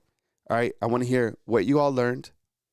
Yeah, I don't know who I'm going with the offensive MVP. I really don't. Biggest highlight, game MVP, and any complaints. All right, so call-in line is open, and we'll take Chris from New Jersey. Chris, what's up, bro? Kyle, I'm just calming down here. I'm trying to collect my thoughts. Listen, go back and listen to the conversation you and I had yesterday, my friend. This is a very good defense. Now, watch what happens because, you and I have been talking for years, my friend. There's 5 NFL players on that defense. That guy Perkins, he could be a first rounder, okay? And you know what they're saying about this guy Weeks with his, even though he's like the Bobby Boucher of the LSU team. He's like an idiot savant. You can't understand what he's saying, but he is like, you see him when Ty is changing like the protection, he's changing the defense. He is like one of those whisperers. So. And he's got that guy's playing in the NFL. They've got NFL players. So, and you and I spoke about this. We said these guys are wounded ducks, and you could see that where they're wounded duck on defense is fine. You can come to game. This was the Super Bowl for them. They played great. You can't take. I mean, listen. I put in 100 times that I hate LSU. I do, but yeah, they played good defense against us. So first of all, that okay. Now their offense was horrible. They pulled that Nussmeier. They were, by the way, preseason they were thinking that guy was the number one, a first round pick. All right, he's out. But listen, a win is a win. You and I have said this between us. Old Al Davis, just win, baby. Every week is a grind in the SEC, my friend. Yeah. So And we are like, remember Al Davis, just win, baby. I'm going to cut us some slack, and I was kind of screaming in the chat here, but bottom line is, grub with these trick plays. Kyle, come on, brother, enough already. It's a couple of games, but he opened the game, the first play of the game, with a trick play. Are you trying to get a head coaching job? Come on. And now listen. Now, before we start screaming about no run game, is remember football, you guys in the chat, is they're stacking up the box. That's a very good defensive line. So when they stack the box, you got to throw the ball. So sometimes you throw the ball to open up the running game. Sometimes you have the running game to open up. So you just got to, but there was no, we had no quick screen passes, slants. So I think Grubb kind of foibled on that. But listen, the bottom line is we won. So, it's a grind. You got another one coming at us. This is a win. This is a good football team. And remember, what do they say? A wounded dog, wounded duck, they're dangerous. And that's what just happened. So I'm not upset. I'm going to go on, and I would say this. We got to win. Kyle, great job today, by the way. I got Hulu. I don't know how to work this stupid thing. And so I appreciate you. Great show. Thank you to the undefeated. And listen, roll Tide, brother. All right, man. Take it easy. Thanks for calling in, bro. All right, we'll go to our next phone call, and we have 251. Hey, thanks for calling in. You're online with Kyle Henderson. Who online with him? Where are you calling in from? It's Robert from Mobile. Hey, Robert, what's up, man? Turn it up a little bit. I hear some background noise too. Robert, come with it, man. Welcome to the show. Man. Yeah, go ahead, man. Go ahead. Yeah, I give the offense. Give the defense an A. Saw your grades pop up there. Yeah. And the defense gets an A because they played outstanding. The offense gets a C, and it's been that way for quite some time now. If you go by who's making our grade above average, it's been the defense. If the offense and the defense, if the average of the two gives us our grade, then it's the defense that's giving us an above average grade because the defense has been playing better than the offense last couple 3 games, and U.S. was tied regressing a bit. Yeah, I think he is regressing a bit. It's not sure what's going on or why it is, but the passes have been a bit off. Mm-hmm. Those last two passes that could have been a touchdown. I was thinking for the first time, hey, Milroe would have actually done a better job on those 2 passes. Yeah. One thing Milroe could do, he could deliver a deep ball, pretty good. And that's like the pass that he overthrew Bernard and then the number 17, under through 17. And I was thinking that if that was Milroe in that possession there, with that situation, we'd have gotten one of those 2 passes would have resulted in a touchdown for us. That would have put the game away. And that seems to be where the offense seems to be stuck. It just can't get the little things it needs to blow teams out and put the game away. And that's when that seems to be what's going on with the offense right now. We allow teams to stay with us because the offense it'll be a play or 2 there that we just missed. If we hit it, the game, then we go off to the races and we're probably blowing the team out. And because we didn't hit it, then it's a close game. And you can point to those 2 plays by Todd that he missed, those 2 passes. That okay, if you hit one of those, then this is a blowout. Okay, we'll be up 24-6 at that point, I believe. And okay, yeah, we'll probably score another 10, 15 points after that. I'll win 35-9 or something like that. Instead, it's barely a 20-9 victory. I mean, I know this is how the football is going right now, especially in the SEC. You're going to be in these dogfights. Indiana today was in a dogfight against Penn State. And the difference between us and Indiana is I was looking at that game and thinking, yeah, Indiana, you finally get a dogfight. Guess what? If you play in the SEC, you have another weekend like that. Mm. But you're in the Big Ten, so no, okay, that's it for you for the rest of the season. The rest of your game is going to be cakewalk. But the SEC, next weekend Alabama's probably in another dogfight. That's how it is in the SEC. Yeah. which drives you crazy why they put Texas A&M below Indiana and Ohio State. I mean, yeah, really. All right, Robert. I appreciate you calling in, bro. Thanks, man. All right, man. All right, let's go on the phone line. We got 417. Hey, welcome to the show. You're on the line with Kyle Henderson, who I'm on line with. Where you calling in from? Hey, Kyle. It's Timmy. I'm calling in from Indiana. All right, Timmy. What's up, man? I appreciate you calling in from the road, man. Come with it, bro. Yes, sir. The one thing I learned is when Todd gets flustered, not only does he get flustered, he stays flustered. He was getting pressured for like 60% of his dropbacks, and he had about a couple throws that could have been picked off. And the way that he's, frustrated, he gets on the bench and he's like slapping his helmet, and he is like down on himself. Yeah. But I have 5 takeaways from this game. And if Alabama can get these 5 things covered up or fixed, we can go a long way. I don't want to jinx anything right now.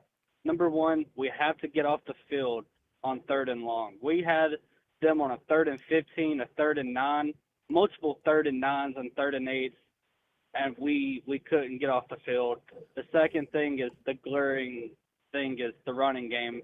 We have to get in a rhythm early, because when we open up the running game, we can throw it over the top for the big plays. The third thing is special teams. That was like a 30-yard field goal, which we could have won 23-9, or it could have been 30-9, depending on if that was a touchdown. The fourth thing is we have to make sure the quarterback, a mobile quarterback like Mateer, for example, he is one of the fastest quarterbacks in the SEC and in the country. We have to contain mobile quarterbacks. We can't let them scramble for 5, 6, 7 yards to play, because if we do that, they're going to eat us up, and they're going to take the time out of the clock just like we do to everybody else. And the other thing is we have to limit big running plays. If we can do those 5 things, Alabama can go a long way. Even if you do 1 or 2 of them, we can go a long way deep into the playoffs. Because if we go into this game with Oklahoma like we did tonight, I don't know how we come out with that win, but the defense is great. Like you said, defense wins championships, and the thing is, the defense is coming alive at this point in time, because it looks like Auburn found something offensively, and it looks like, Mateer's getting healthier. So with the defense coming back and playing with a chip on its shoulder, play like that on defense, it'll be a wrap for Auburn and Oklahoma. But just the glaring inefficiencies with the running game and some of the passing game is – oh, and that's another thing. We got to keep the drive alive, not have a 3rd and 7 or 3rd and 8 or 3rd and 15, because, like you said, the too many gadget plays. We have to keep it 3rd and 5, 3rd and 4, and when we do that, we can run the clock out and we can beat mostly anybody in college football. But, yeah, that's all the takeaways I have from this game. All right, brother. I appreciate it, man. Thanks for calling in, bro. I appreciate it. All right, 251, you're up. Hey, thanks for calling in. You're on the line with Kyle Henderson. Who am I on the line with, and where are you calling in from? Kyle, how we doing, brother? It's Randall. Hey, what's up, Randall? How you doing, bro? Randall from Mobile, right? Yep, correct. So, Randall. Sorry, I was walking outside to see if the yelling was from the game or if somebody was getting shot. Is it doom and gloom at your house? Are you happy? I mean, Alabama won the game, right? Man, I'm about the only Alabama fan in my house. I'm happy. Everybody else don't care. What I did learn that, and I would like to ask you your opinion on this, because I kind of wanted to ask you the whole game.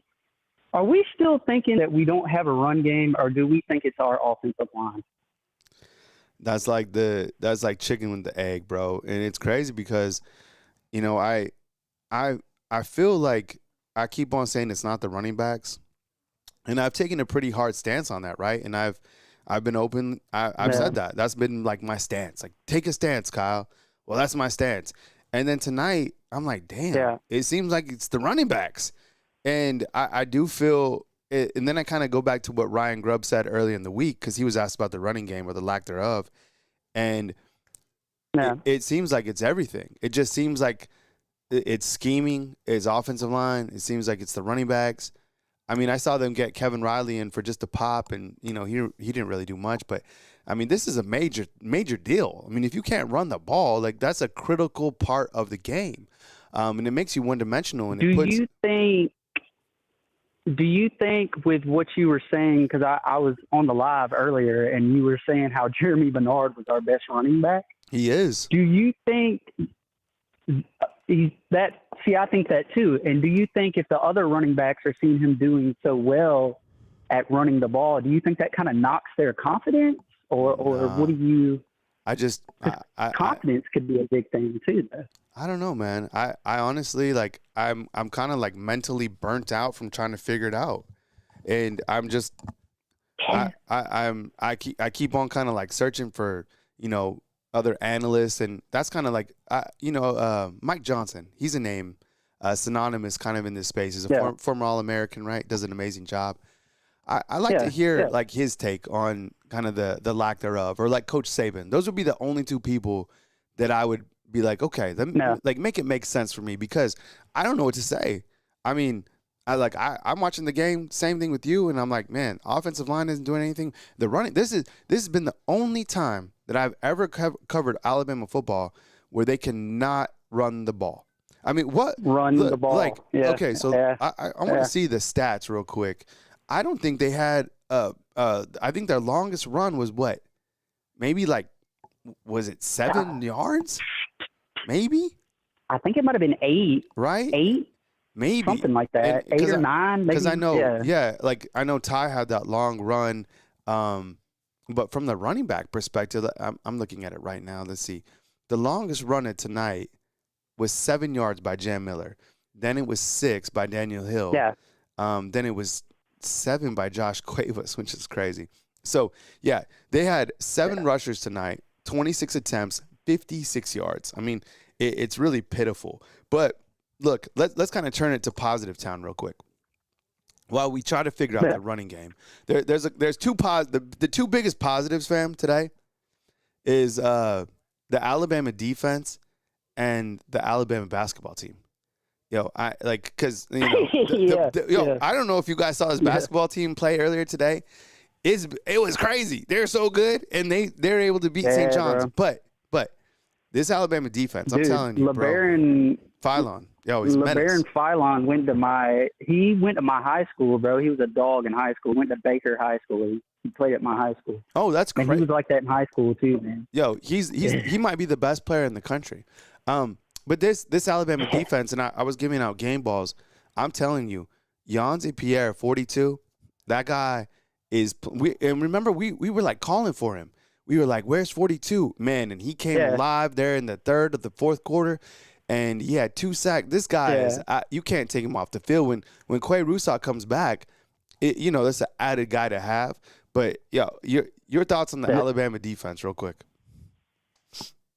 Dude, did you see that play where LT Overton got that sack, but he low-key got his ankles broke? Did y'all see that? Yeah.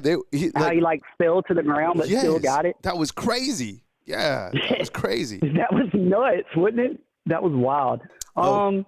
This is the best Alabama defense I've seen in a long time. Now, mind you, I'm only in my 20s. I haven't watched that much, okay? So, but, I've always felt like our offense in my watching time has been just a tad bit better than our defense. I don't feel like that this season. I feel like it's our defense. Mm-hmm. Yeah. So, but – dude, they're playing out of their minds. 18 played out of his mind. All right, Randall, I got to get to my next call, brother. Thanks for calling in, man. Of course, bro. All right, we go to a 205. Hey, thanks. Yeah, thanks for calling in, man. You're on the line with Colleges, and who am I on line with that we're calling in from? You're Jonathan from Tuscaloosa. Hey, Jonathan, what's up, man? Yeah, same town, man. What's going I down, got it. brother? 63. Dude, Jonathan, wasn't today beautiful here? The temperature? It was great. It was so amazing, great. man. So I'm ready amazing. for the cold weather, though. I'm ready for it. Well, you know what? It's coming, man. I saw we were under a freeze warning. It should be 24 here in a couple days. So, I just need them deer to start moving. That's the only reason I need it. all right, Jonathan, welcome in, bro. Take it away. Well, look, man, I'm on your videos every week, just trolling Jam Miller. Look, he's got to go, man. I mean, this is what I see, and I'm not a football analyst by any means, but I watch every Alabama game, and I see Jam not having eyes. He just runs right into a wall of people, and it's like every time I see him get the ball, I know it's going to be a lost play, almost every time. And I don't know, man. It's just getting bothersome because, I'm in my 30s, so I've lived through the whole Nick Saban era, Yep. And I just expect a better run game and a better running back for Alabama. Yeah, and I know a lot of people calling for Daniel Hill. I know people calling for people calling for AK Deer. It'll be interesting to see if they kind of explore with maybe like an AK Deer or because tonight it seemed like they were rotating Daniel or Jam, but the problem is, John, it doesn't seem like anybody can run the football. So it's like. Because they've tried. They gave Daniel Hill opportunities. I'm looking at the stats here. Daniel Hill had 7 attempts for 21 yards, and Jam had 8 for 13. So it's like, and I think Kevin Riley had 1 for 5. So tonight they had 26 for 56. I mean, that's kind of that's an area that has to improve clearly. Your thoughts on? I asked this earlier, Jonathan. Ty Simpson, has he regressed? Are our team starting to figure out how to play Ty Simpson? Is he fine? Is this just kind of the competitive nature of the SEC? What's your take on what you've seen from Ty Simpson the last couple games? I think it's a couple of things. I think one of the biggest ones I've seen is people are starting to figure out that we're kind of a one-sided team and we don't have a run game. So I think that plays into the amount of pressure they're able to put onto him. That's been something I've noticed a lot. We get a lot more rushing, and a lot more people own our receivers. So, we're guarded a little heavy because they know we're not going to run the ball or that we can't run the ball. So I think that's kind of catching up with other teams watching film and kind of, understanding our scheme and what we lack in. And then another thing is, it seems like our receivers are kind of getting some butterfingers. I think, Ty overthrew a couple balls tonight, which is, that's a big deal. I think I've seen like 2 throws, deep balls tonight that should have been touchdowns that were missed. He overthrew one. I think we missed another. So, I think those things it's kind of a culmination of a lot of things.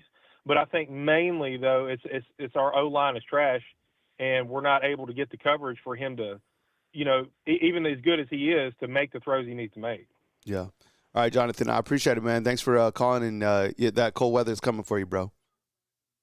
I'm waiting on it, brother. Have a good one. Yeah, you too. All right, 901. It's Jarvis. Hey, welcome to the show. You're on the line with Kyle Henderson. Who am I on the line with and where are you calling in from? This is Jarvis from Houston. Jarvis, what's up, bro? How you doing, man? Welcome to the show, man. Come with it. Man, I just want to give my 2 cents on what I saw tonight. Basically, we played pretty good tonight. The defense did very well. I will say that the offensive line did give Simpson time in the pocket. He just overthrew some passes, but overall we did pretty good. But going into next week, we play Oklahoma. They got a good front seven, so we definitely got to tighten up on some things.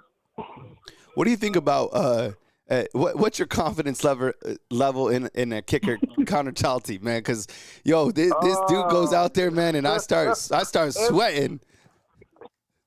Kyle, every time he kicks, I be nervous. I be praying. Please make it. Please make it. Please make it. And you know what? I think because obviously, you have an offense, defense, and special teams component.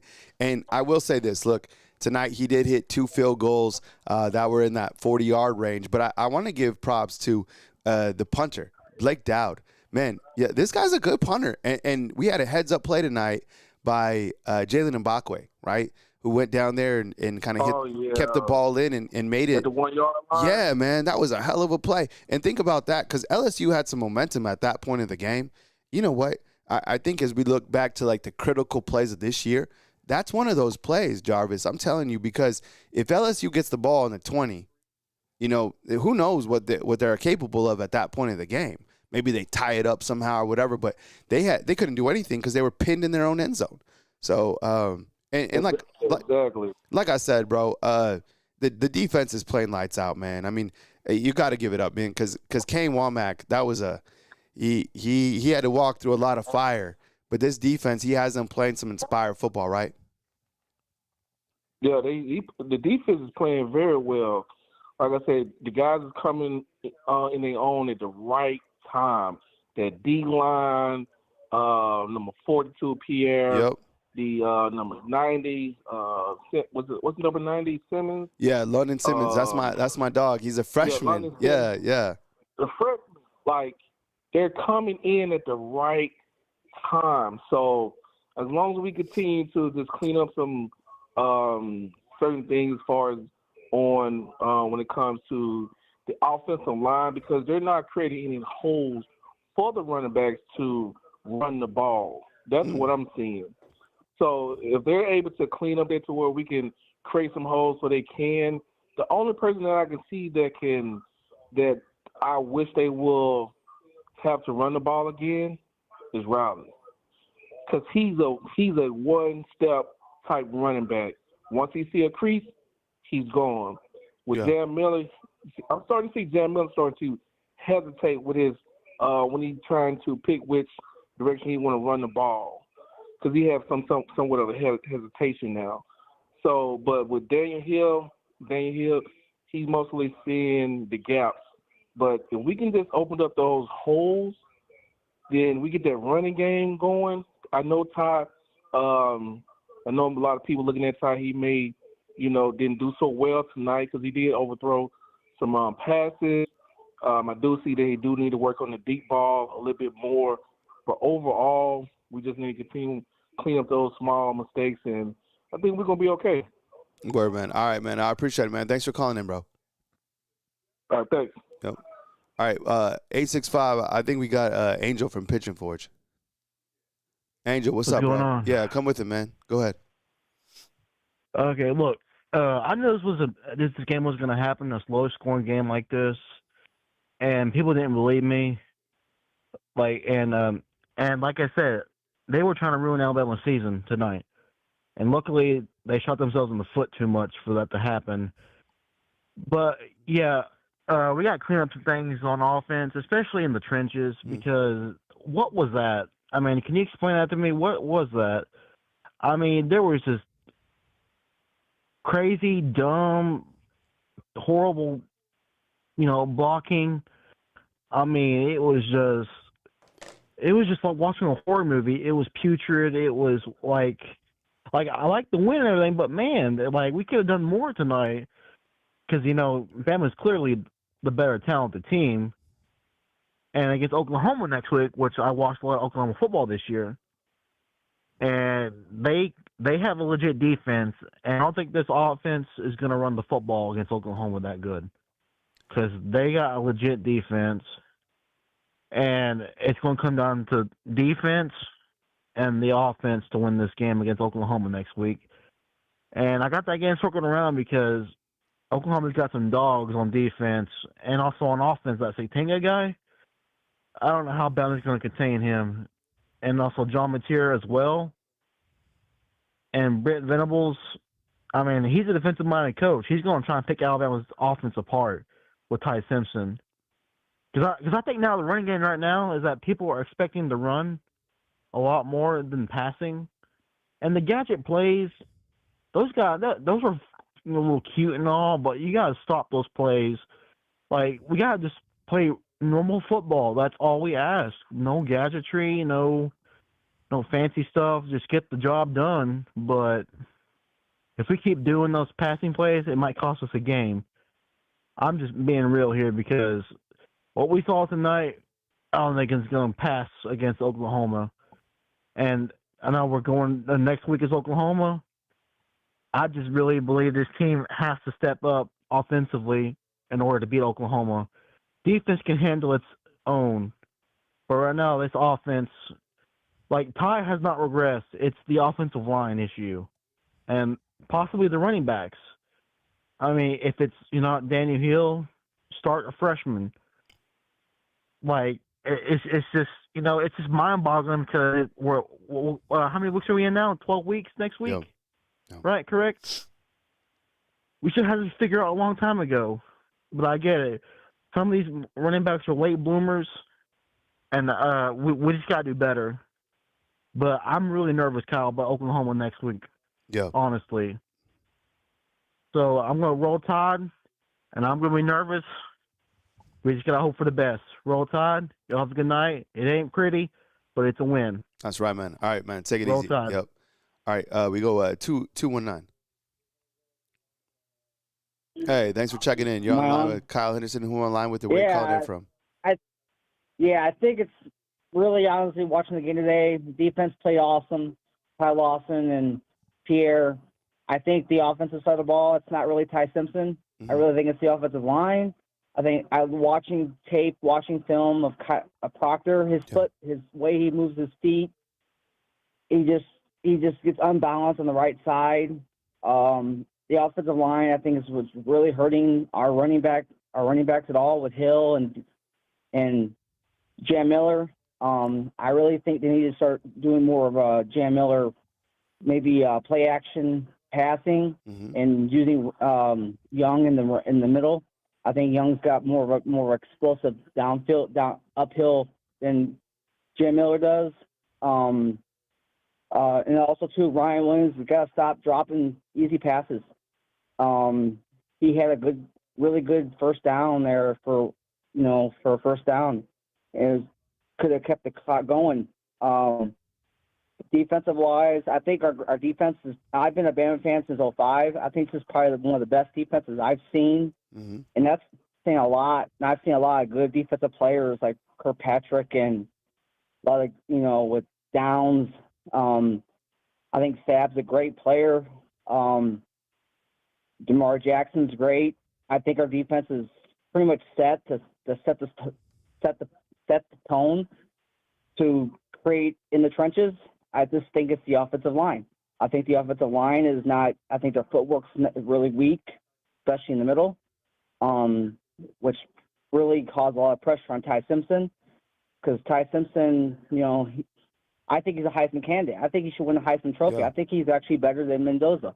It's just his offensive line. I think IU has a better offensive line than we do, but I think overall, I think we're better than IU because of our defense. I think we need to start using Cuevas more on first down passes instead of trying to go to Bernard and Williams. It seems like Cuevas is actually more consistent on his catches. Ryan Williams is not really. I think we need to start moving him more on the outside, not in the slot. He's not a slot receiver. And obviously, Bernard is awesome. He can do everything. I just think overall, I think that Alabama, and I'm from Indiana. I'm from Westville, Indiana. So I think our offense is fine. It's just our offensive line needs to really work on their foot movement and their blocking, and then actually reading the defense. It just seems like sometimes their offensive line is just like out, like they don't know what they're doing sometimes. Hey, bro, what'd you say your name was? Jeremy. I'm Jeremy from Indiana. All right, man. Well, thanks, Jeremy. I appreciate you calling, man. Good points, bro. We'll catch up next time, man. See ya. All right, Jeremy calling in from Indiana with a good call, man. All right, I think we got Javion calling from the 601. Javion, what's up, brother? Hey, how's it going, Kyle? Come with it, man. Welcome to the show. I want to give a game ball to Josh Cuevas and Yanze Pierre. I picked Yanze Pierre to be my MVP. Yeah, I picked Yanze Pierre and Daniel Hill, but Yanze Pierre showed up. Kind of disappointed about to run the game. I've tried looking at other teams better run the ball, and we can't without a great running back. I think praying that we make it, like you said, during the game, hopefully we make it to the next championship. But we're the only team in the top 10 that struggles running the ball. And a lot of other announcers say they don't see how Alabama wins the game without a running game. And that goes to show you we got great players.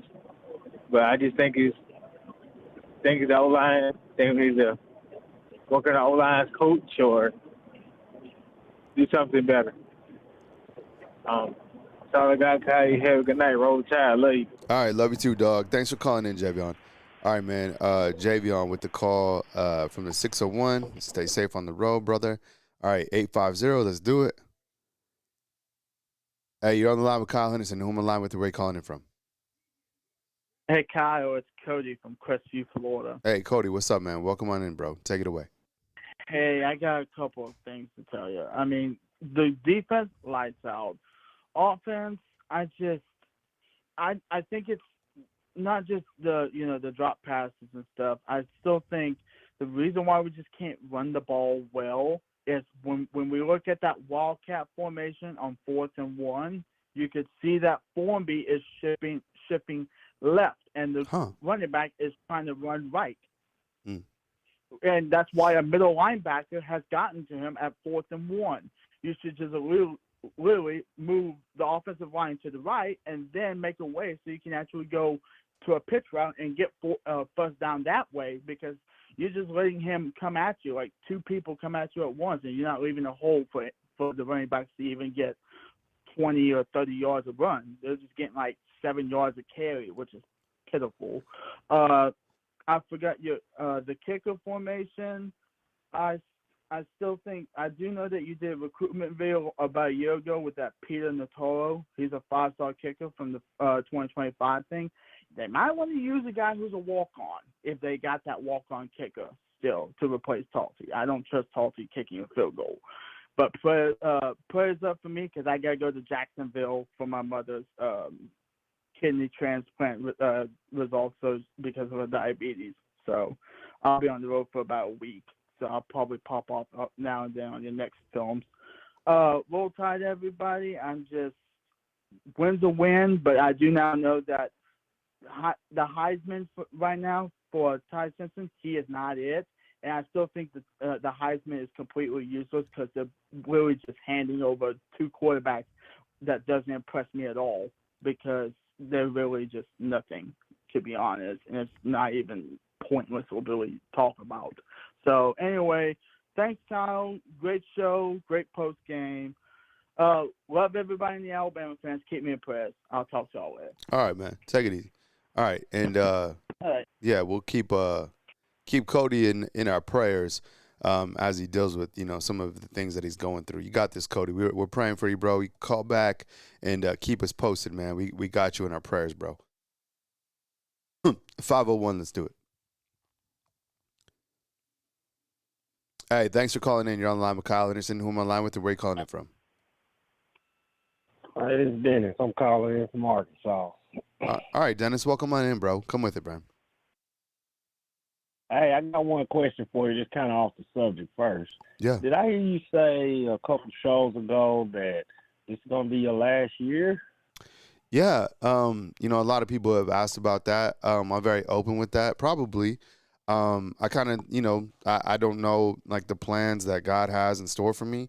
But I mean, it's I'm kind of just focusing on this season, and I'll be honest, this spring and into the summer was really challenging in terms of trying to do this on a full-time basis. I'm completely independent. I'm not like associated with anybody, and I think some of the challenges that I've had kind of covering the team and just kind of being a little bit boxed out in that area for whatever reasons. I mean, it's just made it a little bit difficult. So I think I might try to cover more college football or just get out of the industry altogether. So we'll see how it goes. But, I haven't made like a decision, but I'm just kind of just, rolling with things as they come.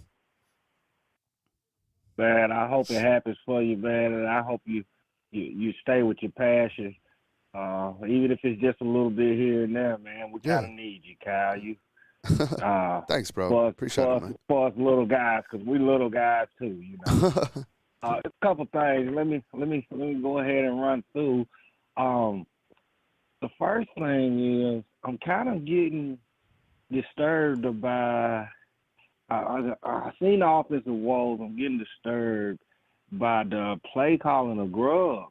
A lot of people are not realizing it, but we're going now to a straight drop back pass heavy offense. And I know it's a lack of the run game, but he's not utilizing Bernard like he was at the beginning of the season. You know, like the Deebo Samuels type. We're not seeing that no more. And that's what was loosening Ty up. Yeah. Yeah. And so yeah, that's the first thing. And the second thing is I just don't see our offensive line. They're not firing off the ball when it's time to run the ball. I mean, every time we call a run play, there's somebody already in the backfield. I mean 0.6 seconds. They're back there, you know. And so the running backs are having to make a decision as soon as they touch the ball. Nobody's firing off. Nobody's got that grit. Now, their pass protection's gotten a little bit better. I guess I could say a lot better from last year. But as far as running the ball, they're just not firing off. And even Ty, if I don't know, if you look back at the strip sack play that LSU had against us, if Ty would have just tucked the ball and ran, he had 20 yards of green grass in front of him. I mean, nobody was close. The DBs and the linebackers that were covering had turned their backs to the quarterback. That's another thing that he's getting away from. And I think I seen somebody posted in the comments about he's a little bit anxious, and that's kind of what I'm seeing too, because that was so easy. And if you notice the next drive, that's what he did. You know, he tucked and ran a couple times, but he's not utilizing that anymore. And I think it's because of the rat poison. People are polishing up how good of a passer he is and how good he's reading defenses. But other than that, a win is a win. I'm a little worried about LSU, but I kind of ain't, because most of the time, Alabama's been on a trend to where when it's a big game, all the cards are stacked against us. We were supposed to be look the worst. We come out and we play our best. And as long as they keep that trend, I think we'll be all right, Cal. Yeah, well, I appreciate it, man. Thank you so much, Dennis, and have a good evening, man. Appreciate the dialogue. Take it easy, brother. Yeah, you keep roll tide. All right, roll tide, man. All right, I think we'll take David out in Louisiana. David, what's up, man? What's up, man? It's been a minute since I talked to you, brother. It's been a minute, man. Man, I'm glad to. Yeah, it has been a minute. I'm glad I finally got to get on here. I called like 13 times just to get on here to talk to you for a minute. Yeah, you doing all right? But give me wait. Oh man, give me a life update, bro. Man, all I do now is work. I go to Alabama at least once a month to go see my oldest son and my grandson over there. Then I go from Louisiana to South Carolina.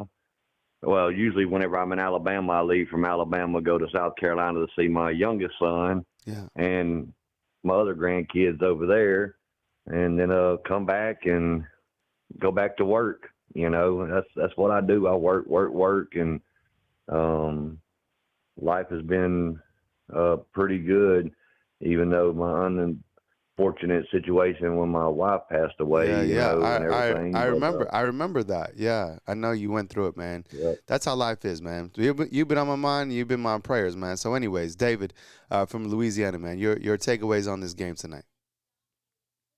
my takeaways would, like everybody's been pretty much talking about, is the run game. The offensive line has got to get down, get fire off of the ball. And I mean, that's some big dudes that they should be pushing and opening up some holes and trying to get to the second level to hit a linebacker or push, somebody out of the way. If they want to use Proctor in the run game, line him up as a fullback and then let him just run through and hand the ball off to Bernard or something like that, or to Miller or to whoever, and just let him be a lead blocker on some of these runs, kind of like what they did with Refrigerator Perry back in the day, and some of these big old offensive linemen and stuff,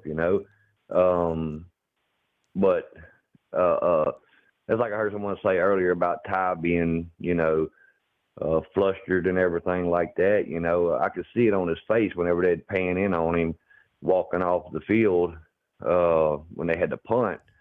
And you could see his, face getting red and everything. And he's got to kind of be like what A.J. McCarron was in the national championship game whenever he got into his best friend's face and they almost had a knockdown drag out on the field with these offensive linemen. He's got to get on the sideline and just get into them and say, look, y'all need to start doing some protection, because sometimes when you get into somebody's behind, they do better, And as far as Talty goes, as a former kicker in high school and everything else, the first one I seen, the laces were to the side, and that's the first miss that he had. And the one that he made, the laces were on the inside. They were not facing out, and that's whenever you seen him walking off the field, mumbling under his breath and stuff, but he still made it. So I don't know what's going on there with whoever's holding the ball or what, but you got to get them laces out, because if it was for a national championship or an SEC championship and it's a chip shot and you got the laces in instead of out, that affects a kicker big time, because they're so used to seeing just the bare back of a ball, not the little white laces pointing directly at you, because if it comes off your foot, it'll mess you up. But defensively, I'm going to tell you right now, if it was not for our defense, this game could have been a whole lot different. It really could have been. The defense has stepped up over the past several weeks. They played lights out tonight. I think if LSU would have had that Van Buren in at the beginning of the game, yeah, I liked him. It could have been something different. Yeah, he's tough. He's good. So, but other than that, that's all I've got. And I don't want you leaving, because I always listen to you. I might not say nothing in the comments because I got you in my earbuds and I'm at work or whatever. Yeah. And or something, but and I just stay so busy, I get it. I get it, man. It's all good.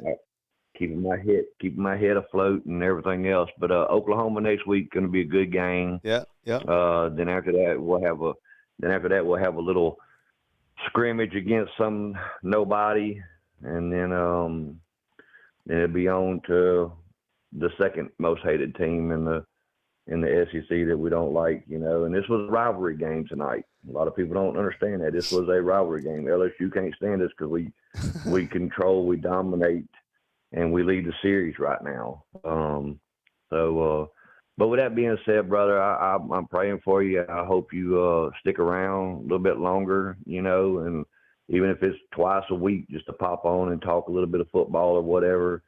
Because it would suck not to have you pop up on my phone saying Kyle Henderson live in 30 minutes, and stuff like that. Because you've got a big fan base and everything, and we love you and we appreciate everything you do.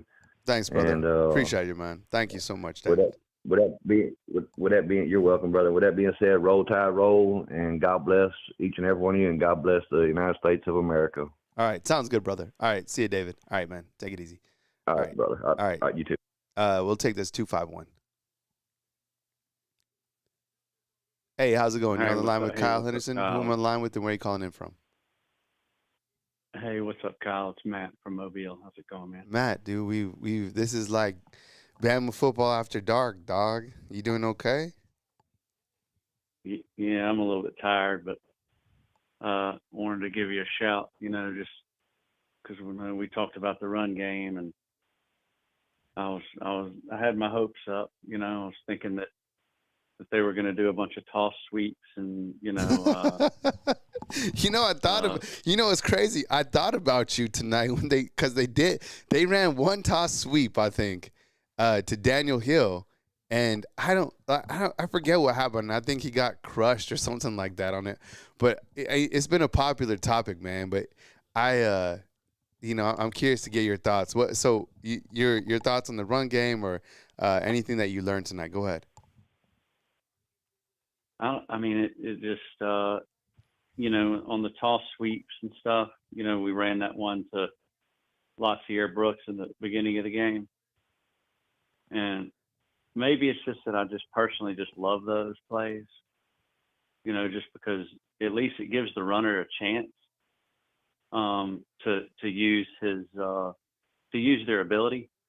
But when you just do it, but I got frustrated with it even in the Nick Saban days because I think one of the LSU Alabama games, the Nick Saban games were it was like 9-3 at the end of the game, and we just ran the ball and ran the ball and ran the ball. And it was just ran it right up the middle. It just seemed like we just ran it right into the wall every time. And it's just so boring to watch. So I personally just don't like the traditional run play. But at the same time, I just do think that, why do we have to do that play at all? Why can't, then they say, well, you got to keep them honest. What does that mean, keep them honest? What does that even mean? Mm. Why can't you keep them honest by why can't every single run play be a toss or a sweep? Why do we ever have to do a traditional handoff up the middle to an assigned hole? It's just this thing in college football that you just feel like you have to do to keep people honest. Well, you're still running the ball on a sweep or a toss. It's still a run. Yeah, you're going to lose yardage on some of them, but some of them you're going to get huge gains, and your averages are going to be bigger. So, why wouldn't you want bigger averages and bigger run plays and a good run game instead of just when you have Jan Miller out there sitting by Ty Simpson, you know that he's going to run the ball. Yeah. And so they just crowd they crowd him and he runs into the wall, Oh. And we do that over and over again, expecting the same result. What's the definition of insanity? Doing the same thing over and over again, That's right. expecting a different result. That's right. Grubb has all the tools to do some different things. Why don't we do it? Not because I'm sitting here, freaking talking about it. You don't give a crap, but I'm saying. But I know that everybody else has to be thinking the same thing because I'm sitting there watching the same game with the same two eyes that all other human beings have. Yeah. So, but we did cover the spread. Our defense looks really good. But I'm scared of Oklahoma. Man, if we have a hard time with LSU and South Carolina and Florida State, they out-physical us, there's no telling what Oklahoma's going to do to us. Yeah. That game scares me. Yeah, I think it scares a lot of people. I think you kind of look to it doesn't even have to do with anything that happened last year. I think you just look at Oklahoma's defense this year. You look to the fact that if they play more disciplined football than LSU did tonight, they're going to have opportunities. They got an explosive quarterback, they got weapons, and they got a much better defense. I think their offensive line is a little bit suspect, but I would imagine with 2 weeks to prep that Oklahoma probably comes in, ready to go. All right, Matt, I appreciate you calling in, man. I hope you get some good sleep, man, and we'll catch you tomorrow. All right, good night. All right, take it easy, man. All right, if I missed you guys' call, you can catch me tomorrow. I'll be up early tomorrow on a live show tomorrow, so you can call in again tomorrow morning if you want. I don't know what time the show will be. It'll probably be super early in the morning time. So if you want to play some Sunday morning quarterback, you can call in tomorrow morning and catch my morning show. And then, of course, I'll be live probably at 1 p.m. when the AP rankings drop. A couple of quick hits from Coach Kalen DeBoer tonight. In his postgame, he said this, look, it's always good to get a W, but definitely not happy with the way that we played at times tonight. For the most part, we found a way to win, and that's what matters. Yeah, I think Coach DeBoer, probably look at this game, and you're not happy with how you played in some aspects, but at the same point, it's like, damn, another SEC win and how your defense is playing, you might have to fine-tune a couple things. But I do feel, and this is something that we'll sleep on real quick, is Ryan Grubb. We love Ryan Grubb. We do. We're not going to sell Ryan Grubb. But he couldn't run the ball at Seattle. He was criticized for that. He was criticized by the head football coach at Seattle, and that's why he got fired. And we come to Alabama, and you're having the same type of issues running the football. Is this something? Is it the Jimmies and the Joes? Is it the X's and O's? Is it the offensive linemen? I know a lot of people have. I've gone against the offensive line, but then I looked at the running backs tonight. None of them looked explosive to me. So it's kind of like going back and forth on something like that. The positive, though, is they won the game. The positive is they're able to win games like this. I don't think this team wins a game like this last year. So the trajectory of the team isn't kind of mid. It continues to go up. The game against South Carolina was tough to win for many different reasons. This game was tough to win for many different reasons. This is another game that was challenging because it felt like there was no rhythm. It felt like, things were off. Then you come up with the big play. But the defense that came up with another couple big series plays to keep LSU out of the end zone. So if the defense continues to play at this level, they're giving the offense opportunities, but you can't put the defense out there too many times. I mean, eventually kind of that bend but don't break, it will break just because those are just the stats of it, right? So anyways, I appreciate you. Tim, I saw your comment inside the comment box. I don't know about the option being incorporated, maybe like a more of a RPO style, something that, was really cooking here when Tua was here, right? I mean, the guy it was RPO, and then it was a deadly slant across the middle to Jalen Waddle that was pretty much unstoppable. I guess that was in 2019. I don't know. I mean, we'll have to dive into it. But look, I think we rest on it. I think we get some sleep. I think we be grateful that they won. And at the end of the day, it's just win, baby, right? So another win, undefeated in SEC play, 17 consecutive wins at Bryant-Denny Stadium, undefeated against at home under Coach Kalen DeBoer. The Black Hoodie continues to slice up everybody, and we got to get rest because Oklahoma is a team that is capable to certainly beat Alabama, and I think that's going to be another game that presents a lot of challenges. So I'll be back tomorrow. We got a lot of work to do. This isn't done, and we'll continue to discuss the Alabama football team, now 8-1 on the season, and riding an 8-game winning streak. So coming to you from beautiful Tuscaloosa, Alabama on the watch-along/postgame show, Kyle Henderson, Bama Football on YouTube. Get rest, say your prayers, and I'll catch up with you in the morning right here on Bama Football on YouTube.